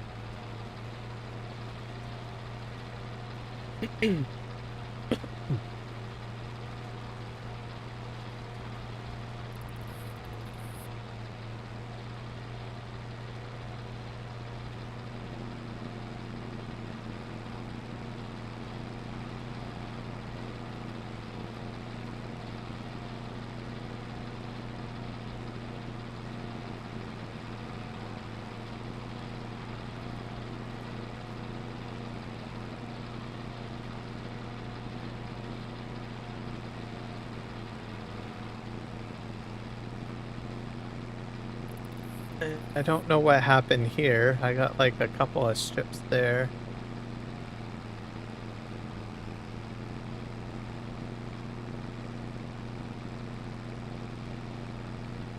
Don't know. Weird. I wonder what they will add in the next farming simulator. Yeah, I don't know. I'm hoping we get at least one more season. Like a season 3. So usually we get like 2 seasons. So season 1 pass and season 2 pass and then the next game. I'm hoping we'll get like a 3rd season.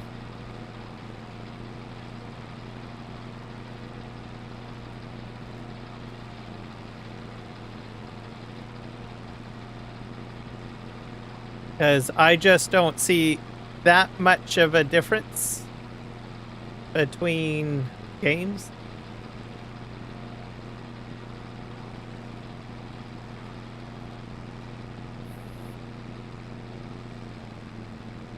And then the other thing that I don't like is they usually have a different Giants engine and a different or an update to the engine and the editor, and it usually takes, I think, modders a bit of time to,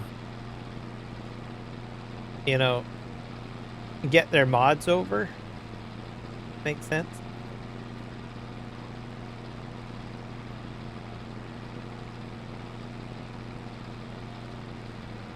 So it's going to be like, so we're probably going to see what, another game in, what'd you say, probably next year? Because we've got season 1 and season 2 already done, right? So probably next,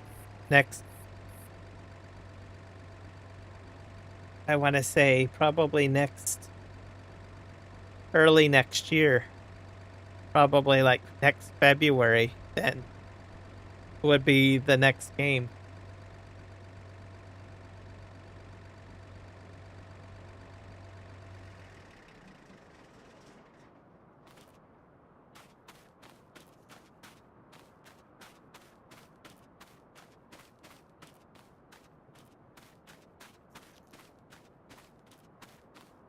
That's a tall order to ask from Giants. I don't know. Next November 2027. Okay, so we'll still have a season 3 then, right? That would be fine. I'd be okay with that.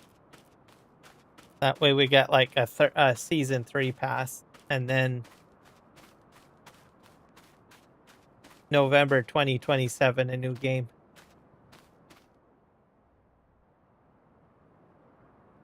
I would be okay with that.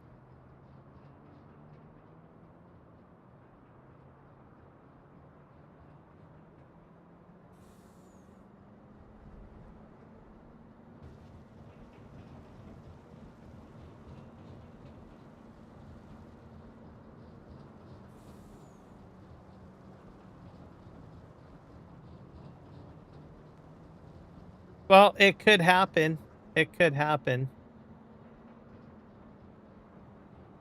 Because they're already like working on, like we've already got land deformation, right? So giving them at least another year to build the next game, because that would mean a massive change to the gaming engine, right?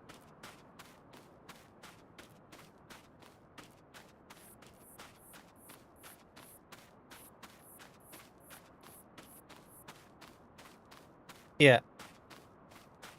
So I'll be happy with that.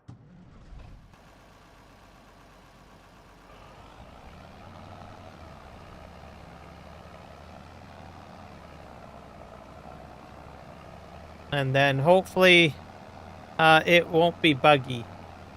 That's my only other concern. There's probably always going to be some sort of bug.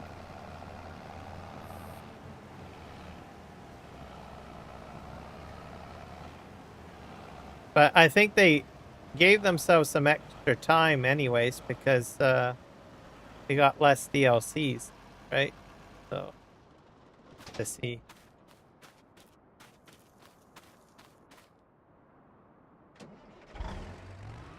Whoop. Oh, crap. I didn't mean to do that.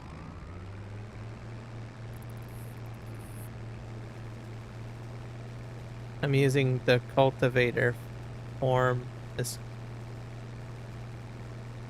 for this guy Pat for the first time, and I love it.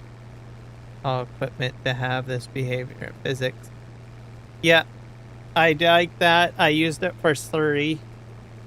Tomorrow I'm going to be testing seeding, I hope. Oh my gosh, we got all sorts of people coming in here. Someone gave me a follow or a subscription. Dyna429, thank you for the follow on Twitch. And we've got Jody on Twitch. Hello. There we go.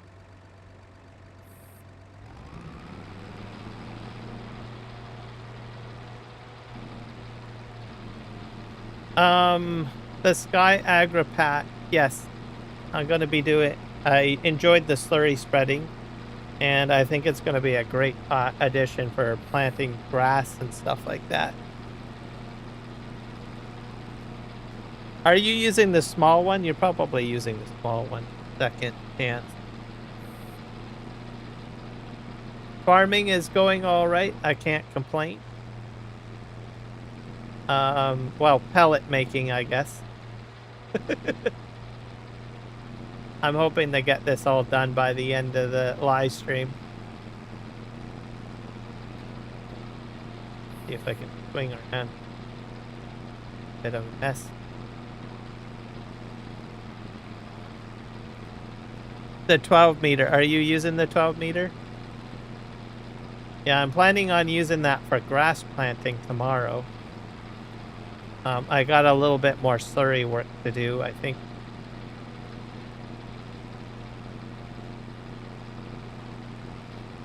Oh, that'll be on my test stream for tomorrow, I guess. Let's see. And I'm using the what is it, the new mod that came out? What was it today? That allows you to get the mulching bonus. I've got that too on the map, and this map as well. So I'm going to be using that. Do I have Discord? Yes, I do.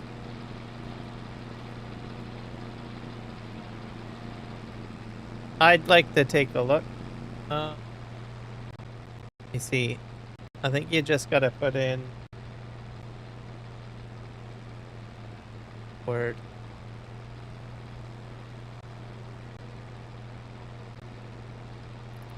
I think that command works still.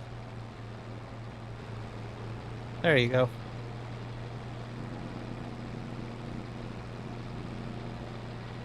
That's to my channel, but if you join the channel, obviously I'm in there as a moderator, so you can private message me or DM me, whatever you want to call it.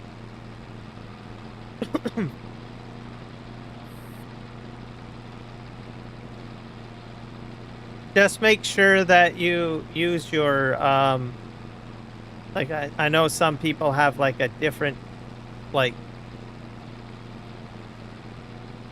whatever you call it nickname on Discord compared to what they use as their YouTube name. Just make sure you just say who you are so I know. I don't usually, unless I know the person and they clearly outline who they are, I won't reply back, because I usually get like a whole whack of people that are trying to sell me like packs for streaming and stuff like that, and I'm like, no, I just am buying any logos or graphics or anything like that. Get a lot of DMs of that. So unless you identify who you are, if your name is different, of course. You're playing on your PC tonight, Jody? Fantastic. What are you doing anyways? As a task. Are you doing contracts still?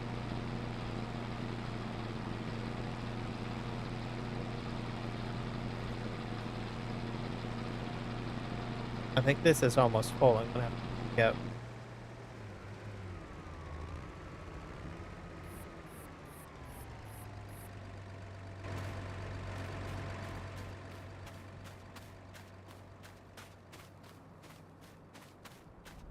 Fixing to do some contract.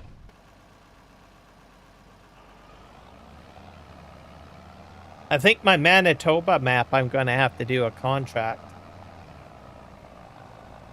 I'm going to have to break in and just do a contract, I think, when I get on that map. I'm running low on funds. Western Australia, this map, I don't have to do a contract. I somehow have figured out how to somehow make enough money with what I got to keep me afloat, but so I don't have to do contract for it. But that Manitoba map, I got nothing for a setup for equipment, so I have a feeling to be doing a contract on.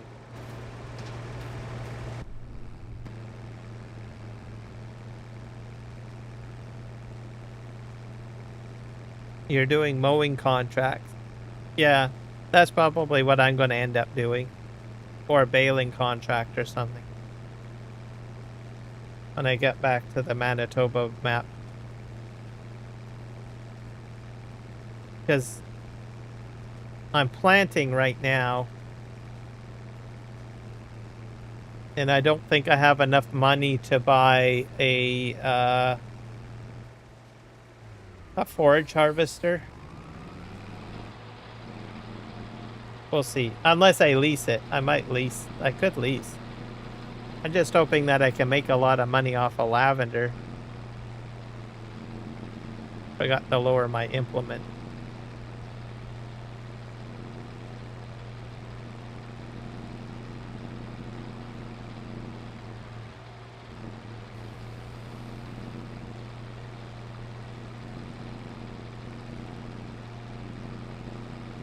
Go this way.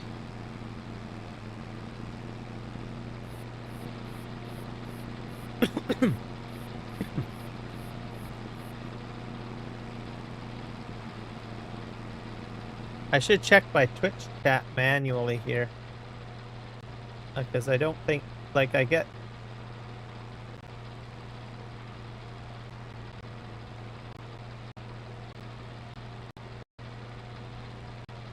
Yeah, I don't think any of my comments are going out manually. I'll have to fix that. I wonder why that's not doing it. Just double check something. To do integration services platform. I'm not sure if I have the ability to videos, first word, present viewers.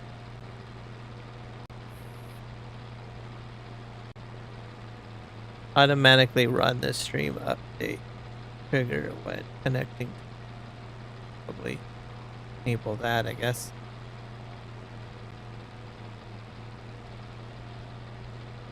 I wonder if it's a setting. I'm gonna hit save here. The configurations here.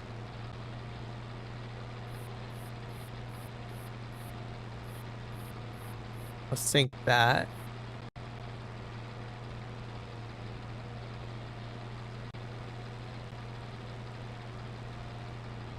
Platform. Oh, that might be the problem here. There. Use Twitch bot.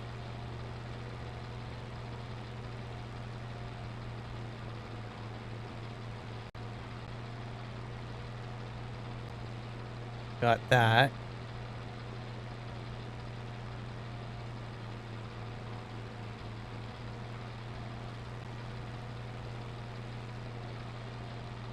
Let's think.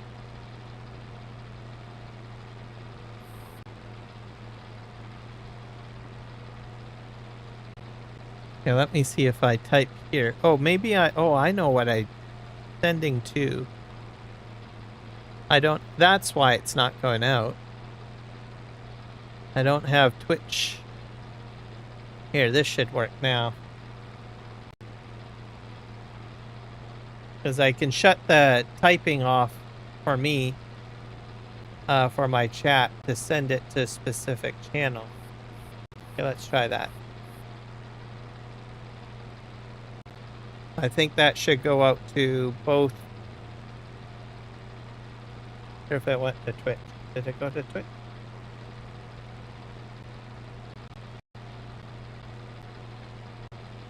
The command didn't go out. I'll have to fix that. That's another thing.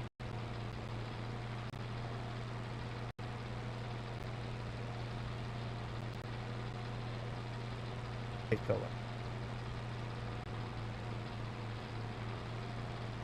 Commands.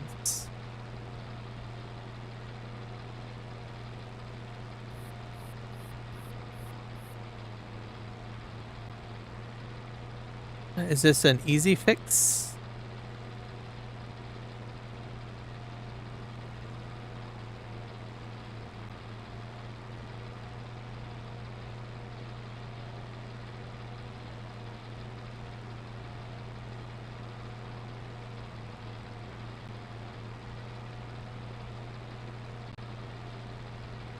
I think it's an action, actually. Action.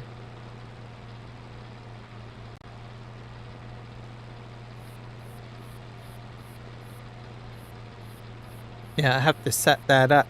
All right. Oh, my bad. Can I set it up real quick?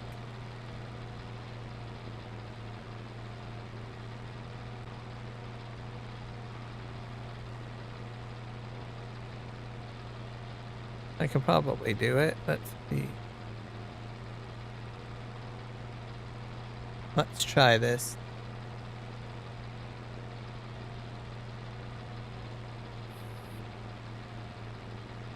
This would be a sub action. Add. Setting up a bot thing here. Give me a moment.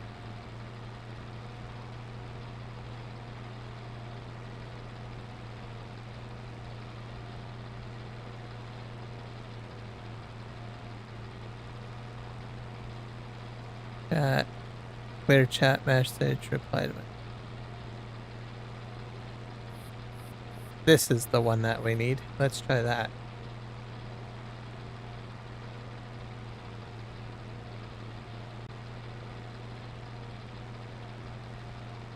Okay, let's try it one more time. Oh, and I have to hit save. I don't know if it'll work, but we'll see.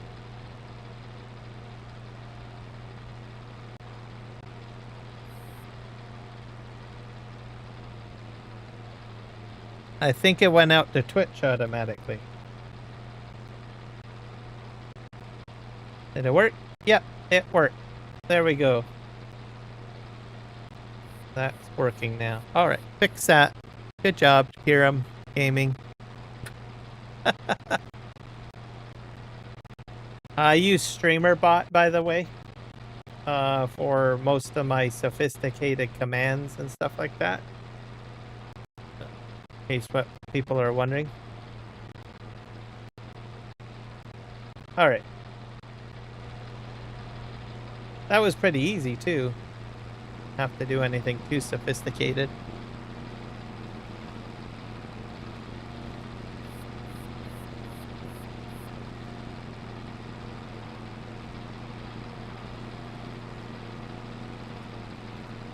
In my Discord? Okay. I will check it out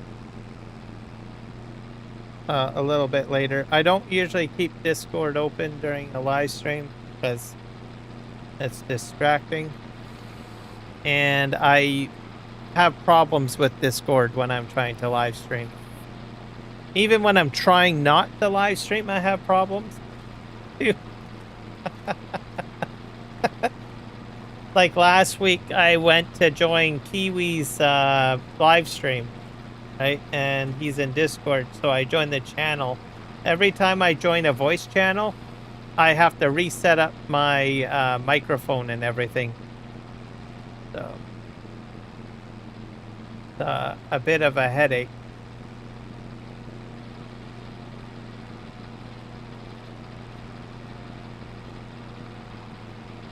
I don't really quite understand why it does that either. Doesn't make sense. So, but I don't use my main microphone for Discord. I have a microphone on my headset, So normally, if I'm going to use Discord for voice chat, I'll usually use the microphone on the headset as opposed to my Elgato one. But for some reason, what was odd was it wouldn't even register the JBL headset as having a microphone, which is very peculiar. It hurts the brain trying to figure out why.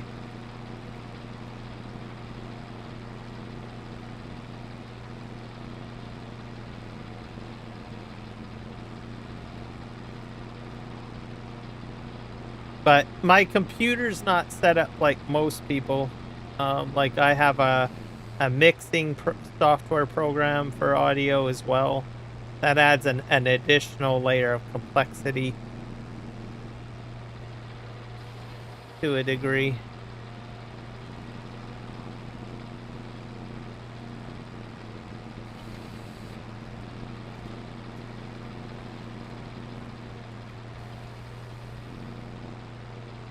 There's a lot of benefits to having mixing software available because, like, if I, for instance, want to live stream, usually I live stream and I've got music and I've got one.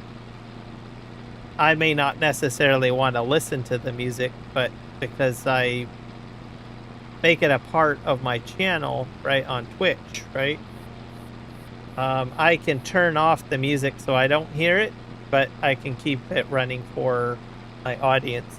And I can do that for my video game too, like if I don't want to listen to this tractor, right? I can turn off the audio for myself and just keep the audio going for my audience. So I have a lot of flexibility to do things with the audio. I have a mixing software program at my disposal. I'm gonna do all sorts of crazy things.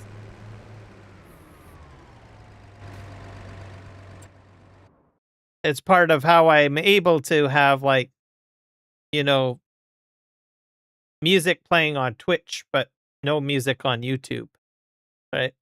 All sorts of crazy things going.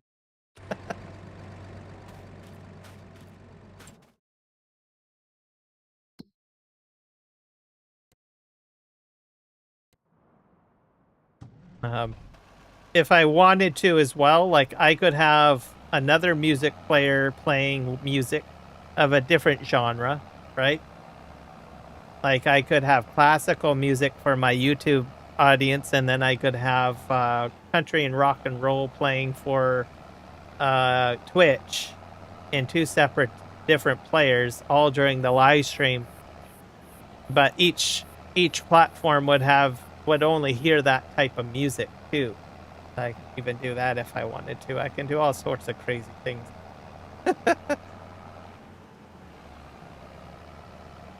Without the mixer program,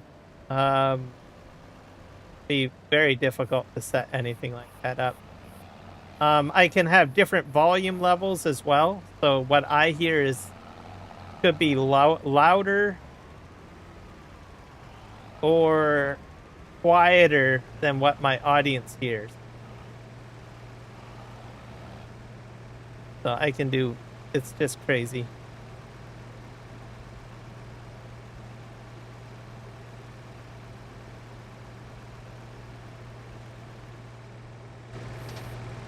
That I don't do. I just don't do that. I would probably recommend watching a YouTube channel. The reason why I don't do it is because every time there is a new update of OBS, it changes everything. The people that do content creation for just OBS alone gets a lot of viewers because every update there's a new video out.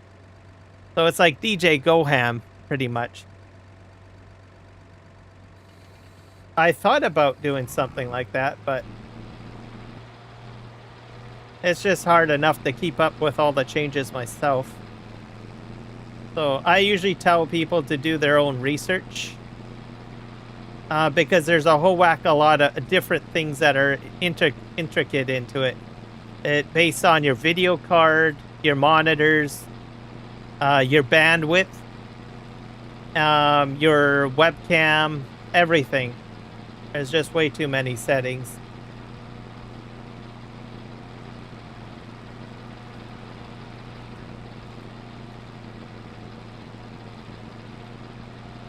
So I recommend do research, go look for a YouTube video and find one that matches specifically your setup and what you're trying to do. Multiple platforms too, that adds another complexity on it.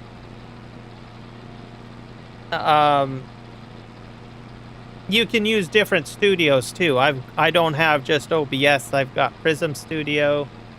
I've got a couple of other Meld Studio as well. So you might even decide to go with a different studio program altogether as well.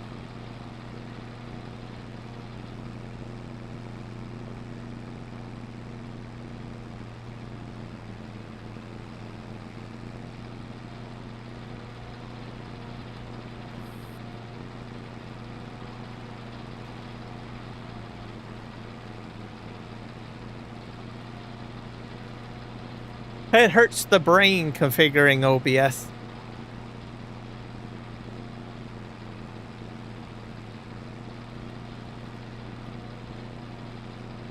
But if you want something that's groundbreaking, right, and new, you might want to try Meld Studio. I played with that a little bit. It gets you up and running. What I like about it is it has like AI built into it. You might find that interesting. So you can basically, what you do is when you're live streaming, you can type in a prompt and say, I want an overlay or I want a widget, and it'll build it right during the live stream and plug it right into it. So you could, let's say you said, oh, well, it's my birthday today, right? I could say, well, please create a birthday alert for Second Life, or sorry, Second Chance Aiming. And it'll build it within about 5 minutes or something, or less, probably 1 or 2 minutes. And then poof, just put it right there on the screen. That one I find interesting.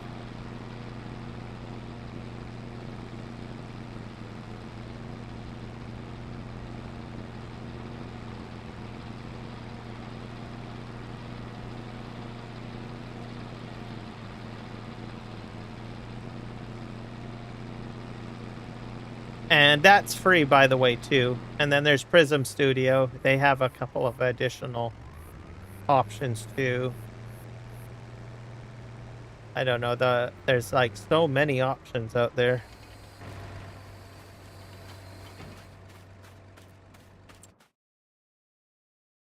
I probably don't do as much research as I used to. Do all of that. I used to do a lot of research.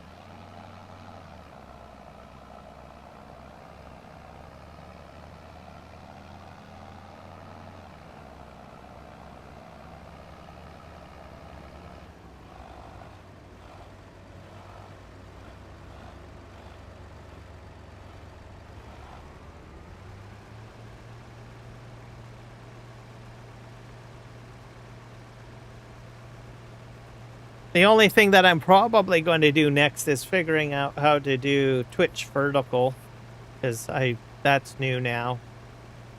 Figure that out. Everybody's doing vertical live streams these days.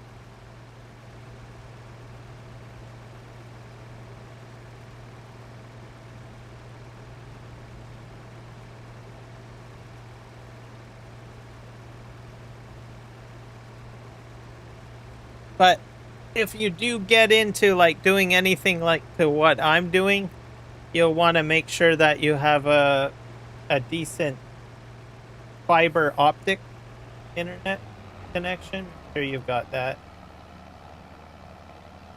So don't cheap out on your internet.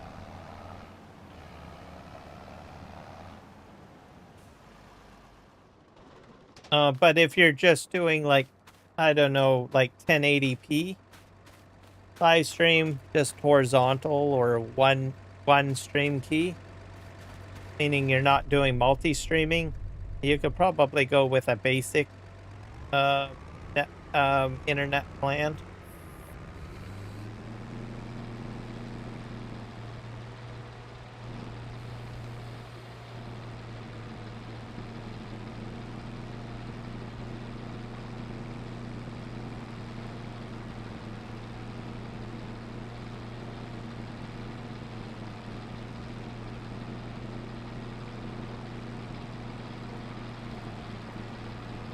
So,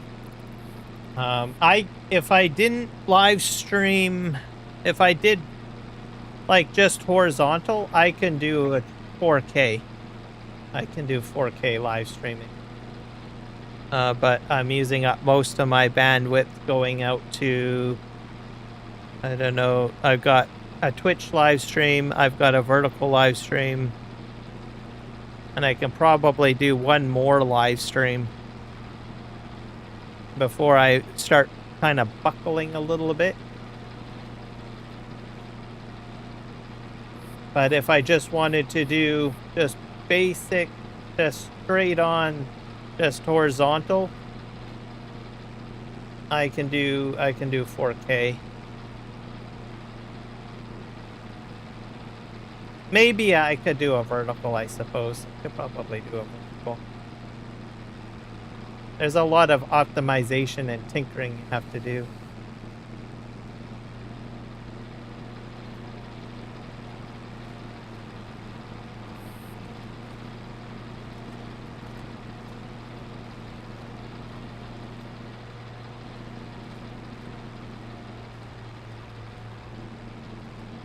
Oh. It's not so much what you have for technology, it's more or less what you're trying, who your audience is. So like if you have like if you're looking to, you know, get people that watch live streams more on TV, you probably push to 4K, right? But if you're pushing to like a computer or something, like if you want audience members that are more watching their live streams from like a console, from phone or from PC, you could probably get away with 1440p because you really don't notice much of a difference. I suppose on a 4K monitor, I don't know how many gamers actually have 4K monitors out there.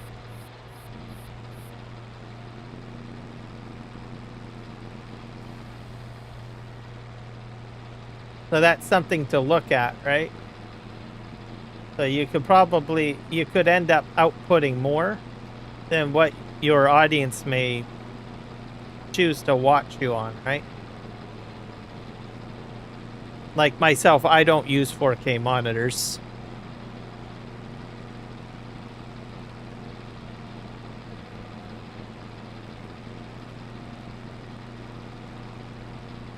But you can always poll your audience and say, well, how many people have a 4K monitor or a 4K or watch 4K TV, right? Or would you prefer to use your 4K TV to watch my live stream, right? And then you can determine whether or not it would be feasible to output at 4K or not. Because if you don't have a lot of people that are interested in using that technology, or they just don't have it, right? Then you're just wasting excess CPU resources that you could be using for something else, right? So it's not necessarily what you have, it's more or less what your audience has, right? So that comes into play, you know, how many people can afford 4K technology for their setup, right? So that's something to think about, right?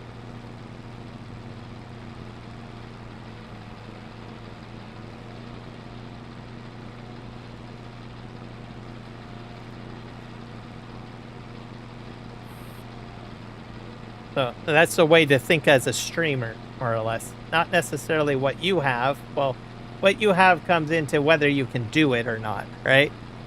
It's more or less focusing on what your audience is capable of viewing your live stream as, right?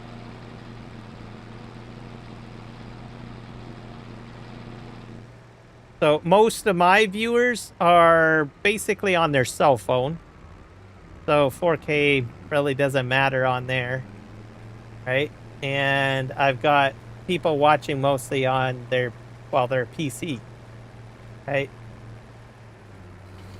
Now, some people might have a 4K monitor, but I'm not betting many people will have a 4K monitor, technology-wise.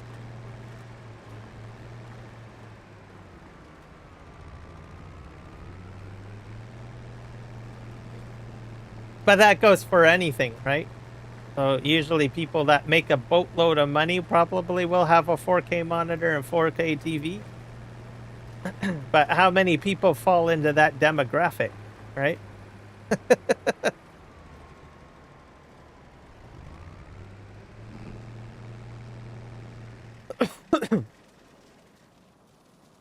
My iPad will crash if I try and watch 4K on it. Yep, exactly, like what Joel just said.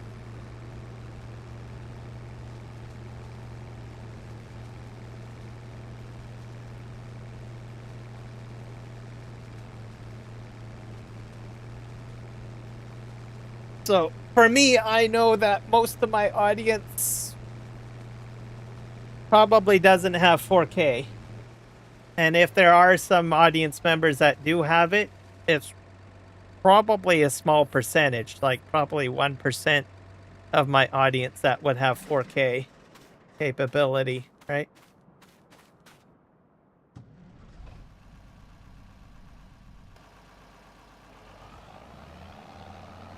So instead of putting all my system resources into 4K, it gives me the ability to dump those resources into other features during my live stream, right? I can put that because if you do 4K, you're pumping out more bits per second over your internet connection. So instead of pumping out that much resource network bandwidth on that, I can pump it into other things like Twitch and Kick, or I can do vertical and horizontal live streams, right? Or I can, well, look into doing Twitch vertical as well. So. And then what you're displaying on your screen too, right, also impacts how much information you're pumping out too, right? So my background is a video, right? Every little bit of assets that you see on there is a even more bandwidth that you're chewing up. So if you have a static image, it's probably less. So like if you use an image background as opposed to a video background.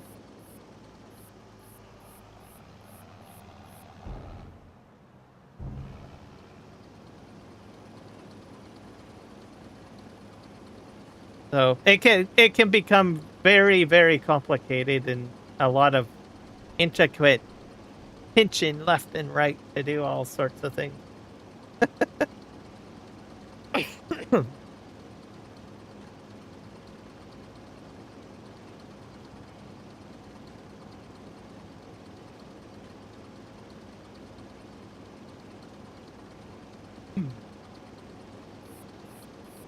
And then the other factor is the type of game that you're playing too, right?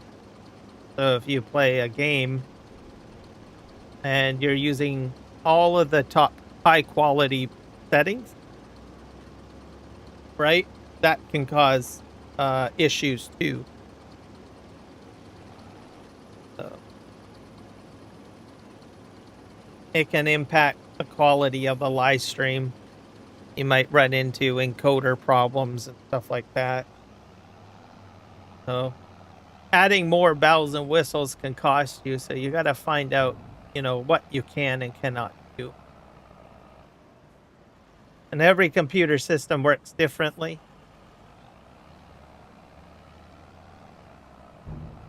And each streaming setup is all different too, right? So what I'm doing on my system is completely different than Kiwi or Argsy Gaming or Farm Sim Guy, based on our rigs and what we're trying to put out on our live streams, right?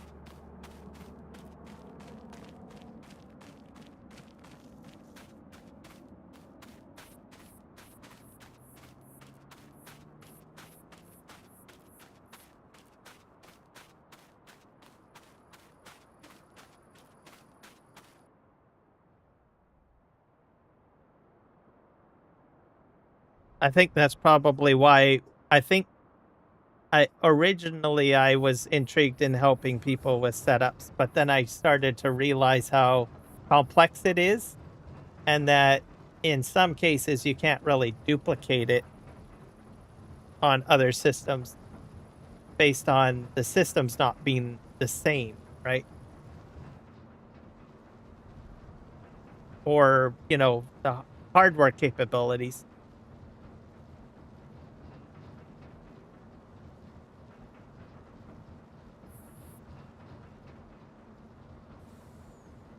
But I think most people can do a basic stream, which is just dumping the game onto the screen. Most people can do that.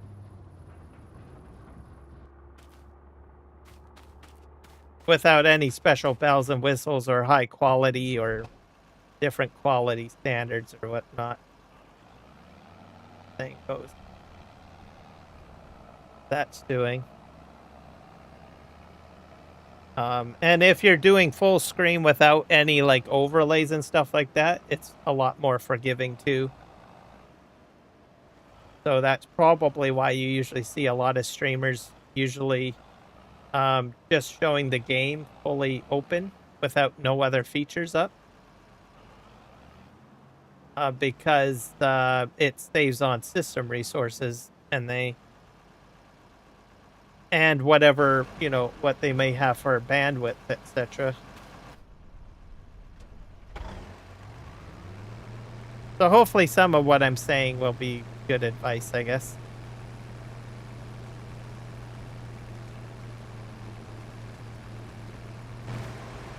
Or give you a bit of a perspective. And then, like I said, when you get into doing live streaming, everything change. Like every time an update comes out, it's going to change something. So you're going to have to relearn every time, almost. Right? Sometimes you get into a pattern of what to look for and stuff like that. I think when you first start live streaming, it's a little complicated because you're learning so much in the initial beginning. And then whenever an update comes out, you're like, oh crap, what broke now? And sometimes you don't even have a choice in the matter. If you don't update, then something looks crappy with your live stream, right? It's gotten that bad for me. So like if I don't update my Steam Deck software or the firmware or my microphone or my OBS or any of the other things that I use to live stream, I'll go live and then something's broken. Something's not working, right? The audio or something.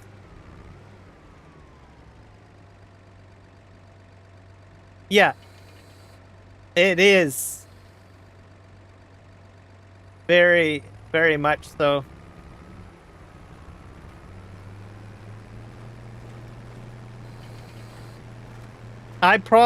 Best advice I would say is don't overcomplicate it.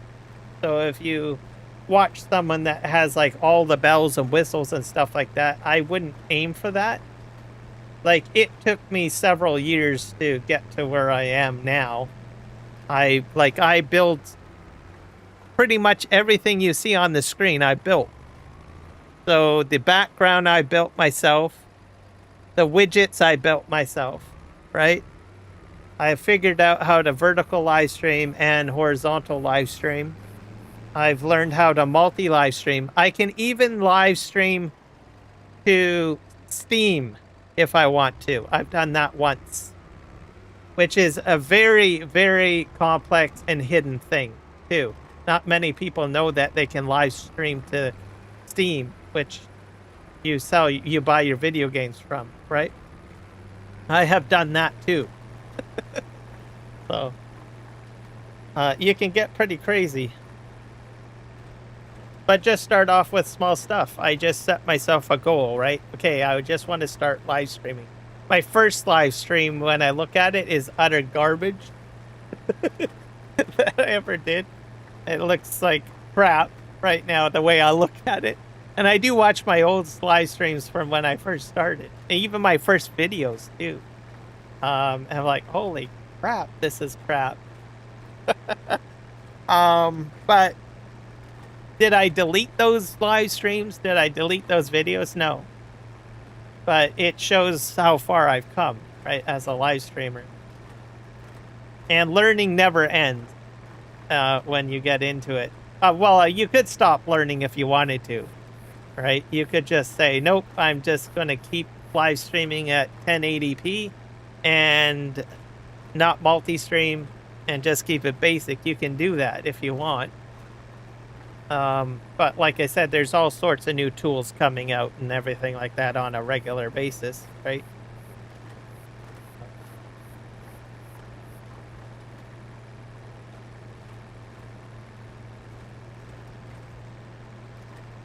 And the rules keep on changing too, because the other thing too is like the platforms that you live stream on, they're constantly coming up with new tools. They're changing the algorithms, they're changing the rules, right? Everything keeps on changing.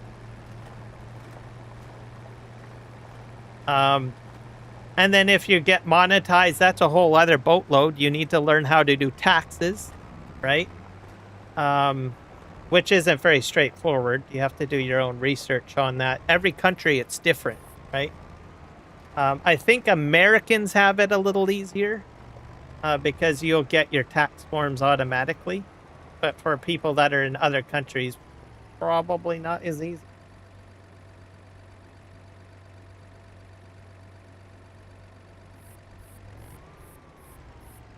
Can I fill this up? Why is it filling up? Definitely want to get an accountant, that's for sure. Or someone talk to an accountant on what you need to do for your country for taxes when you get monetized. There's that. The complexity, if you're not American, it comes down to tax treaties. So, like I know Canada, we have a tax treaty with the United States. So that means more revenue in my pocket. But not every country has a tax treaty with the United States. So you might get less money from YouTube, right? So there's all sorts of crazy things. The same thing with the other platforms too, right? All sorts of things you gotta research. And then at the same time, you know, you need to know how it's going to affect your taxes when you file too, right? So in Canada, it's considered a business, right? So I'm no longer getting taxed as an independent, like in a certain tax bracket system where, you know, I would be just an employee, right? I'm getting taxed as a business, right? So those are things to be aware of as well. That goes for Americans as well, right? You might get treated differently based on your tax codes and what they consider a YouTube channel or a content creator as.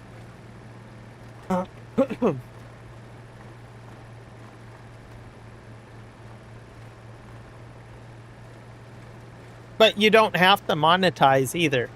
So if you want to just do it for your own personal enjoyment, you don't have to monetize.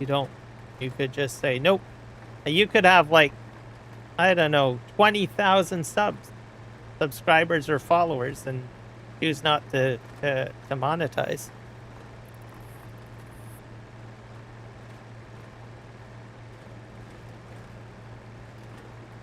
Oh, congratulations. Send it back. Oh. On Itch.io, can you thank them somehow publicly? You could probably do that. Do you have your own Facebook page? You could probably do that. Set up a Facebook page. A lot of modders have Facebook pages, by the way. Or Instagram or some way to show pictures of what they're working on. And then thank them. Like Custom Modding has one. You could do it even a Discord channel if you want. Just say, thank you for the donation.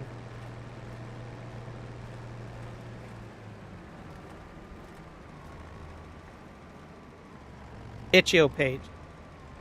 Yeah, if you can comment on Itch.io, do that. And then if you're getting into a lot of like modding, you probably might want a Facebook page too.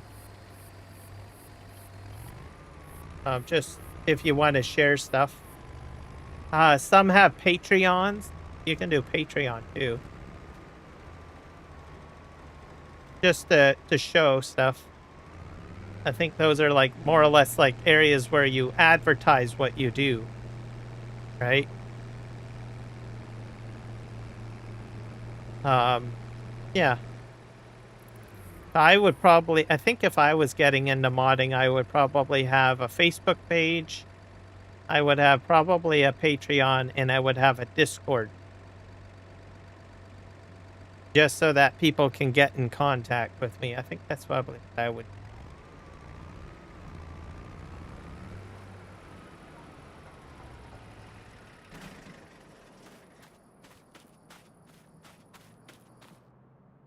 Because that's what I usually see common with, people that build mods. Welcome in, Grave Reaper.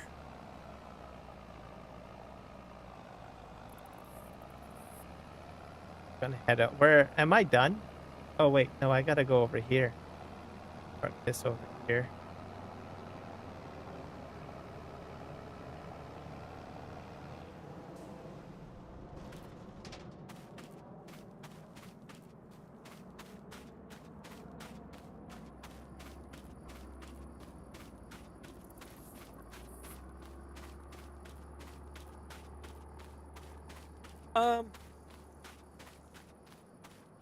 Probably. It's not something I use very often. I don't know. It's just not a tractor that I enjoy using that much. Don't know why.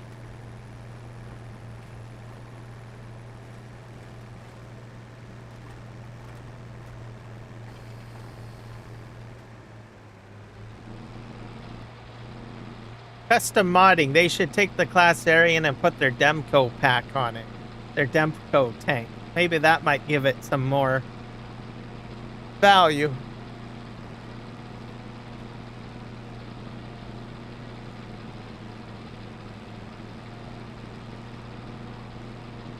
But there are modders that have put like what attachments to it or something.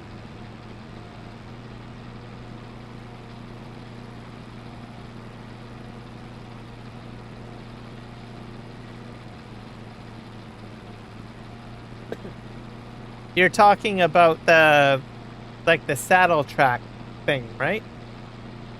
Or are you talking about a class tractor?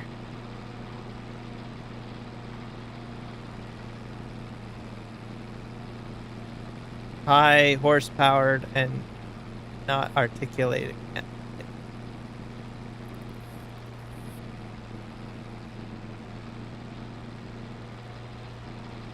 Yeah, it's just one mod that I don't use too much.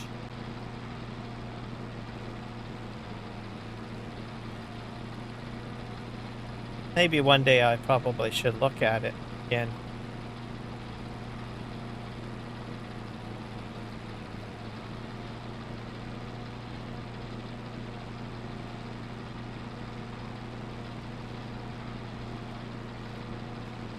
Yeah, I do as well. I forget about it.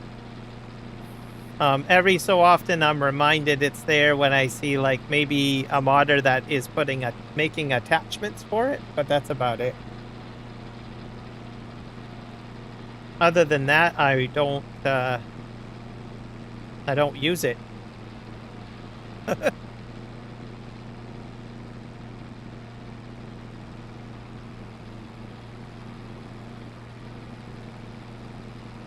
I think it's similar to like the homers, because they had the homer pack in what, Farming Simulator 19 or Farming Simulator 22, I think.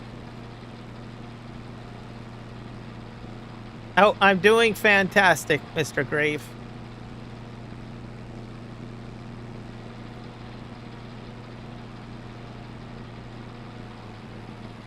But the Classarian, I don't know. It's just not one that I really think to go to.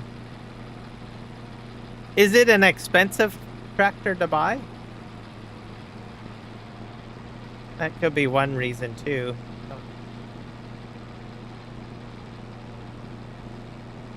And it might be limited on what you can connect to the back of it too.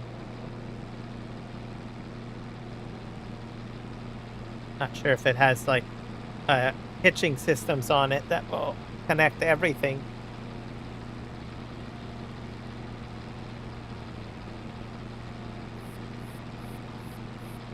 I feel bad for the Classarian now. The dark horse of Farming Simulator 25. Dun, dun, dun.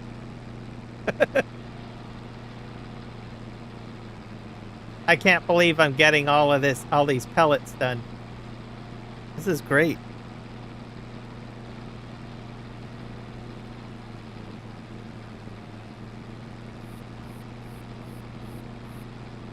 Is that the cost of it?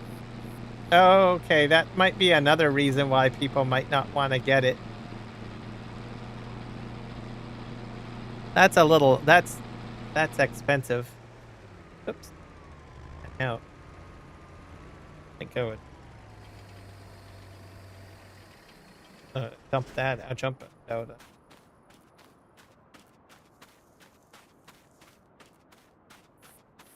It's not to say that I don't buy like expensive equipment. Like the next ad is as an example is expensive, but for me the next ad is very interesting, right?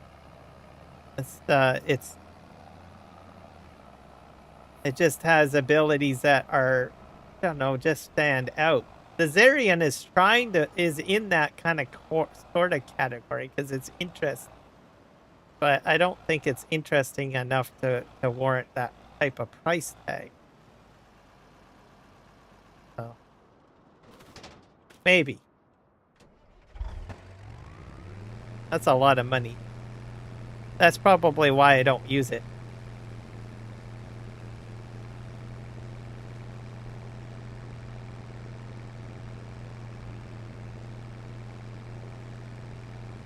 I think the last time I ever used the Zarian like a lot was probably in Farming Simulator 19.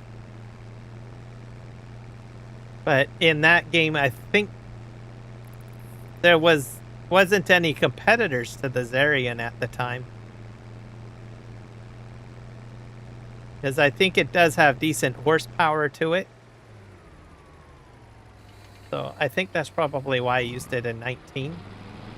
But then once we got into FS22, we had more tractors available and thing like that.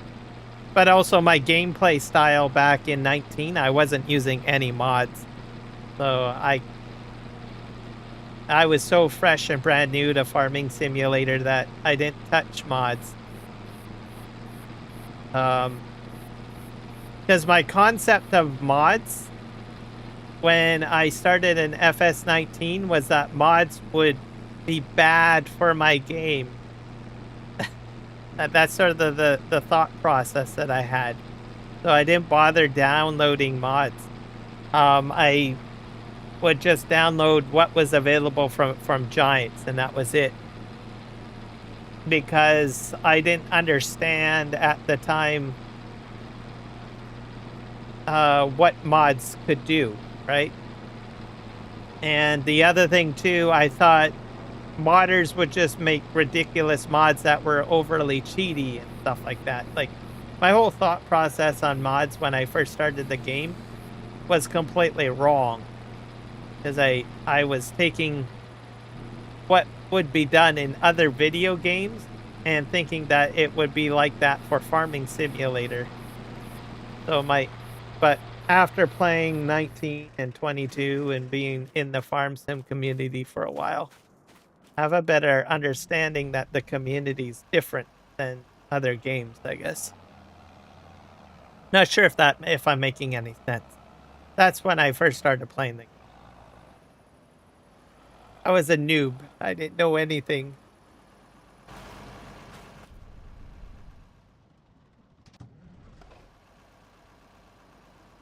But then when I started playing with like other players, because at the time I had joined RXZ Gaming's multiplayer server, and I would be out there farming with Mark Thor and Legion and a few others. There was a different crew back then, compared to who live streams or works on the multiplayer streams these days. But anyways, by playing with them, right? I kind of warmed up to mods, I guess, completely.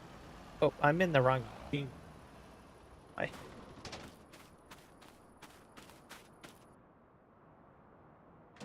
Because then you can have conversations with other players and stuff. And then I learned, I even learned how to play Farm Sim from those guys too. Because how I was playing was completely wrong. There was so much stuff that I was doing wrong in Farm Sim back then. I wasn't a live streamer at that time, by the way. So I pretty much learned Farming Simulator from, like, I would say Mark Thor and RXZ Gaming, I guess. Those are the guys that had taught me how to play Farm Sim. And Legion. Yeah, and Legion.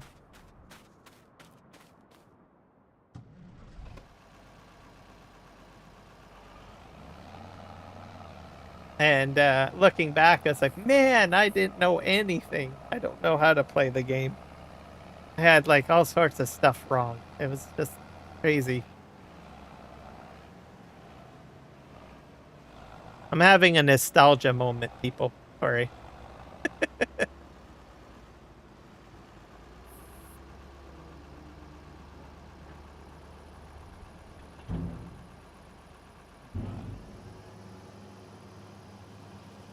And then I spilt it again. That's the other reason why I don't like this trailer either. Oh.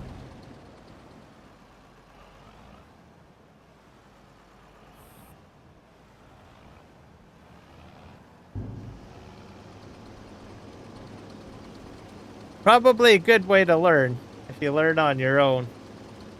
I'm just going to ground that into the ground. That's just a little bit.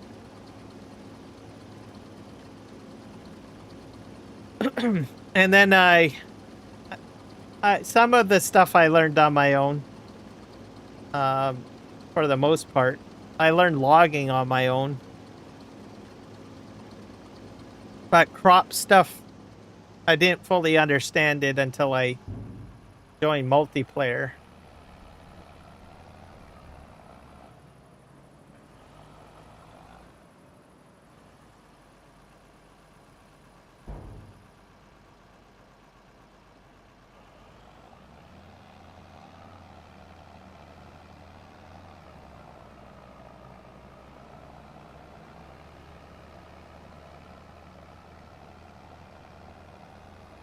All right. this way if I go. Even today, I'm still learning too. So, go figure.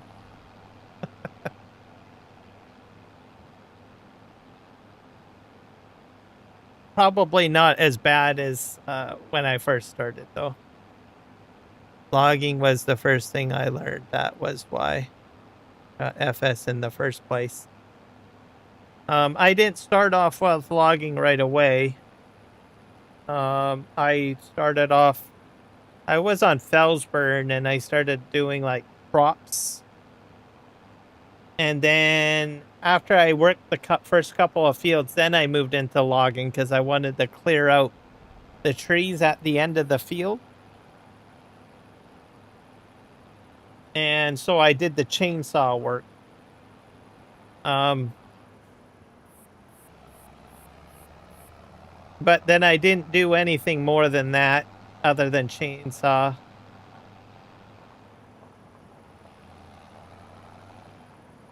Eventually, when I got a little bit richer on the farm, then I moved into like bigger equipment. Then I earned a lot more.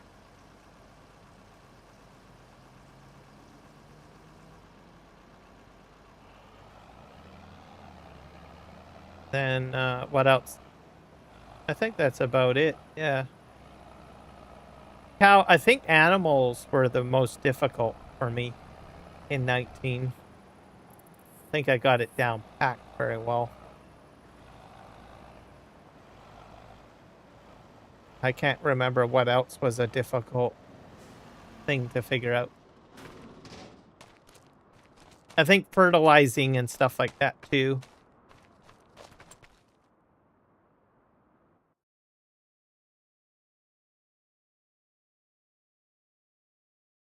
Yeah, I think we got everything out. This guy can stay. Guy is...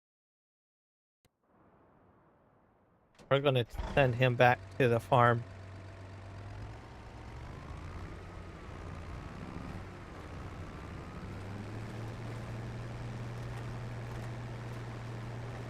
Now, my first multiplayer experience, like, well, I mentioned RXZ Gaming. That was the one that I learned the most from. So that was like an official community. So we'll say that's a community. But my first multiplayer experience was I joined a random server. And the entire Felsburn map was completely butchered. It was like one big giant field of corn. And we had like, I don't know how many players on there. There was quite a few. There was a bunch of truckers, and then there was a bunch of people like, I don't know, running tippers, and another crew running forage harvesters. And the objective, and two dudes in a, what was it, in a silage bunker. One guy was compacting, and then another guy was removing the silage, and there was another bunch of trucks running like silage sales, and I think they had the map on like 120 times, so they were getting like instant silage, and that was about it. It was just like crazy. I didn't know what to do, so they just put me into a truck. Oh, just do something easy like trucking. Oh, it was kind of crazy. So I'm in this big lineup of trucks. That was kind of crazy. I only joined the server like 2 times, and I was like, oh, this is just too ridiculous. I'm out of here.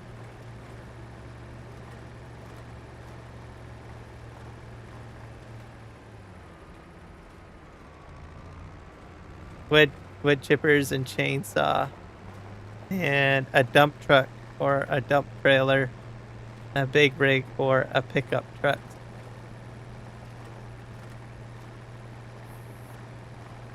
Skidders I didn't use too much.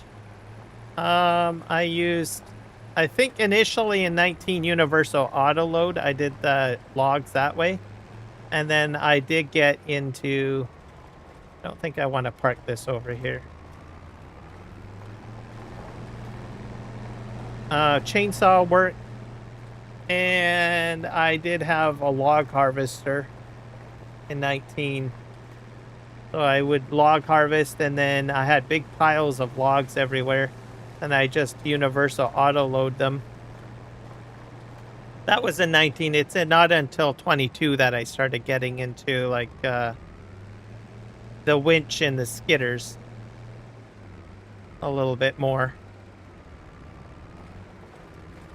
I don't think we had, yeah, we had some winches, and I think one skidder, I think in 19.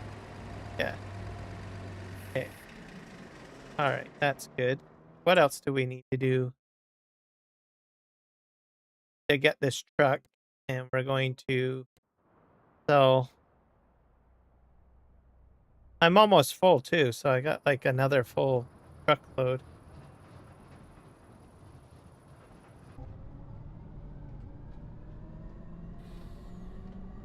Get this back in. I don't know if I have anything for dried. I'll have to check if my crops are dried. If I have any in there. I do it that way because that is the old school way. Other than the chipper. You're probably saying chipper, right?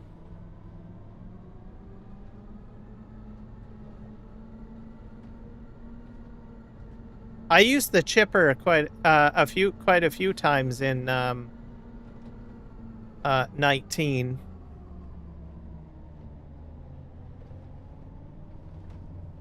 Make some wood chips. See if I can get past that. Which I found was a good thing.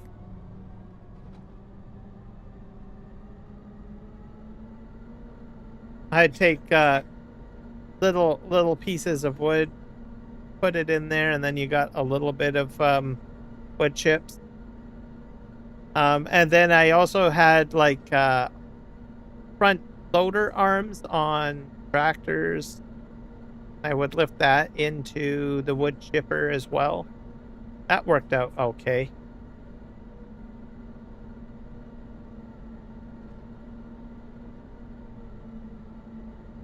And then on and off again, I sometimes use the wood chipper. Not as much. Actually, now I use the Beaverton, right? Everybody uses the Beaverton these days. It's just that one mod. Not everybody, but it's there.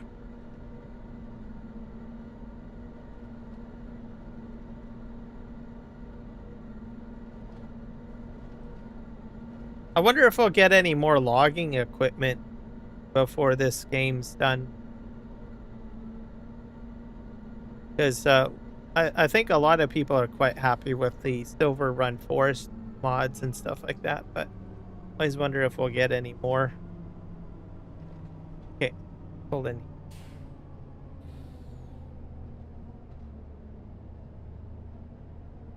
I gotta go quite wide here.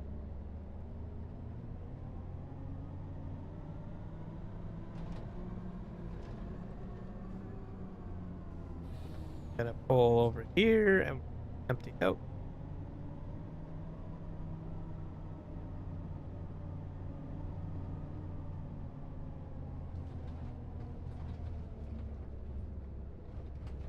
Okay, empty.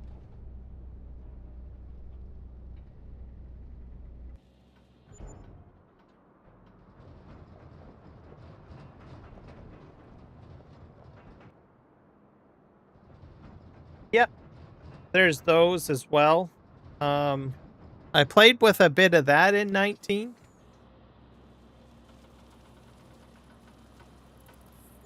I don't think I had joysticks at the time, though. So, my first time when I joined, like, a multiplayer server, which was, like I said, RZ Gaming, I just joined in, and there was Legion out in a woodlot, and they were just chopping, so we had, like,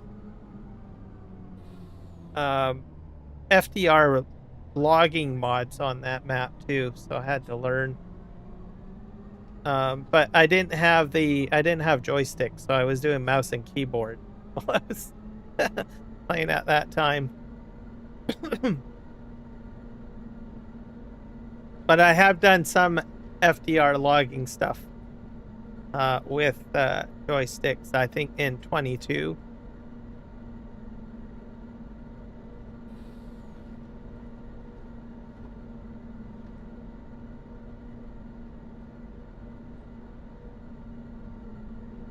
And then I use it for terraforming now and logging as well, the joysticks. If people can get that equipment, I say go for it. And you can get them hooked up to like Xboxes and PlayStations too, I think. I didn't know that until recently. It will work on there. It just changes your whole way of playing. It's more enjoyable. Especially with the logging equipment, because you're having to hold your left and right mouse button at the same time to do certain things, and then you've got to lift and pick up your mouse off the mouse pad and put it back down. It's just a lot of weird maneuvering. So it's a lot easier if you're using joysticks.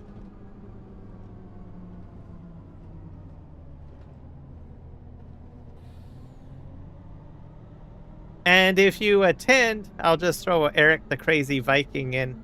If you attend one of his live streams, you might be able to win something like that. He's a Thrustmaster, whatever you call it, partner.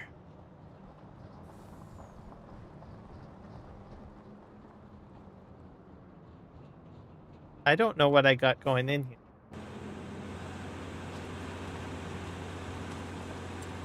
Don't know if we have anything done. I probably have something done. I've got Droid Soybean 105. I'm almost out of soybeans. I got 171 still left in there. I got no wheat. I guess I could probably sell some of that, eh? I got some dried wheat still left. And dried soybean. That'll get me more money.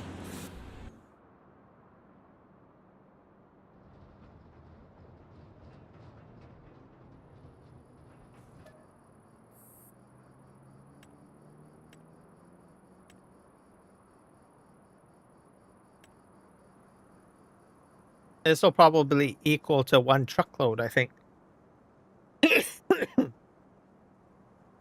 Make some money! Heaney 445 has been releasing some awesome logging. Okay. That one I have not heard of. I've never heard of Keeney 445. I'm writing that down. Oh.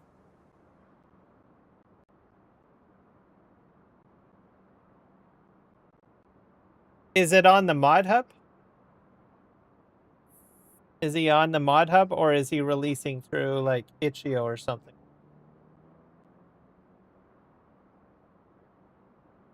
Well, we're filling up here. I've got 50. I'm going to pull ahead and fill the other.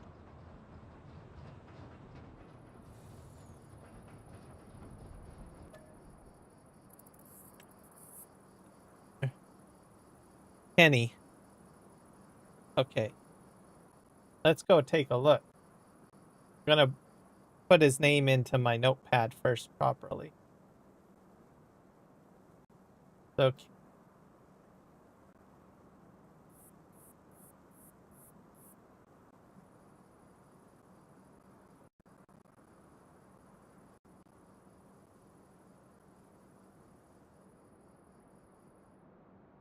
Farming Simulator 25.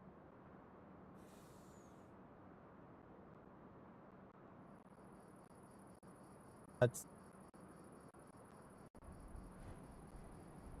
Kenny 445. I think you said. Yep.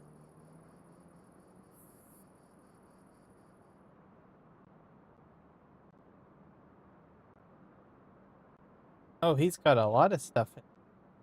I'm not sure if it's all his, though. Oh, nope. These are different modders. Oh, here's Kenny. Yeah, I've seen this one. Here.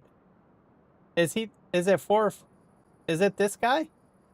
456? Or is that a different one? The Kenny 456.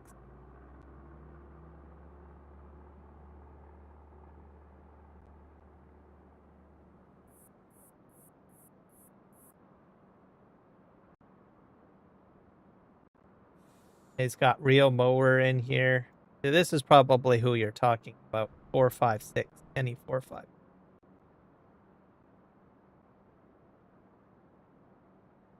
Yeah. I thought so. I'm right clicking all of these more info things.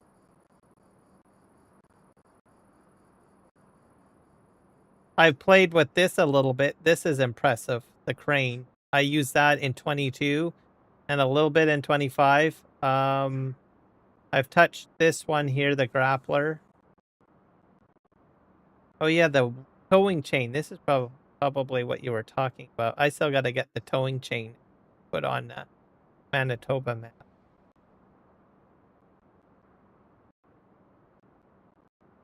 Backhoe. Easy arm control toggle.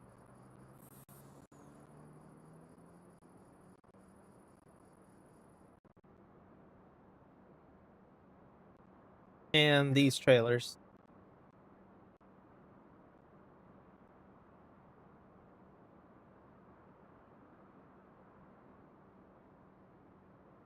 I don't know what's different about this one. I think I used this, but the base game one, I think. Or maybe I installed this one and I don't know it. On my apps. That's all of them. Mecha loader. I don't think I would be big on a mecha loader. Just based on my play style. But I will say it's interesting to have it in the game. I will say that. And it's unique. So I would say, sure, put it in. But for my game style play, I probably wouldn't use it. But I like it because it's interesting and unique. So I'm glad that he put it in there.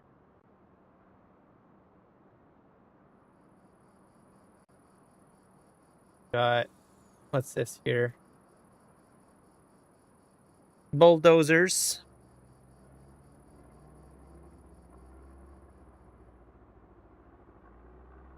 That's a front end loader type too.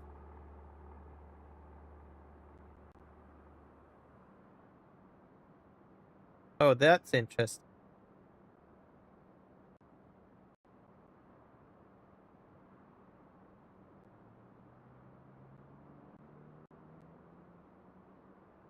I think you can raise that arm a bit higher, right? No. Yeah, maybe. I like the road texture too.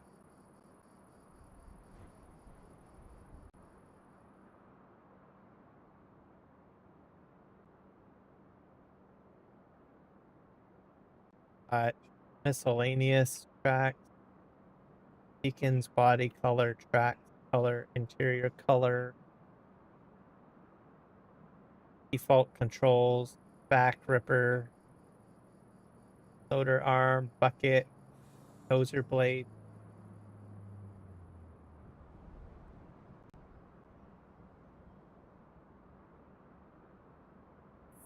That one wouldn't be too bad to have. I like that. I'd use that for making roads, to be honest.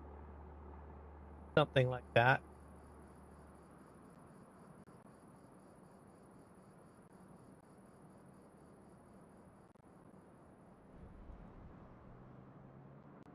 And this is, I've seen these, build your own excavator, kind of. I think they're kind of neat too.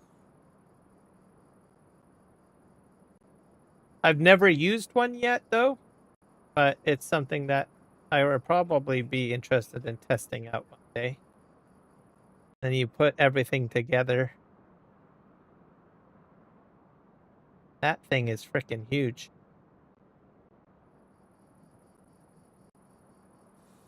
That bucket on there. More attachments, which is useful.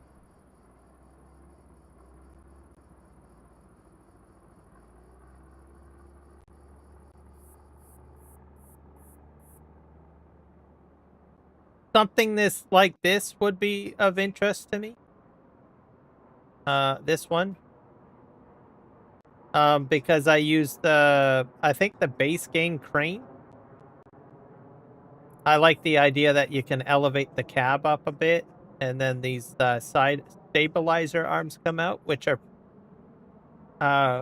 fairly good, to tell you the truth, if it's the same as the base game one. I'm assuming, yes. I think having more of this type of apparatus added would be interesting. I use usually this one, but this one has a much smaller grasper, I think. Or is it the same one? Oh, this is wider. This one is...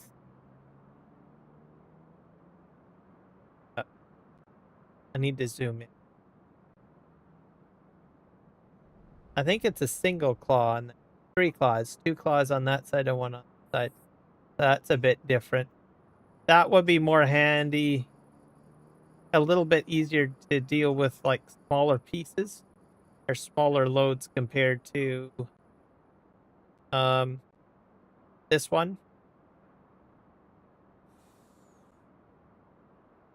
Which would be better for like larger logs or full size logs. I like that trailer too. And oh, this one's got this has a cutter on it. All right.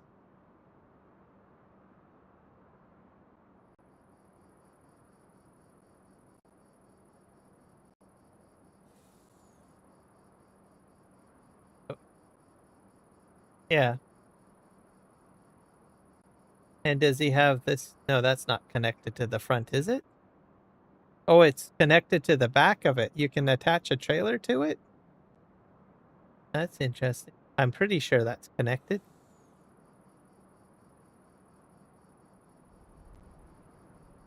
I probably would get this mod.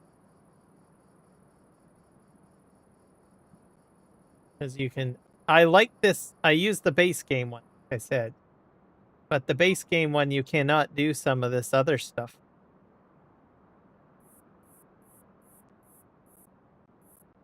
And the bucket.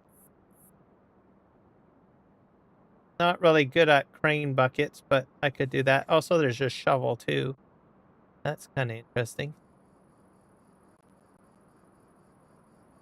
And bag lifter. So this would be my number 1 out of the list. I would probably get that.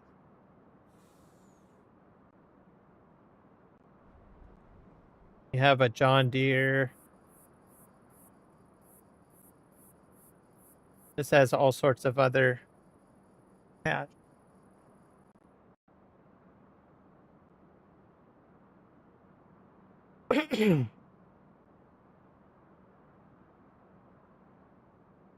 That one folds right down, doesn't it? Crazy. Oh, this one or the other one? The Lieber LH26? LH26 you probably mean, right? That's the one that I would probably...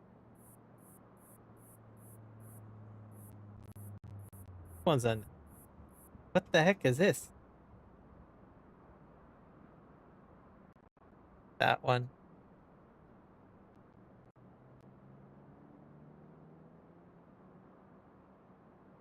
I like this support piece on here.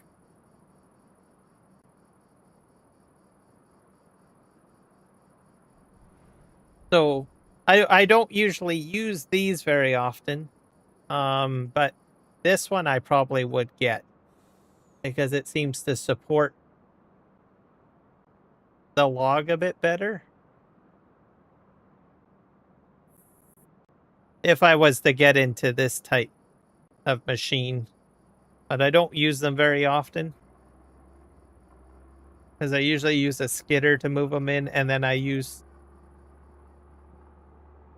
this machine for loading mostly.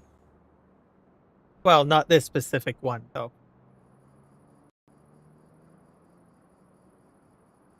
Close that. Oh. But if I had to use one of these, I would probably this one. Got another excavator. I don't use fell bunchers very often. I find that they use up too much gas and they move slowly. I usually use the ones that have wheels. I like usually a little bit more speed. But I probably would use it for some of this other stuff, like like if I'm using it as a stationary excavator. I like these buckets. Those are kind of interesting. And this is interesting too. It looks like you can zap strap them or onto the arm or boom of your excavator. And this piece here is handy. Put that on there. I probably would use that for loading because you get the support braces on it. We got a class Arian attachment. Oh, no classic Zarian equipment. We were talking about those earlier.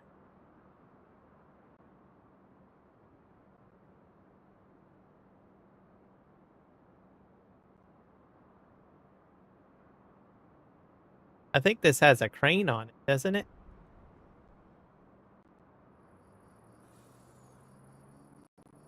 Yeah, it does.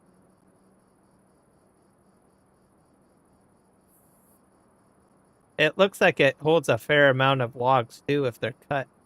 This might be, I wonder how, that one's got me intrigued too now.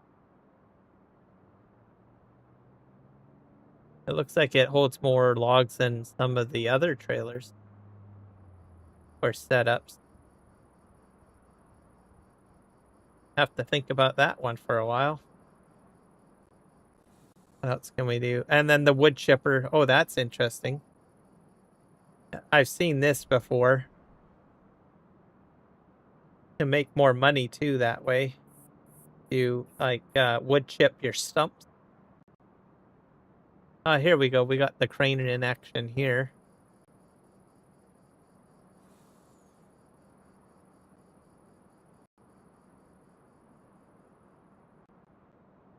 This might be worth giving it a shot. Why can't I zoom in? Guess I can't zoom into that corner. Not sure how the camera angle looks if you're in cab, but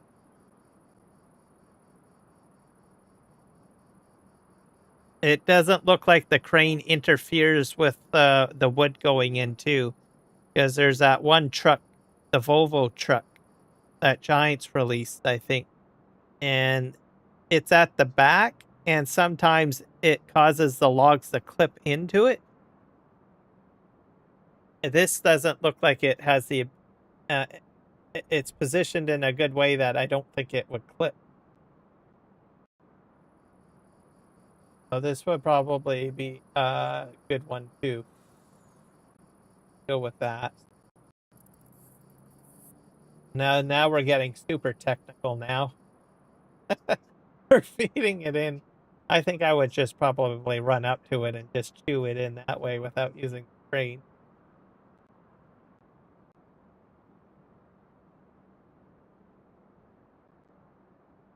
Well, I'll keep the Zarian. What we got here?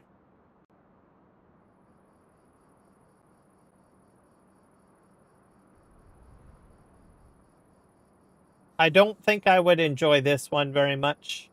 It's interesting to see, but it seems to be a little bit more complicated.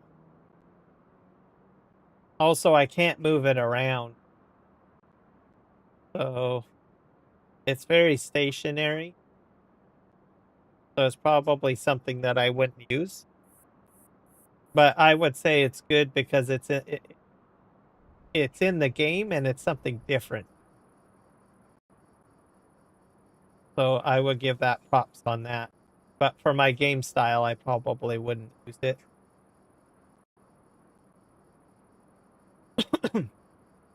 But people could have fun with it. Like I said, it's unique.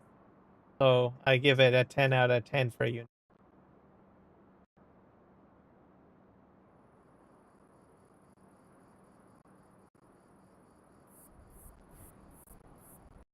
All sorts of attachments on there. This I have used before and I would go for it. Because I enjoy setting up like a loading area. So I have done that in the past. A lot of fun. And it does make it fairly easy to load trucks. I find it's a little bit easier to be up in the air over the truck to load trucks a bit better. Because you can, oh, and you can do grains as well. And pallets. I probably wouldn't do the pallet loader. Hay bales. All right, have a good night, Grave.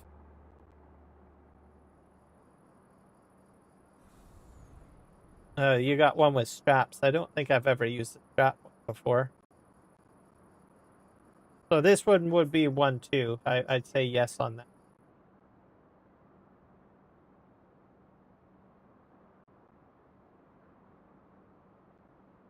I have played with this one. And I did have it on the map, but it didn't really integrate well with my play style. So but I did have fun with it when I did use it.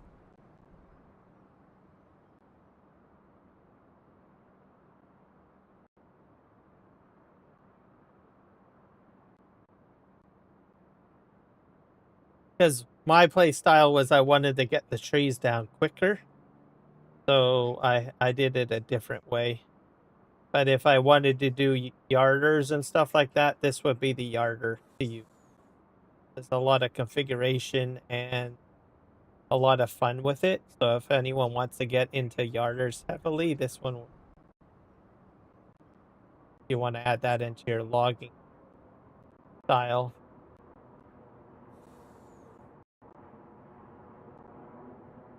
The only downside with a yarder, generally you're pretty much just set up in one way.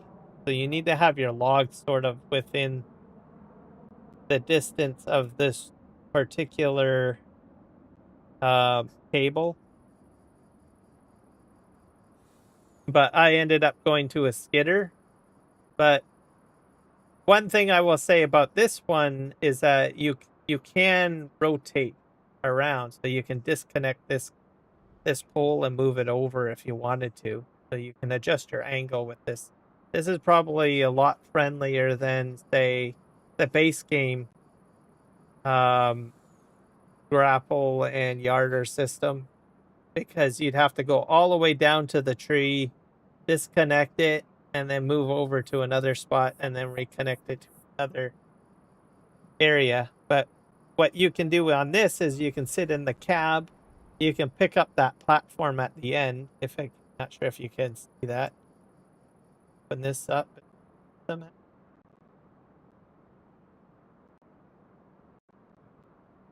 This, I guess.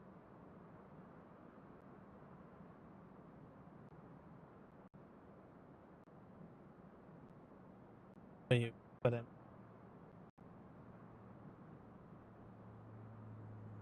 So when you're in the cab, you can take this post and you can like move it over to here or there while you're in the cab. You don't have to move your character all the way down to the tree to disconnect the wire. You can just pick this whole post up and move it forward, backwards, left or right. all within the cab of the excavator. So this part here, right? So that's handy. That's why I would say this is far better than the base game one. It gives you more flexibility to make adjustments.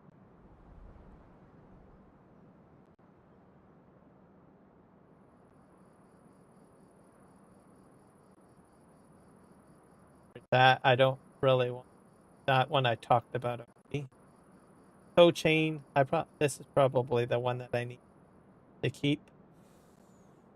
I don't know much about this one. I think this was explained to me by you, Second Chance, as a suggestion to get, right? For my Manitoba map, actually. Because I get my tractor stuck in that map. Probably going to keep that one. That one, that, that. Oh, I don't really. The Class Aryan, probably keep it for this part. The wood crane, already got that on. What was that? Oh, that excavator. Probably attached. Better winch mod? Okay. That. Because I'm going to get my tractor stuck again. No, it. I need a way to pull it all out. These are attached. I think it goes with the other mod, I think. I'm not a big backhoe person. It's interesting because it's a backhoe. You don't see very many backhoes in the mod hub. So I will give it props for that. But I'm not really a big backhoe player.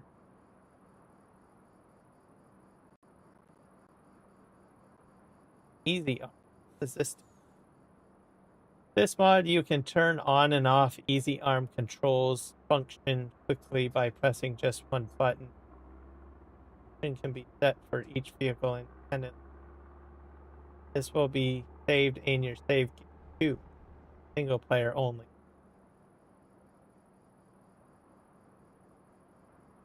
Turn on off easy arm control for current vehicle can be changed in controls settings. Sure, if I that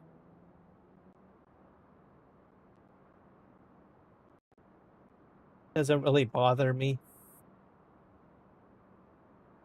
but it's there for people. The JC7.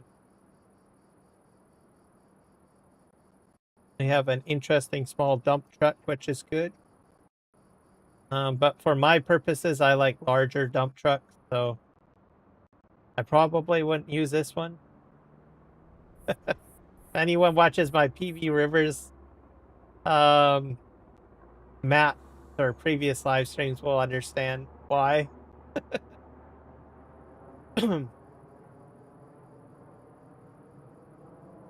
Here's a trailer.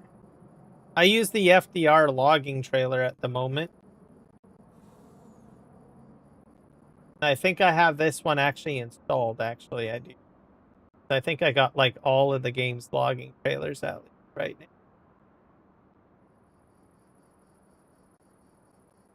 And it's universal auto load as well with straps. The sizes are good. This is a full long tray, full tree. So I could see people use. Or if I was to do just straight universal auto load, I'd probably go with this pack.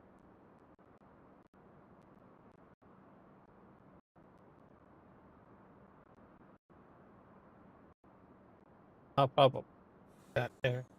What's this? This is the last one. I don't know what the difference is between this one and the other one.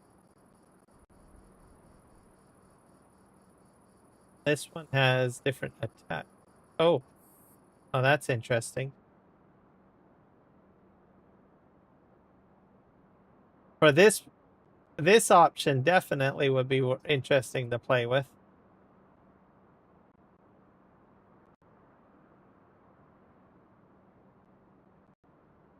crane ability. Sure if this is the same as the other one. What's the name of this? This is thing at 835G hybrid.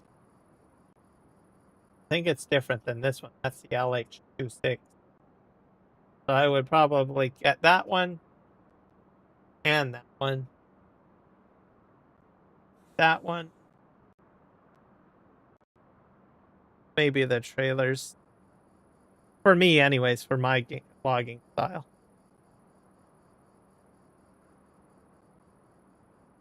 All right. Got those there. Looks like we're filled up. Probably been filled up with soybean for a while. Go sell. Hopefully I'll get a lot of money because we need more money.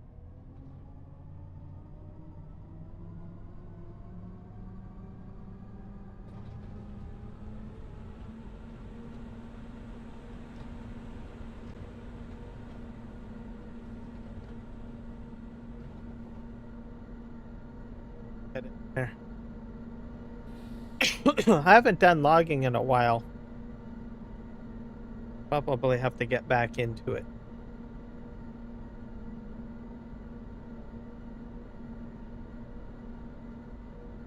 Might do another PV Rivers live stream down the road here.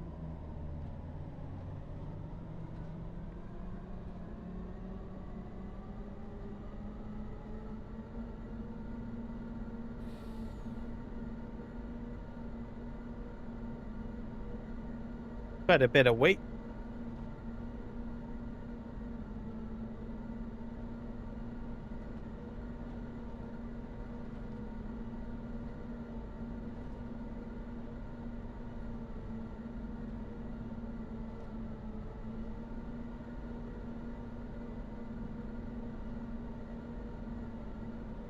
And see, I'm starting to minimize my browser window. So I'm probably going to continue to forget, but oh well, what it is.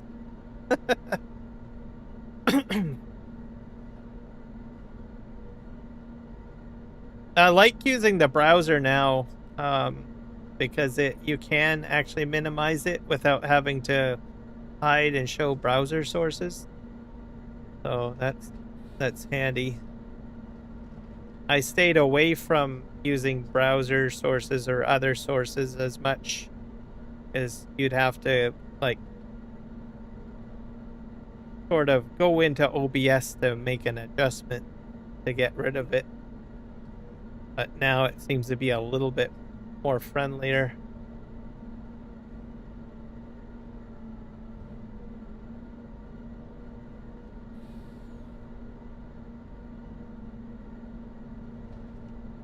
All right, go down here.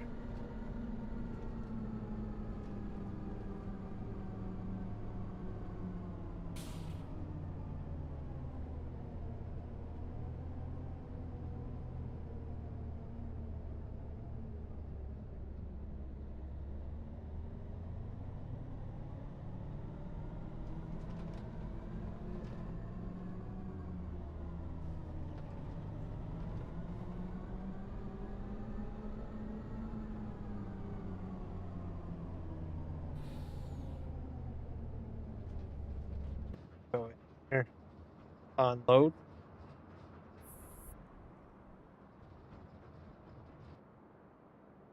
Dump.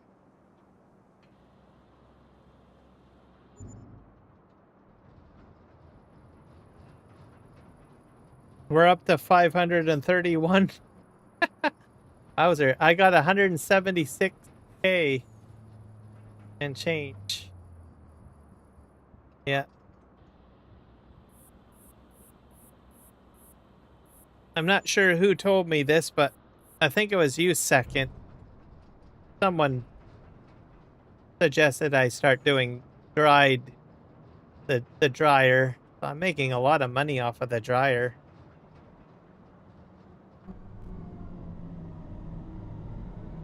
So thank you.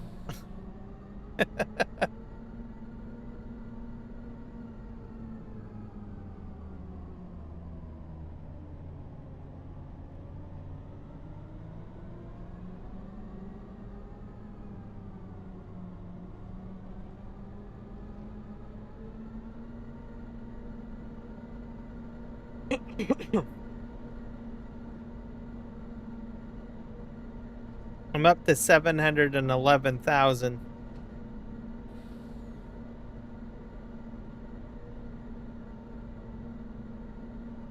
There's a fairly large chunk of change, so I can buy some extra stuff with that if I want. Probably do my heater. It is 11:45 at the moment.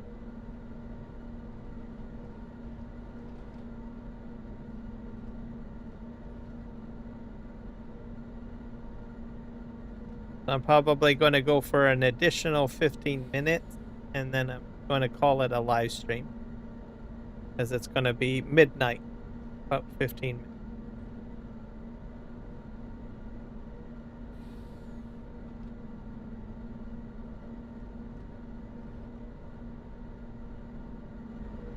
I've been live streaming for 6 hours, so tired.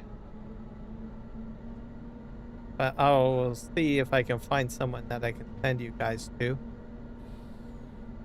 sure someone is probably live streaming.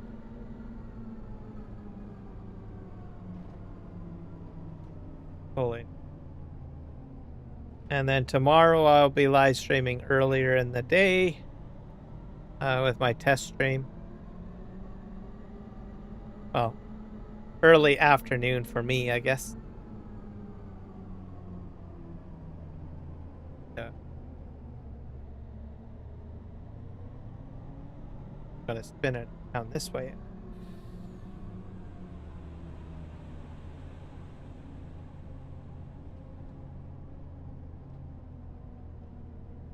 Get in here without hitting anything.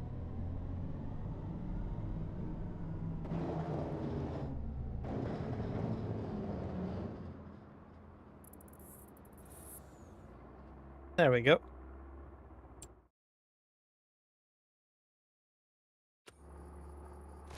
Let's take a look at our...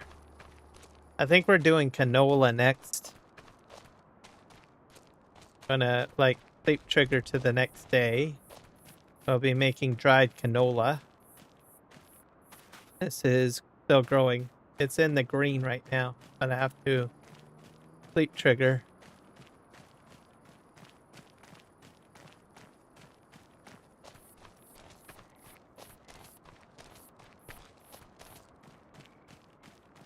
I don't know if I have honey coming out yet. Just need some water.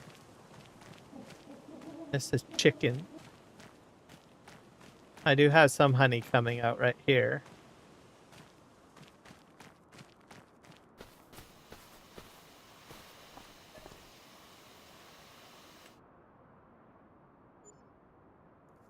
I imagine we'll be doing dried canola next.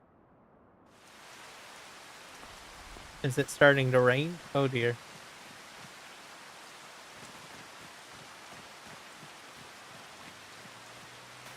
This is still growing. I'll sleep trigger one more time then, I guess.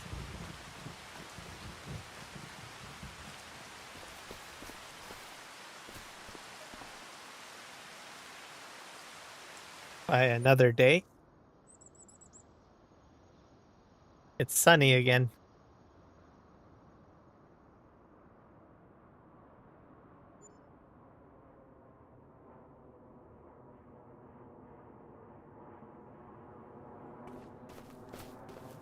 I think this stuff should be ready now, right?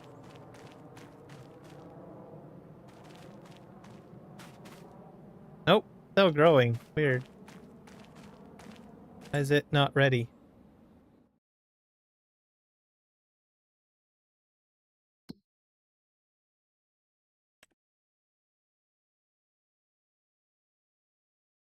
I've got... What's this here? Oh, I probably got... Oh, this is another soybean. That's withered. Dang it. I just killed my crops. How fair. I should have paid attention. I didn't know I had another field of soybean to do. Was too focused on the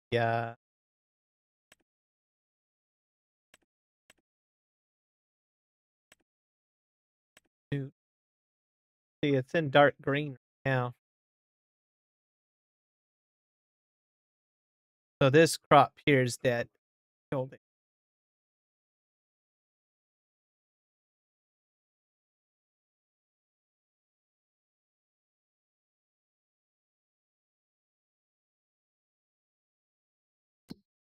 Oh, I still got the seasons on? I thought I turned that off. Setting. Season growth on. That'll fix it.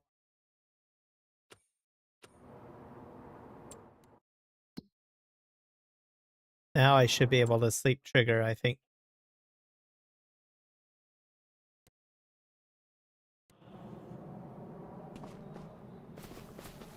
Any more honey? I'm not getting very much honey either. Sleep. Now that should fix it. I think.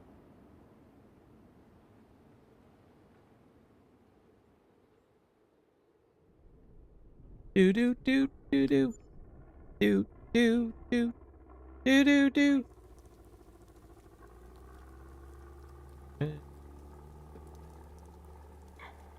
Feel young, everybody. There we go. I think we fixed it. So this is what we're doing next.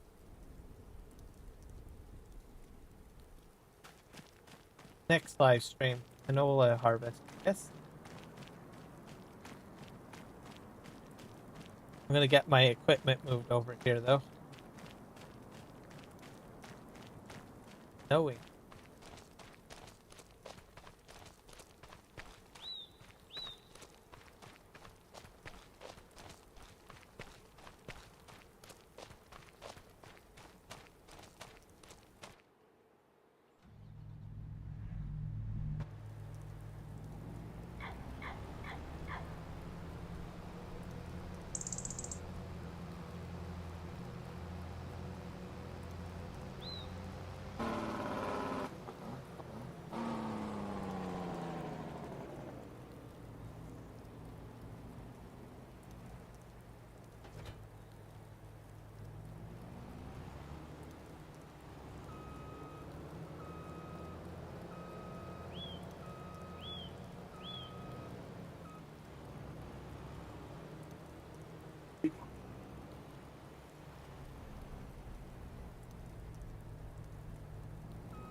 And we'll get straw from this too, I believe.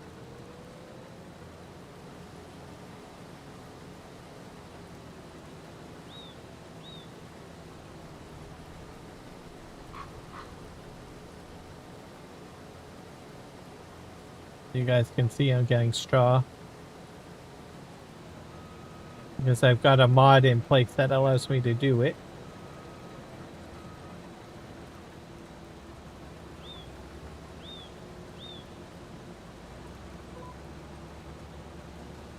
Go right to the end and then come back down this way, I think.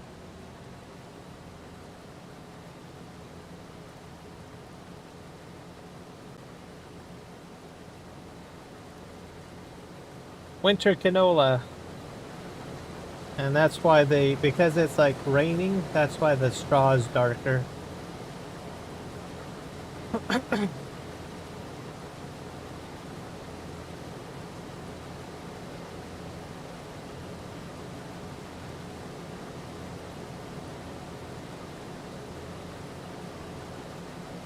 Should be able to make it back to this end of the field.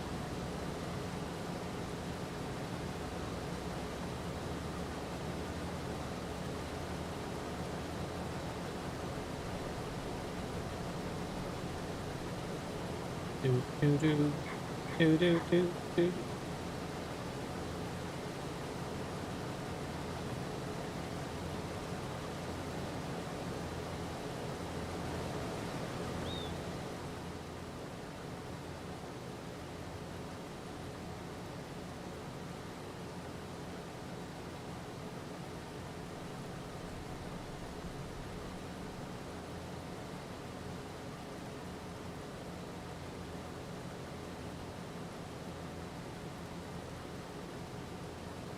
I don't think it detects the edges very well.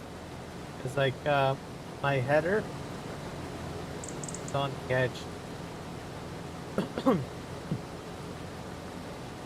To fix that, I would probably just paint the edges. So I go in the landscaping tool or mode, and I would just basically put grass along the edge. That will usually fix things up.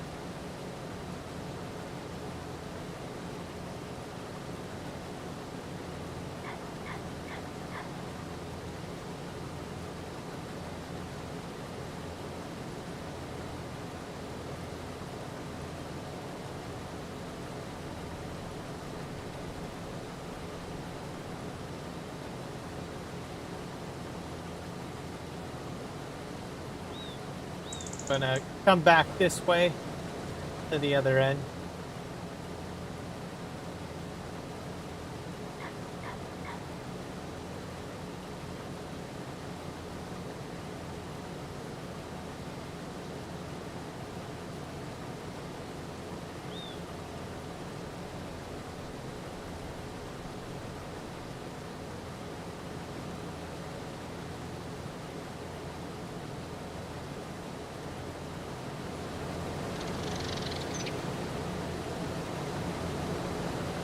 I didn't know Nola looked like that.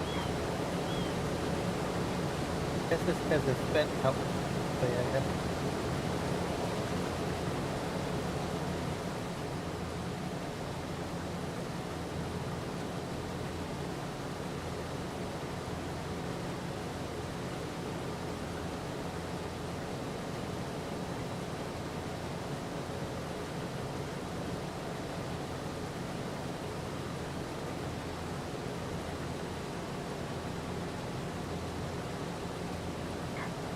Made the turn quite nicely. I'm gonna back up though. Gonna head back the other direction. So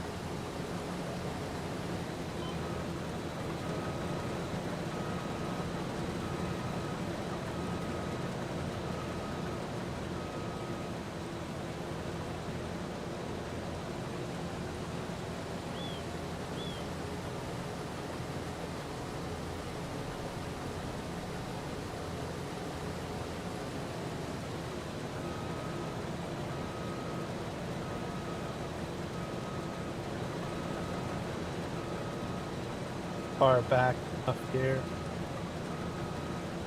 Yep.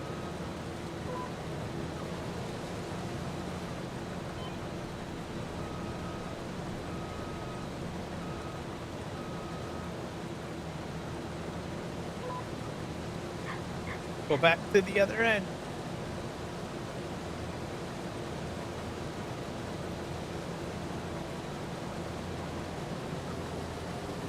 And we'll be turning the straw for this into pellets as well. And this will go into the dryer, so I will have dried canola as well. To give you guys kind of an idea. So that should give me another boost in money. And because I skipped ahead a few days, I think, or a few months, my canola, sorry, my soybean that are dried, that's probably done too. So probably got a bunch more money coming my way.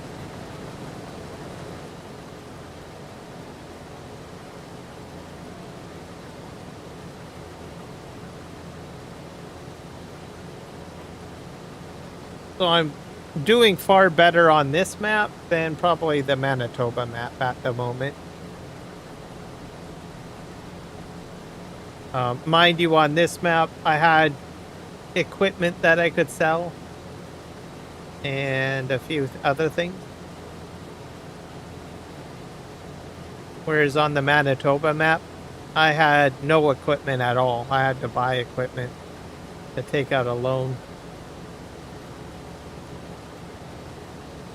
Either that or do like a contract. I'll probably end up doing contract. Likely.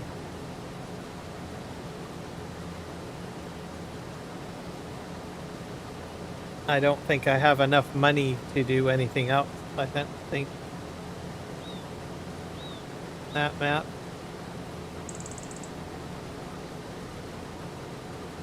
So we will have to see.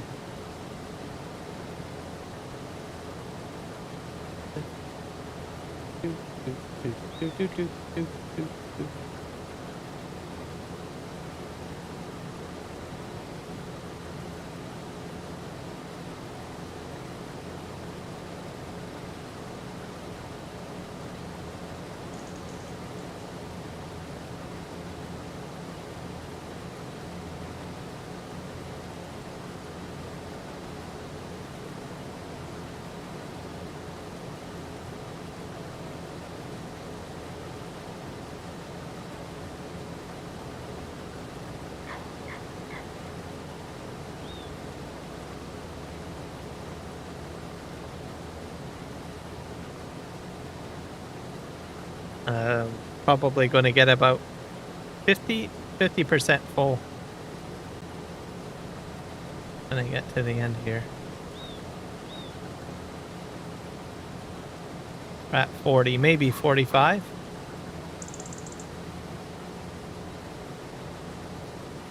Either way, once I get to the end, this will be opened up enough where I can bring my truck over here and my cart.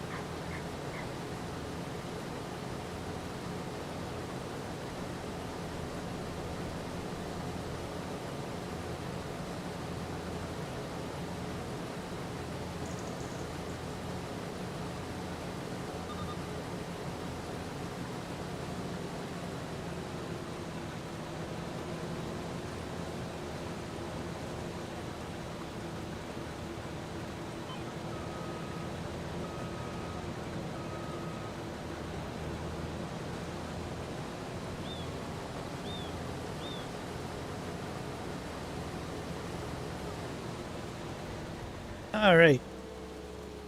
Let's go ahead and save this. That's a good start.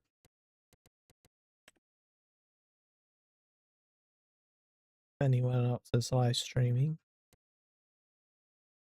In a second here, I got the game saved.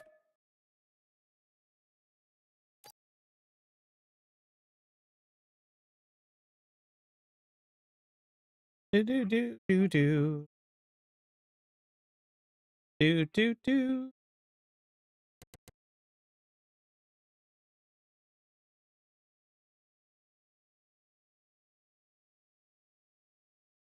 All right. See who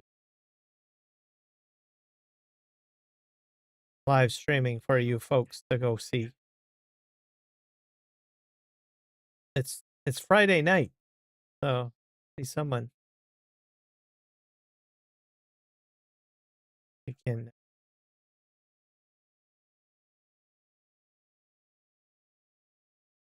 Bucks Gaming is there. What else we got? Holly Game.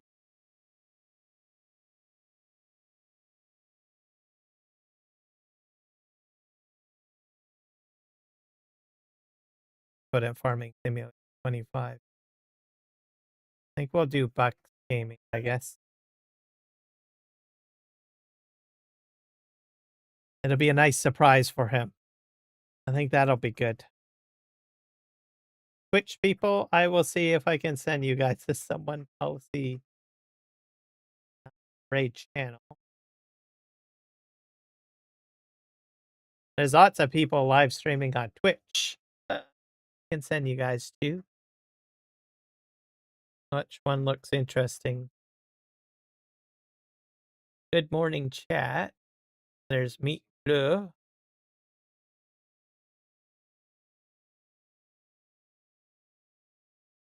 What about Fort Owen? He's got one view. For Owen, we'll do a start raid for him. All right, so thank you everybody for hanging out. I've got you guys all set up. Be sure to say hello to the streamers that we're sending you to. And we'll see y'all in the next one. I'll be live streaming tomorrow, probably a test stream again. Of course, by Auto Drive and a whole whack of other experimental things we'll be doing tomorrow. So hopefully we'll see you then.